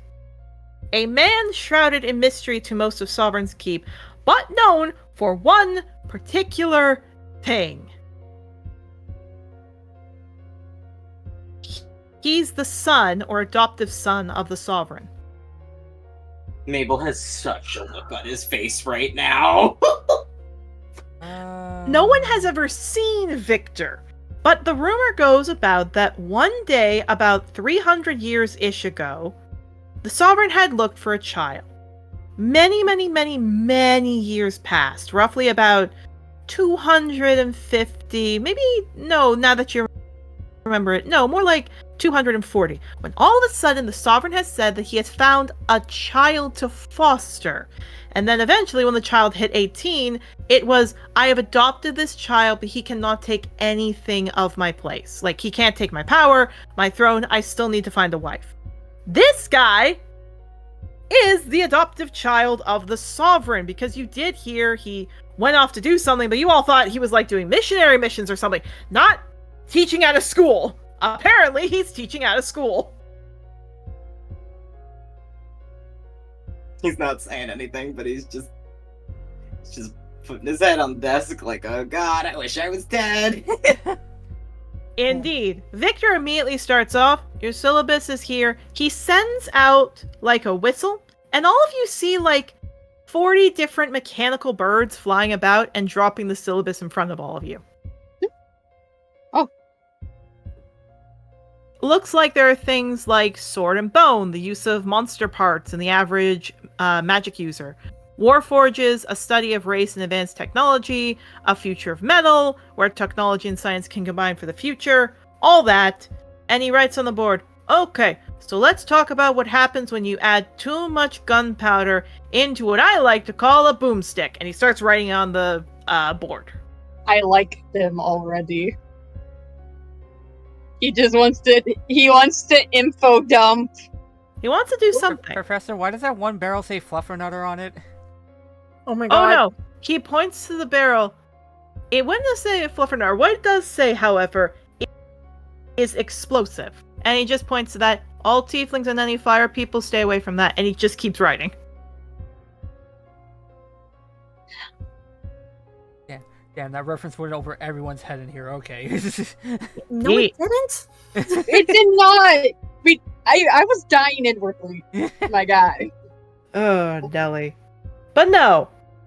Victor's class finishes. It's a lot more exciting because he does show you like tech tools and building things. But class ends. Victor doesn't even wait for all of you to leave. He just goes back to what he was doing before class started. Let him hyperfixate. Is he aware that he has another class after this? Chisel looks over. And that's me to say, alright everyone, go to your next class, and then it's dinner time, enjoy yourselves. And he looks over, Victor, we have to get ready.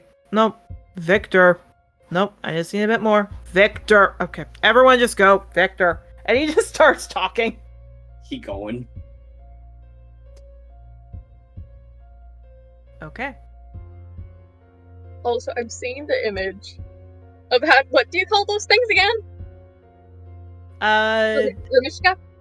Grimishka, yeah. They look like a funky Gabo Sphinx cat. Indeed. Let's get something cheery. Let's pick Octavia music. Oh boy. Because here's the funny thing. You all are tired. You're like, God dang it, what class are we going to have this time? And here's the funny thing. The next one says Angador Studies. If no one has any interactions they want to do you all head to Angador? Yeah. Is this our last one that he said? This is the second last one, and then you have dinner and then one more. Like 2 more. And this one is super quick because you all have already had this teacher before. Oh, okay. Which means I don't have to describe him. You all see Banyu's back. And he's just writing on the board, like, my name's Banyu, and he looks up. Hello, everyone. I know you all just had me earlier today, but I still wanted to introduce myself. Players, please move your token to somewhere. I found your wife. Where's my wife? Back in the left side. Damn it. Hang on, I'll move. I'll move. Oh, you already got there. You got there fast.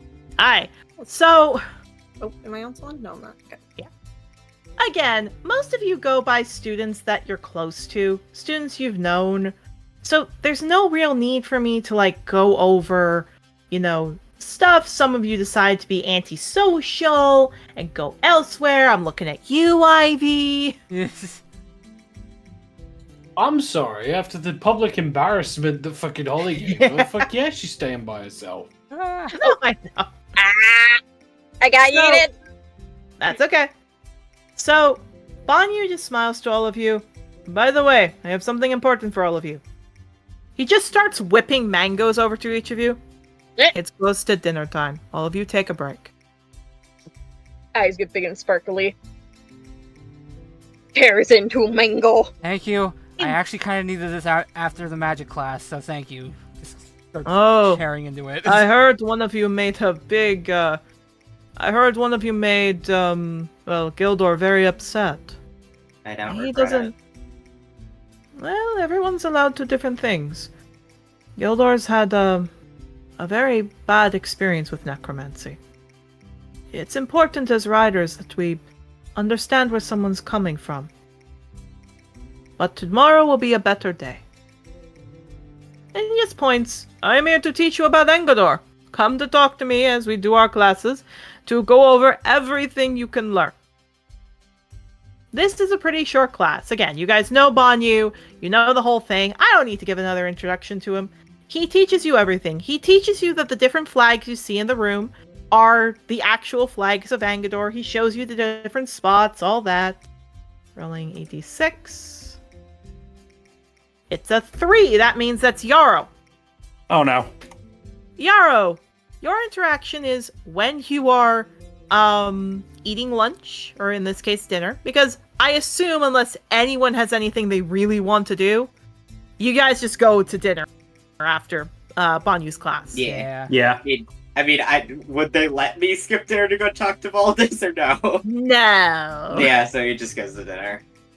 I mean, don't worry, you'll get your chance soon. I know, he's like freaking out. He's like, I need my dad to comfort me. Is it okay if I talk to Ivy? I'll say at dinner. I'll let you talk to Ivy at dinner. Okay. But anyone else want to do anything with Banyu specifically in the Engador class? Nah. Nope. Okay. Then you guys get dinner. People don't seem to care about you for dinner. Not a bad thing, but the school finally, although it feels like a long time, like 3 weeks have passed almost since that happened, it's just been a day. And finally, the place is all cleaned up. It was fast they did it. But it's cleaned up. It's all good. And Yarrow, this time you get an interaction because just as you're sitting down resting, Buckthorn comes up to you and he looks you up and down. Hey, you.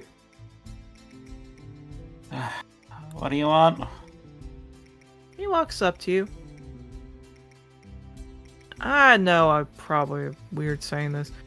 I think you and I got off on the wrong foot. Or hoof. He just kind of like slowly turns his head. He nudges in the direction of Cedar and them. I know you're hanging out with them, but you don't have to join their herd. Strong red deer like you, we could use them in my group. I wanted to offer you a spot in my herd. Haven't seen Cedar offer you one yet. I think you could do well. With all due respect, I'd prefer to pass. Why? Too good? I don't particularly want to be around a person that sees that somebody is in a happy relationship and then tries to get in the way of it. Yeah.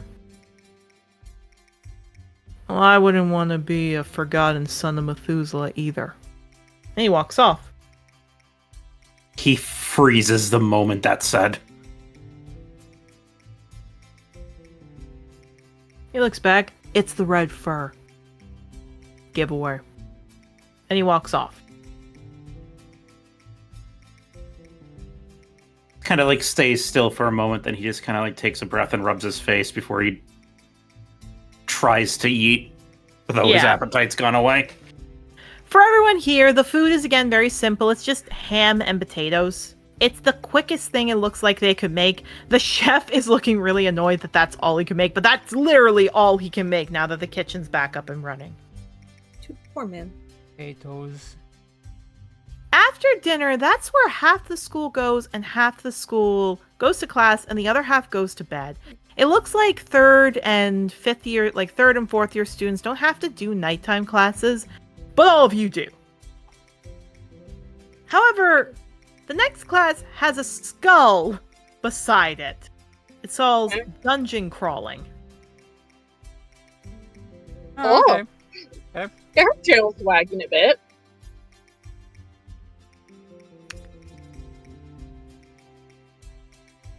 And let me all move you to the next room. The second last room. Something Wrestling knows about. Indeed. Oh. There's Coulter and Azmi. The people who, again, almost, well, had you goddamn banished. Expelled. Oh, no.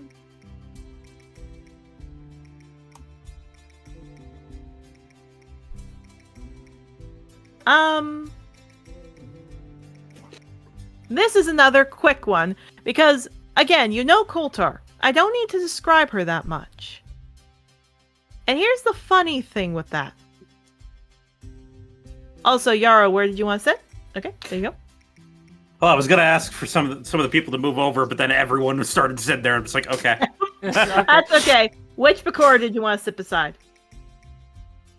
He was gonna sit in between. Fuck names. So many character names are thrown in such a short time. I did not have get all of them written down. No, that's okay. The deer and the giraffe. The deer and the giraffe. Okay, everyone. I move you. There you go. I was about to say you could have just yeeted you could have just yeeted fucking Octavia over the hollyhock if you need to be. Throw him. Rolling along him. Oh, Ivy, you're not being antisocial. Good for you. Yes. I'll say. Shadow, where are you? Twice. She's in I'm front over of us. here. Fair enough. You can move up if you want. You can move back to sit beside Ivy. I mean, sure, why not? All right. And because I promised this, just while I gather up some notes, Ivy, Shadow, you may talk with each other. Yeah, she's gonna sit down beside her. Mind if I just have a word with you really fast?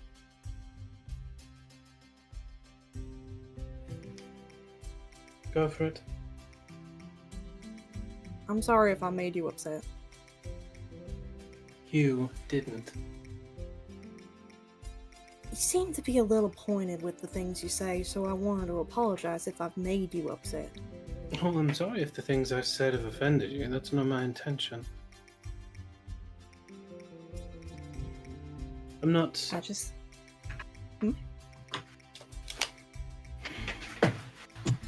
Like, she has had a day, and like anybody who has seen Ivy the past few days, so anybody at the party basically, can see that the where she would be like standing like proper, holding her head up and talking like this, she's just slumped, leaned back, sitting very, very casually. I wasn't trying to sound crass when I was saying I was annoyed earlier. I was annoyed because he thinks that teacher thinks because I've been through something that justifies what I did. Or it's the reason I said what I said. That's not the case. I'm sorry if my words hurt you. That was not my intention. I am just used to different kinds of conversations. Like? The moment you give something away, someone will use it to cut your throat open. Ah, so untrusting.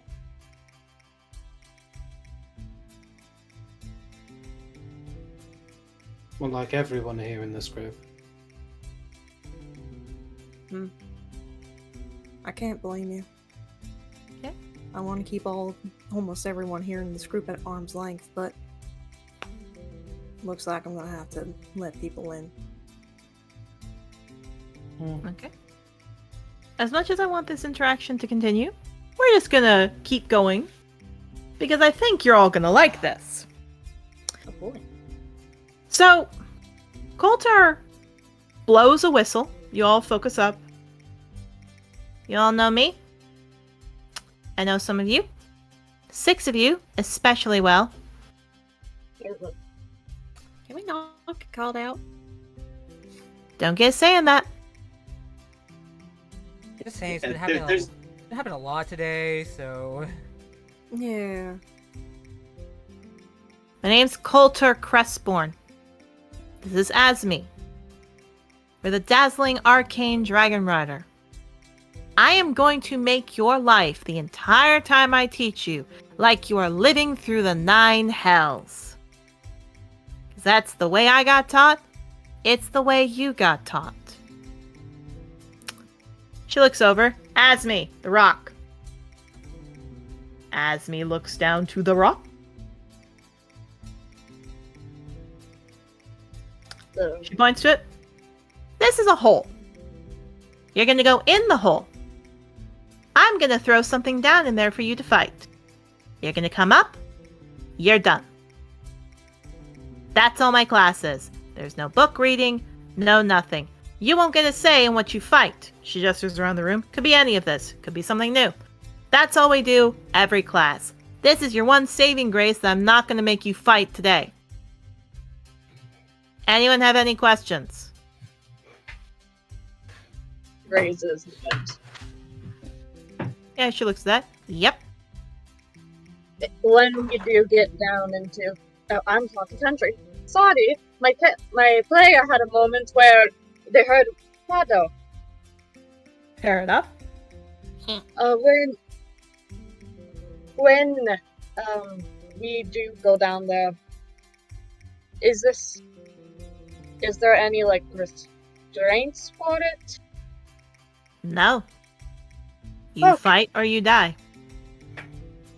Yarrow raises his hand. Looks at that. Do we have to kill the monster that we're thrown in there with, or do we just have to find a way to sedate it and get away? Excellent question. I'll give you a sum of an A the next time you fight. You can do either. You can restrain or hunt, but let me tell you, it's gonna try to kill you. Up to you. If you get bad, holds up a whistle, one of you is gonna be named party leader. You blow the whistle if you think you're in too much. I come, I kill it. Next question. Octavio will raise his hands. Points?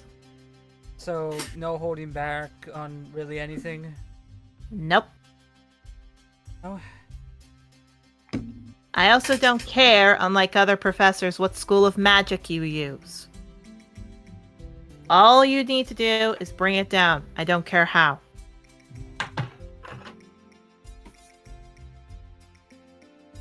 So let's talk about points of where to kill something, and starts writing on the board.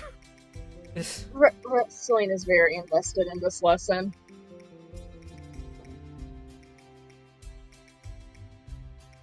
And now the last class. The very, very last class. The absolute last class to get through. And then the next day would be different kinds of classes, but this is the last one for today. Unless anyone has any other questions. Nope. Nope. Okay then. Let's just say this next class I think is going to make one of you happy. Where are you? Psych, language, botany, family. There you are.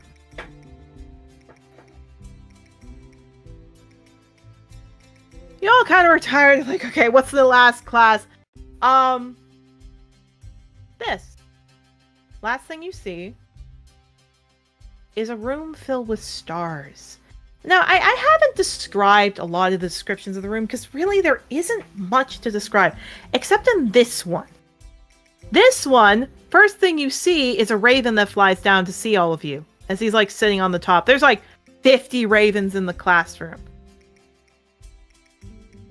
There's a raven Kenku up on the stage who's talking to a raven. It seems like coo to it and smile.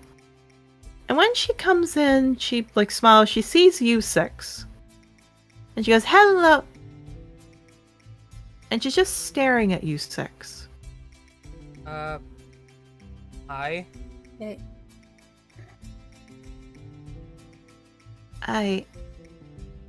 Yeah, her dragon nudges.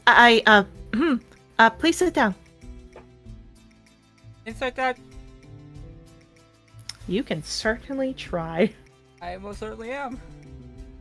And you know Sure, what? why For the the first time in this campaign, I'm gonna give myself a bardic. Okay. You I'm can. yours, Actually, no. No one can help each other. Okay, that's fine. I'm gonna roll my own then. Insight's not great, but sure, why the fuck not? Wrestling, you don't. Octavio, no. Shadow, no. Would a bardic, Mabel, would no. A bardic, would a He's bardic, not in a good mental place. Would a He's not bardic, in a good mental space. would a bardic help me out? Not at your level. Damn it. Okay. Ivy, nope. The last one who has any chance is Yarrow. I'm trying to decide if Yarrow would even roll at this point, because as soon as he saw the Raven iconography, he's unsettled about being in this room.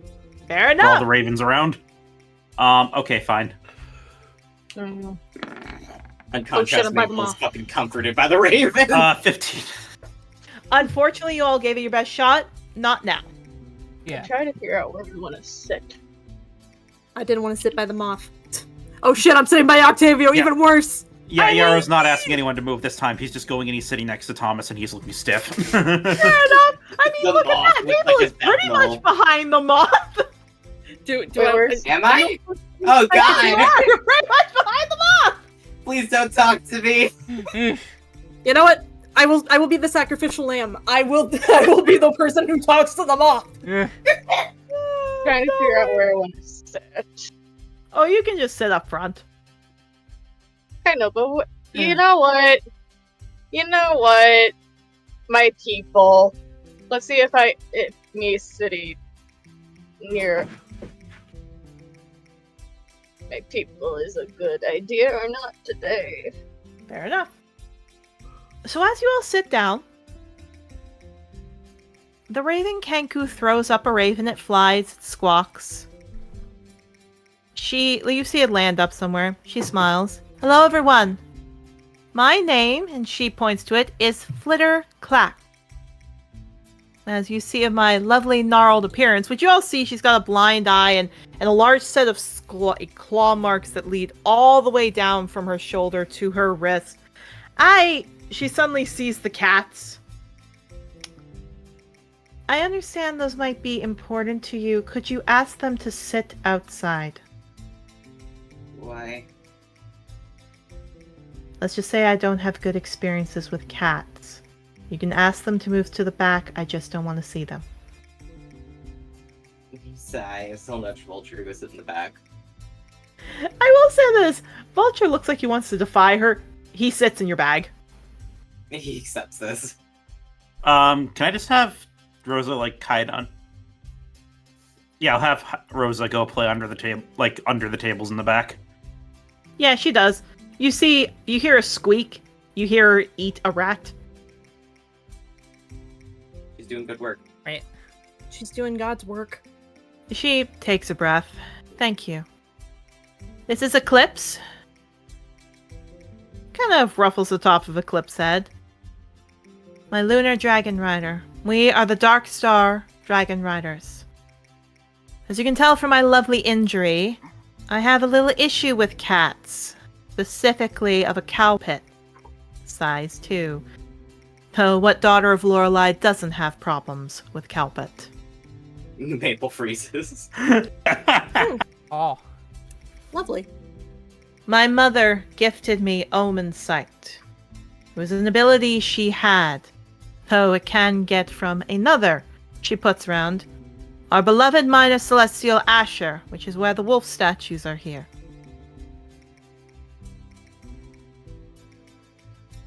If you are to stay in my classroom, there are 3 rules you must follow. 1. Do not sing someone's song, for if you do, their path will be taken from them. I sung someone's song before, and 6 of my technical siblings died that day. Don't ever say in detail if you ever witness a vision what will happen. You don't know what will happen to someone else. The other thing, she writes in a big number 2, if I hear any praise of Ulysses, I will stab you. In this Mabel place, relaxes. we praise Valdis, We will actually be talking to him at times in this classroom. Shadow looks visibly uncomfortable at that. Mabel's like, please, today, I need to talk to my father. As well, the kin of Valdis will always be welcome here. And I just would like to say the third rule, as she looks to all of you. Again, she stares at each of you in the party. She just looks at all of you. Just Yarrow squint. is not meeting her gaze. The lunar dragon nudges her. She goes, the third rule. If someone has omen sight, please come talk to me. I know ways to help, and I need to know what visions you have. Is there any questions?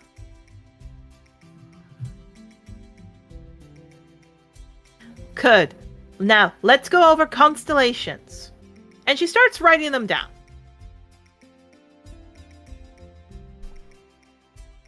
Class ends. Flitter does that. Technically, now you guys can go to the merchant grounds if you all would like. They have been activated because you got through your first day. Hooray! Yippee! Does anyone want to do anything before we move to the next event? Temple. Temple. I agreed to go with Mabel, so I volunteered as well. I also have. Oh, sorry. No, you go. I also have some questions to maybe inquire about what the fuck is going on with my daughter. Fair enough. All right. I'm gonna follow Ivy only because she wants quiet. Okay, Ivy. Ivy's gonna go and have a smoke. Good for her. So, as all of you are about to go, I have to change the music again. Oh boy. As all of you leave again, Flitter has handed out the notes. She walks off. As you all get out and you're like, man, we get free time. Clover nuzzles up to you, Mabel. Everything seems right. Miss Coldust is booking it over in your direction for all of you. Oh no. Hi. Hold on. Any of the kids are here? Are any of them here? What do you no, mean? did you Why? I swear I don't know what happened. She points back. I dropped them off at 5 p.m. in the room at dinner time. I left them food just as I was supposed to. I have just been alerted about 10 minutes ago that their door is open and they're gone. You our kids wandered off? I'm not supposed to watch them after class. I just put them in the room. I had the door locked. I don't know what happened. Rustling is booking it. Here's a funny thing. Flitter hears that. She looks up. It's the protection locks. What? A long time ago, there were assaults that happened in the room, and what happened is that someone would scream, and we wouldn't be alerted that something was wrong. So what happened is that the locks have had magic effects to them, that if someone was crying or screaming, they open. But I don't... She looks over. Do any of your kids cry quite a bit? They're young, so assume yes. I will say Clover's looking at you, Mabel, like, oh no. Yeah, he's nodding. Yeah, Miss Coldust looks... you looks at Clover. You'll come with me. Fleur looks, I'll help check the grounds. She looks at all of you. Why don't you head to the merchant's field? They might have head that way. Coldust looks terrified as she's looking around for the kids. Yeah, Rustling is running to the ground. Oh god, this is not good. This is not good. This is not good. This is not good. Mabel is too, but he's like, I just want 1 minute to do the thing I want to do. And now literally nothing will let me. Don't worry. You're about to. So here's the thing. As you all are running over to the merchant grounds, trying to look, first off, let me take you to a map of the merchant grounds. Oh,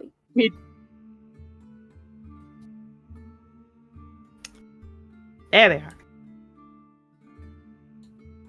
Rustling's mother's adrenaline is kicking in. Indeed.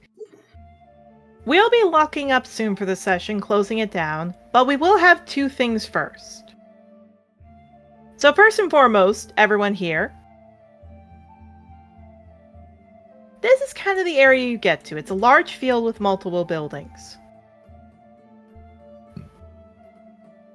You see that there is a building close by, but then there are tons of other buildings. Do you all want to go to the nearest building? Yes. Yes? I am looking for the nearest body of water. Okay. Let me describe this then. As all of you ran here to try and figure out, you see the shop, you see it might be open. There are definitely lights inside. You run off, you go in, you slam open the door. Inside the door, first, above the sign says Taylor's Traveling Tuck Shop. The shop inside is vibrant with different colors, trinkets, food. You can smell spice cakes and everything else. It looks great, but there's no one in here. There is a bell, however, on the counter that says ring for service. Yeah, I'll ring it. Okay, you walk up, you hit the ring, and from behind all of you, you hear, "Hi!" What the? Hi. Standing in front of you is a tan-skinned man, black hair, purple and gold on him. He's got like a smile that could resemble a fox. Oh, it's He just him. chuckles. Hi! So, my shop's closed. I just left that there for now while I was dealing with something in the back. So why are you breaking into my shop? Right. We're here to look for our kids. Yeah. Oh, you're the parents of the little guys who ran in here. So they did come through here. Question? Can one of you name something about them? My daughter Vale has tentacles sprouting out of her back. Okay, yeah, you're right. And just walks. Okay. He walks right to the back. He opens the door. And you all hear crying. And you realize Cypress got overstimulated and all of your kids have candy on their faces. Taylor looks to all of you as he swings the door, swings the key. Yeah, so they came into my shop. One of them was crying. Some girl named Marigold said, to give her something to calm him down. I stuck him in the back, and I've been trying to look for all of you for, an hour. Thank you. No worries. Yarrow, your kids run out first, followed by Shadow, your kids, then Rustling, your kids. Mabel, all of your kids look guilty as they come out. Yeah, he's just hugging them. I'm gonna be so real. He's so overstimulated. He's not verbal at this point. No, that's fair. Taylor looks to all of you. So, I'll bill you for what they ate later, but wow, you all look like you've had a sucky day. Wait, are you the lot who messed up the school? Ivy leaves the building after hearing that. I love all so of Shadowleap. you. Shadowleap's walking out. She's done. You can if you want, but he does say, "I love all of you." She gets a thumbs up as she's picking up her kids and walking out. Not gonna lie. Oh, sorry?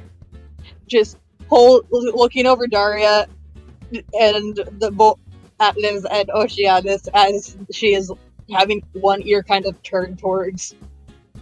Wait, did he say what his name was? No, he hasn't.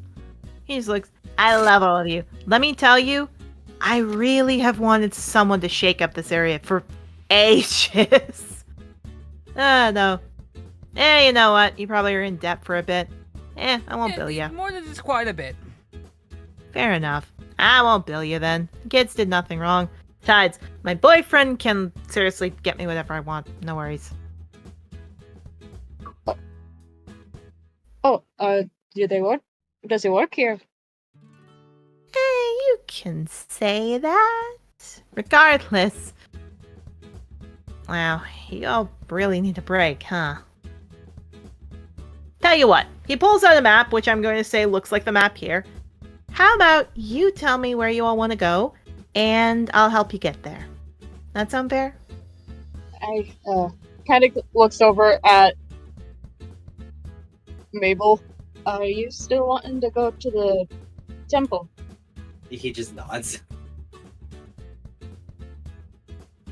I also hid those accidentally. Ah, the Holy Acolyte. Yeah, I can help with that. Yeah. Points to Mabel. He mainly just wants to go there to talk to his gods. Yeah, which one? Valdis. Oh, good for you, Rebel. He's just sighs. He's just hugging his kids. He's so fucking overstimulated right now. Yeah, he looks. He okay? It's been a long day. First day of classes really. and all that. Hey, like, I've got a desensitization room back there. You wanna go in there? No, I just need to talk with all this. Oh. Yeah, hang on. He suddenly walks to the back. He comes back out with a black statue, because Ivy and Shadowleap aren't here. He comes back out with a black statue. It is a symbol of Oldest as he pushes forward. There you go. He's clinging to it. Like, it only has one use. So, you can pray to him here, and then I'm gonna lock up the shop. That fair? I'll go outside, it's fine. He kind of scratches his head. If that's the case, then... Yeah, points. Go to the back field. On the left side of my place should be private enough. Okay?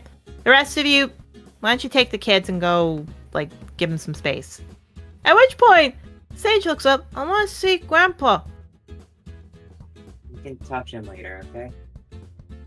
Yeah, he yawns but nods. Okay, who wants to come meet Voldus, and who wants to go drop off the kids? I want to meet Voldus. Or, another way, see the other place.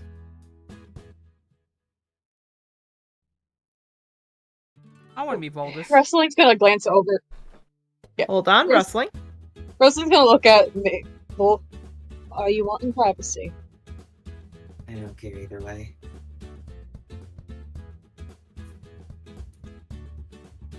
Looks at Octavius. Or Octavia. Oh my god, brain. It's okay. Octavio. Arches a brow in curiosity. That's one of the few gods I haven't met yet that haven't tried to pile drive me into the earth, so... It's been a bit since I saw Vagi. Or Zagi. But I was a kid, but eh. Alright. So this is just a head count. Mabel, Taylor helps shoo you all out. And by the way, come to my shop when you got more time. We can talk more. He shuts the door and locks it. He's fucking praying to Voldus. He needs his dad so bad. Okay, this is my question here. Ivy and Shadow, I assume you guys headed back to the dorms. Yeah. Well, Okay. she's gonna go have a smoke first. Good for Okay. her, frankly. Yeah, good So for I her. will say, just to wrap this up, Shadow and Ivy, you definitely do get to have your smoke. We will catch up with you after, if that's alright. But first, we're going to go to Voldus. Is that fair? Yeah. Alright. Then let me change the music for our last interaction for the night. Also, is Yarrow there, or...? Well, that's the question. Yarrow, where are you going? Yarrow wants to take his kids somewhere safe. If Mabel has a way to talk to Valdis now, then he just wants to make sure that they're okay before he comes back out and does his chopping and everything. Okay. Strictly fair. So if that's the case, then I will say you are with Ivy and Shadow. Everyone else, I assume, stays here? Yep. Okay. Mabel, you pray to Voldus. It's a little hard. I won't have you roll religion, because you have a statue of him. The shadow on the statue starts to grow. The shadow crumbles into dust. And standing before you three is a large night walker who looks down at all of you. He fucking flings himself towards him to hug him. He goes to hug you, and then he sees two people he's not used to. Don't worry, we're Mortal. with him. Why did you bring these two here? They insisted on coming along. He pats your head. King of the dead, ruler of the ethereal plane, Valdis the corrupted, or Valdis the destroyer, is before you both, Octavio and Rustling. So I assume you both are bowing. Yeah, no, he's being respectful. He looks out. He looks down. What's going on? And Mabel, he's definitely different than how he usually talks to you, but he just looks down. Follower. There's other people here, he expected that. Yeah, he looks. What is it? He's trying to be so calm because there's other people here, but it's not really working. He kind of takes a breath, and it's very clear he's on the verge of tears. He just goes oh, I didn't got brought up, and I mean, mainly the moonlight thing, honestly, at this point. He looks at you both, he sighs, he hugs you. He hugs back. And he does not clarify, because there's other people here, but he just goes, and I did not know that there were creatures that were made with revival, so I didn't realize he was using me for other things. It's not that there's multiple things. Oh, you mean your Gremshka? I didn't know those were a thing. Yes, but it's not him who's been collecting them. Really?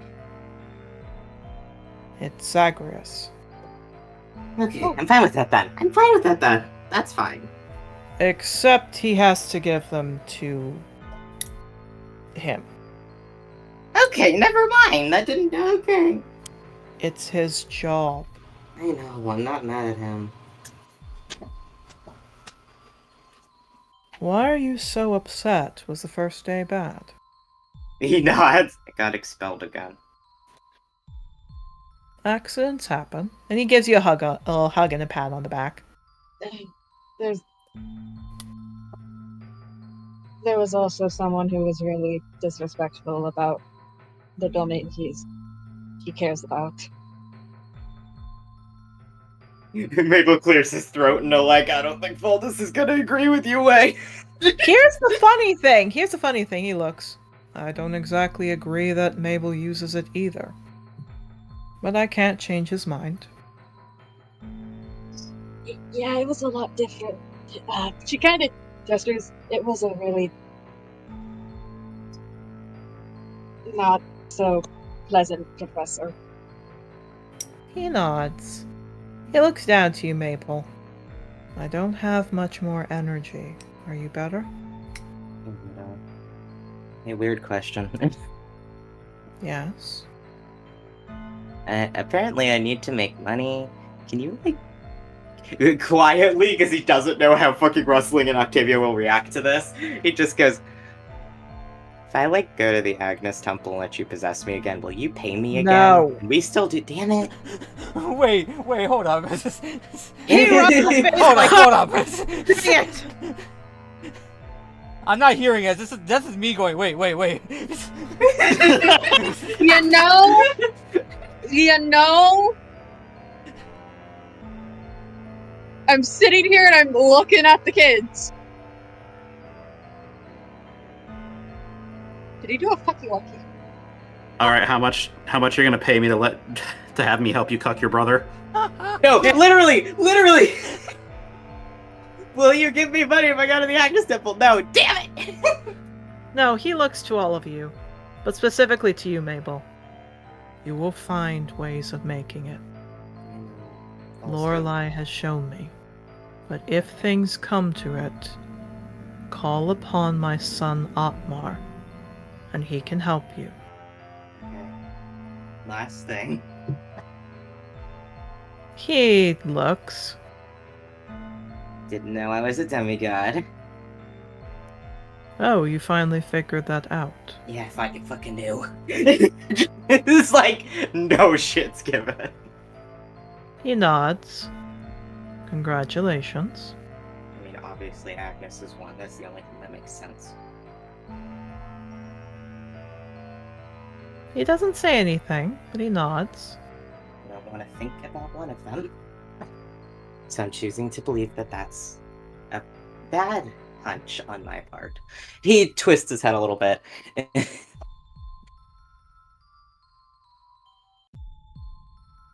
He, is freezing. He just goes, I have a guess for another one, but I don't know how I feel about that. I cannot sing your song for you. I know. If you want to find out who your parents are, you have to go on a quest. Why wouldn't they have claimed me, though? I can't sing your song. There's other people here, so he doesn't say the thing, but he nods. But perhaps, as he stands up, they were protecting you from people like me. You really are a foolish mortal to try and bond with me. Oh, we're going with this act again, because there's other people here. Or maybe I've been acting all the time with you. That would be weird if you were, frankly. He starts to fade as he just looks to you. But perhaps if you did want to know, maybe you need to find a way to study the Celestials and make something of yourself. And he's gone. Are there, trees in this area? Yes! He takes, a very long breath. He turns back to Octavian Wrestling and goes, I am so sorry about this. He walks over to a tree and fucking digs his claws into it and rips a chunk out of it. Oh, indeed! Okay. We are gonna cut from this back to Shadow, Ivy, and Yarrow. You all just see a giant shadowy thing that's disappeared. She sees that, lets about a bit of a growl, and just walks off. Ivy, you smoke the weed. Look at the weed. I remember to unmute my mic. She just lights her pipe and just smokes,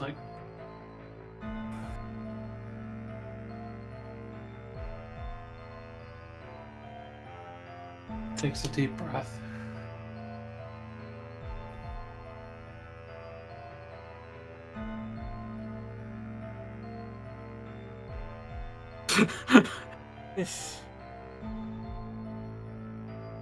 Heroe's just kind of walking with the kids and puts Ruby on Rose's back and is holding Echo's hand and carrying Flare.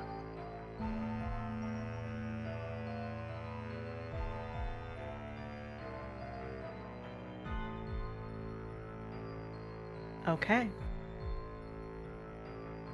As much as I would like to go in more, it is late. We should probably wrap up session because we're going for a while. Please. Yeah. Excuse me, do you not like the game? It is 1:10 in the morning.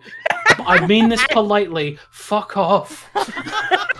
I know. Oh, Nelly. But no, we'll wrap up this session today by wrapping up the whole day. You all have gone from one full day and you've survived. You all go to bed, get some sleep, and the last thing I will describe is the next day, before any of you wake up, you wake up to a hissing, screaming vulture that you, Yarrow, can hear die! Ivy shoots it with an Eldritch Blast. Ivy, you turn into a stuffed dog. And suddenly you all hear in a simple voice, well, that's rude to shoot a Celestial. And all of you see a little painted dog sitting in the middle of the room. And that's where we're closing off for session today. Yippee! You all had fun, laughs, joy in your classes, but now it's time to say goodbye for the day. I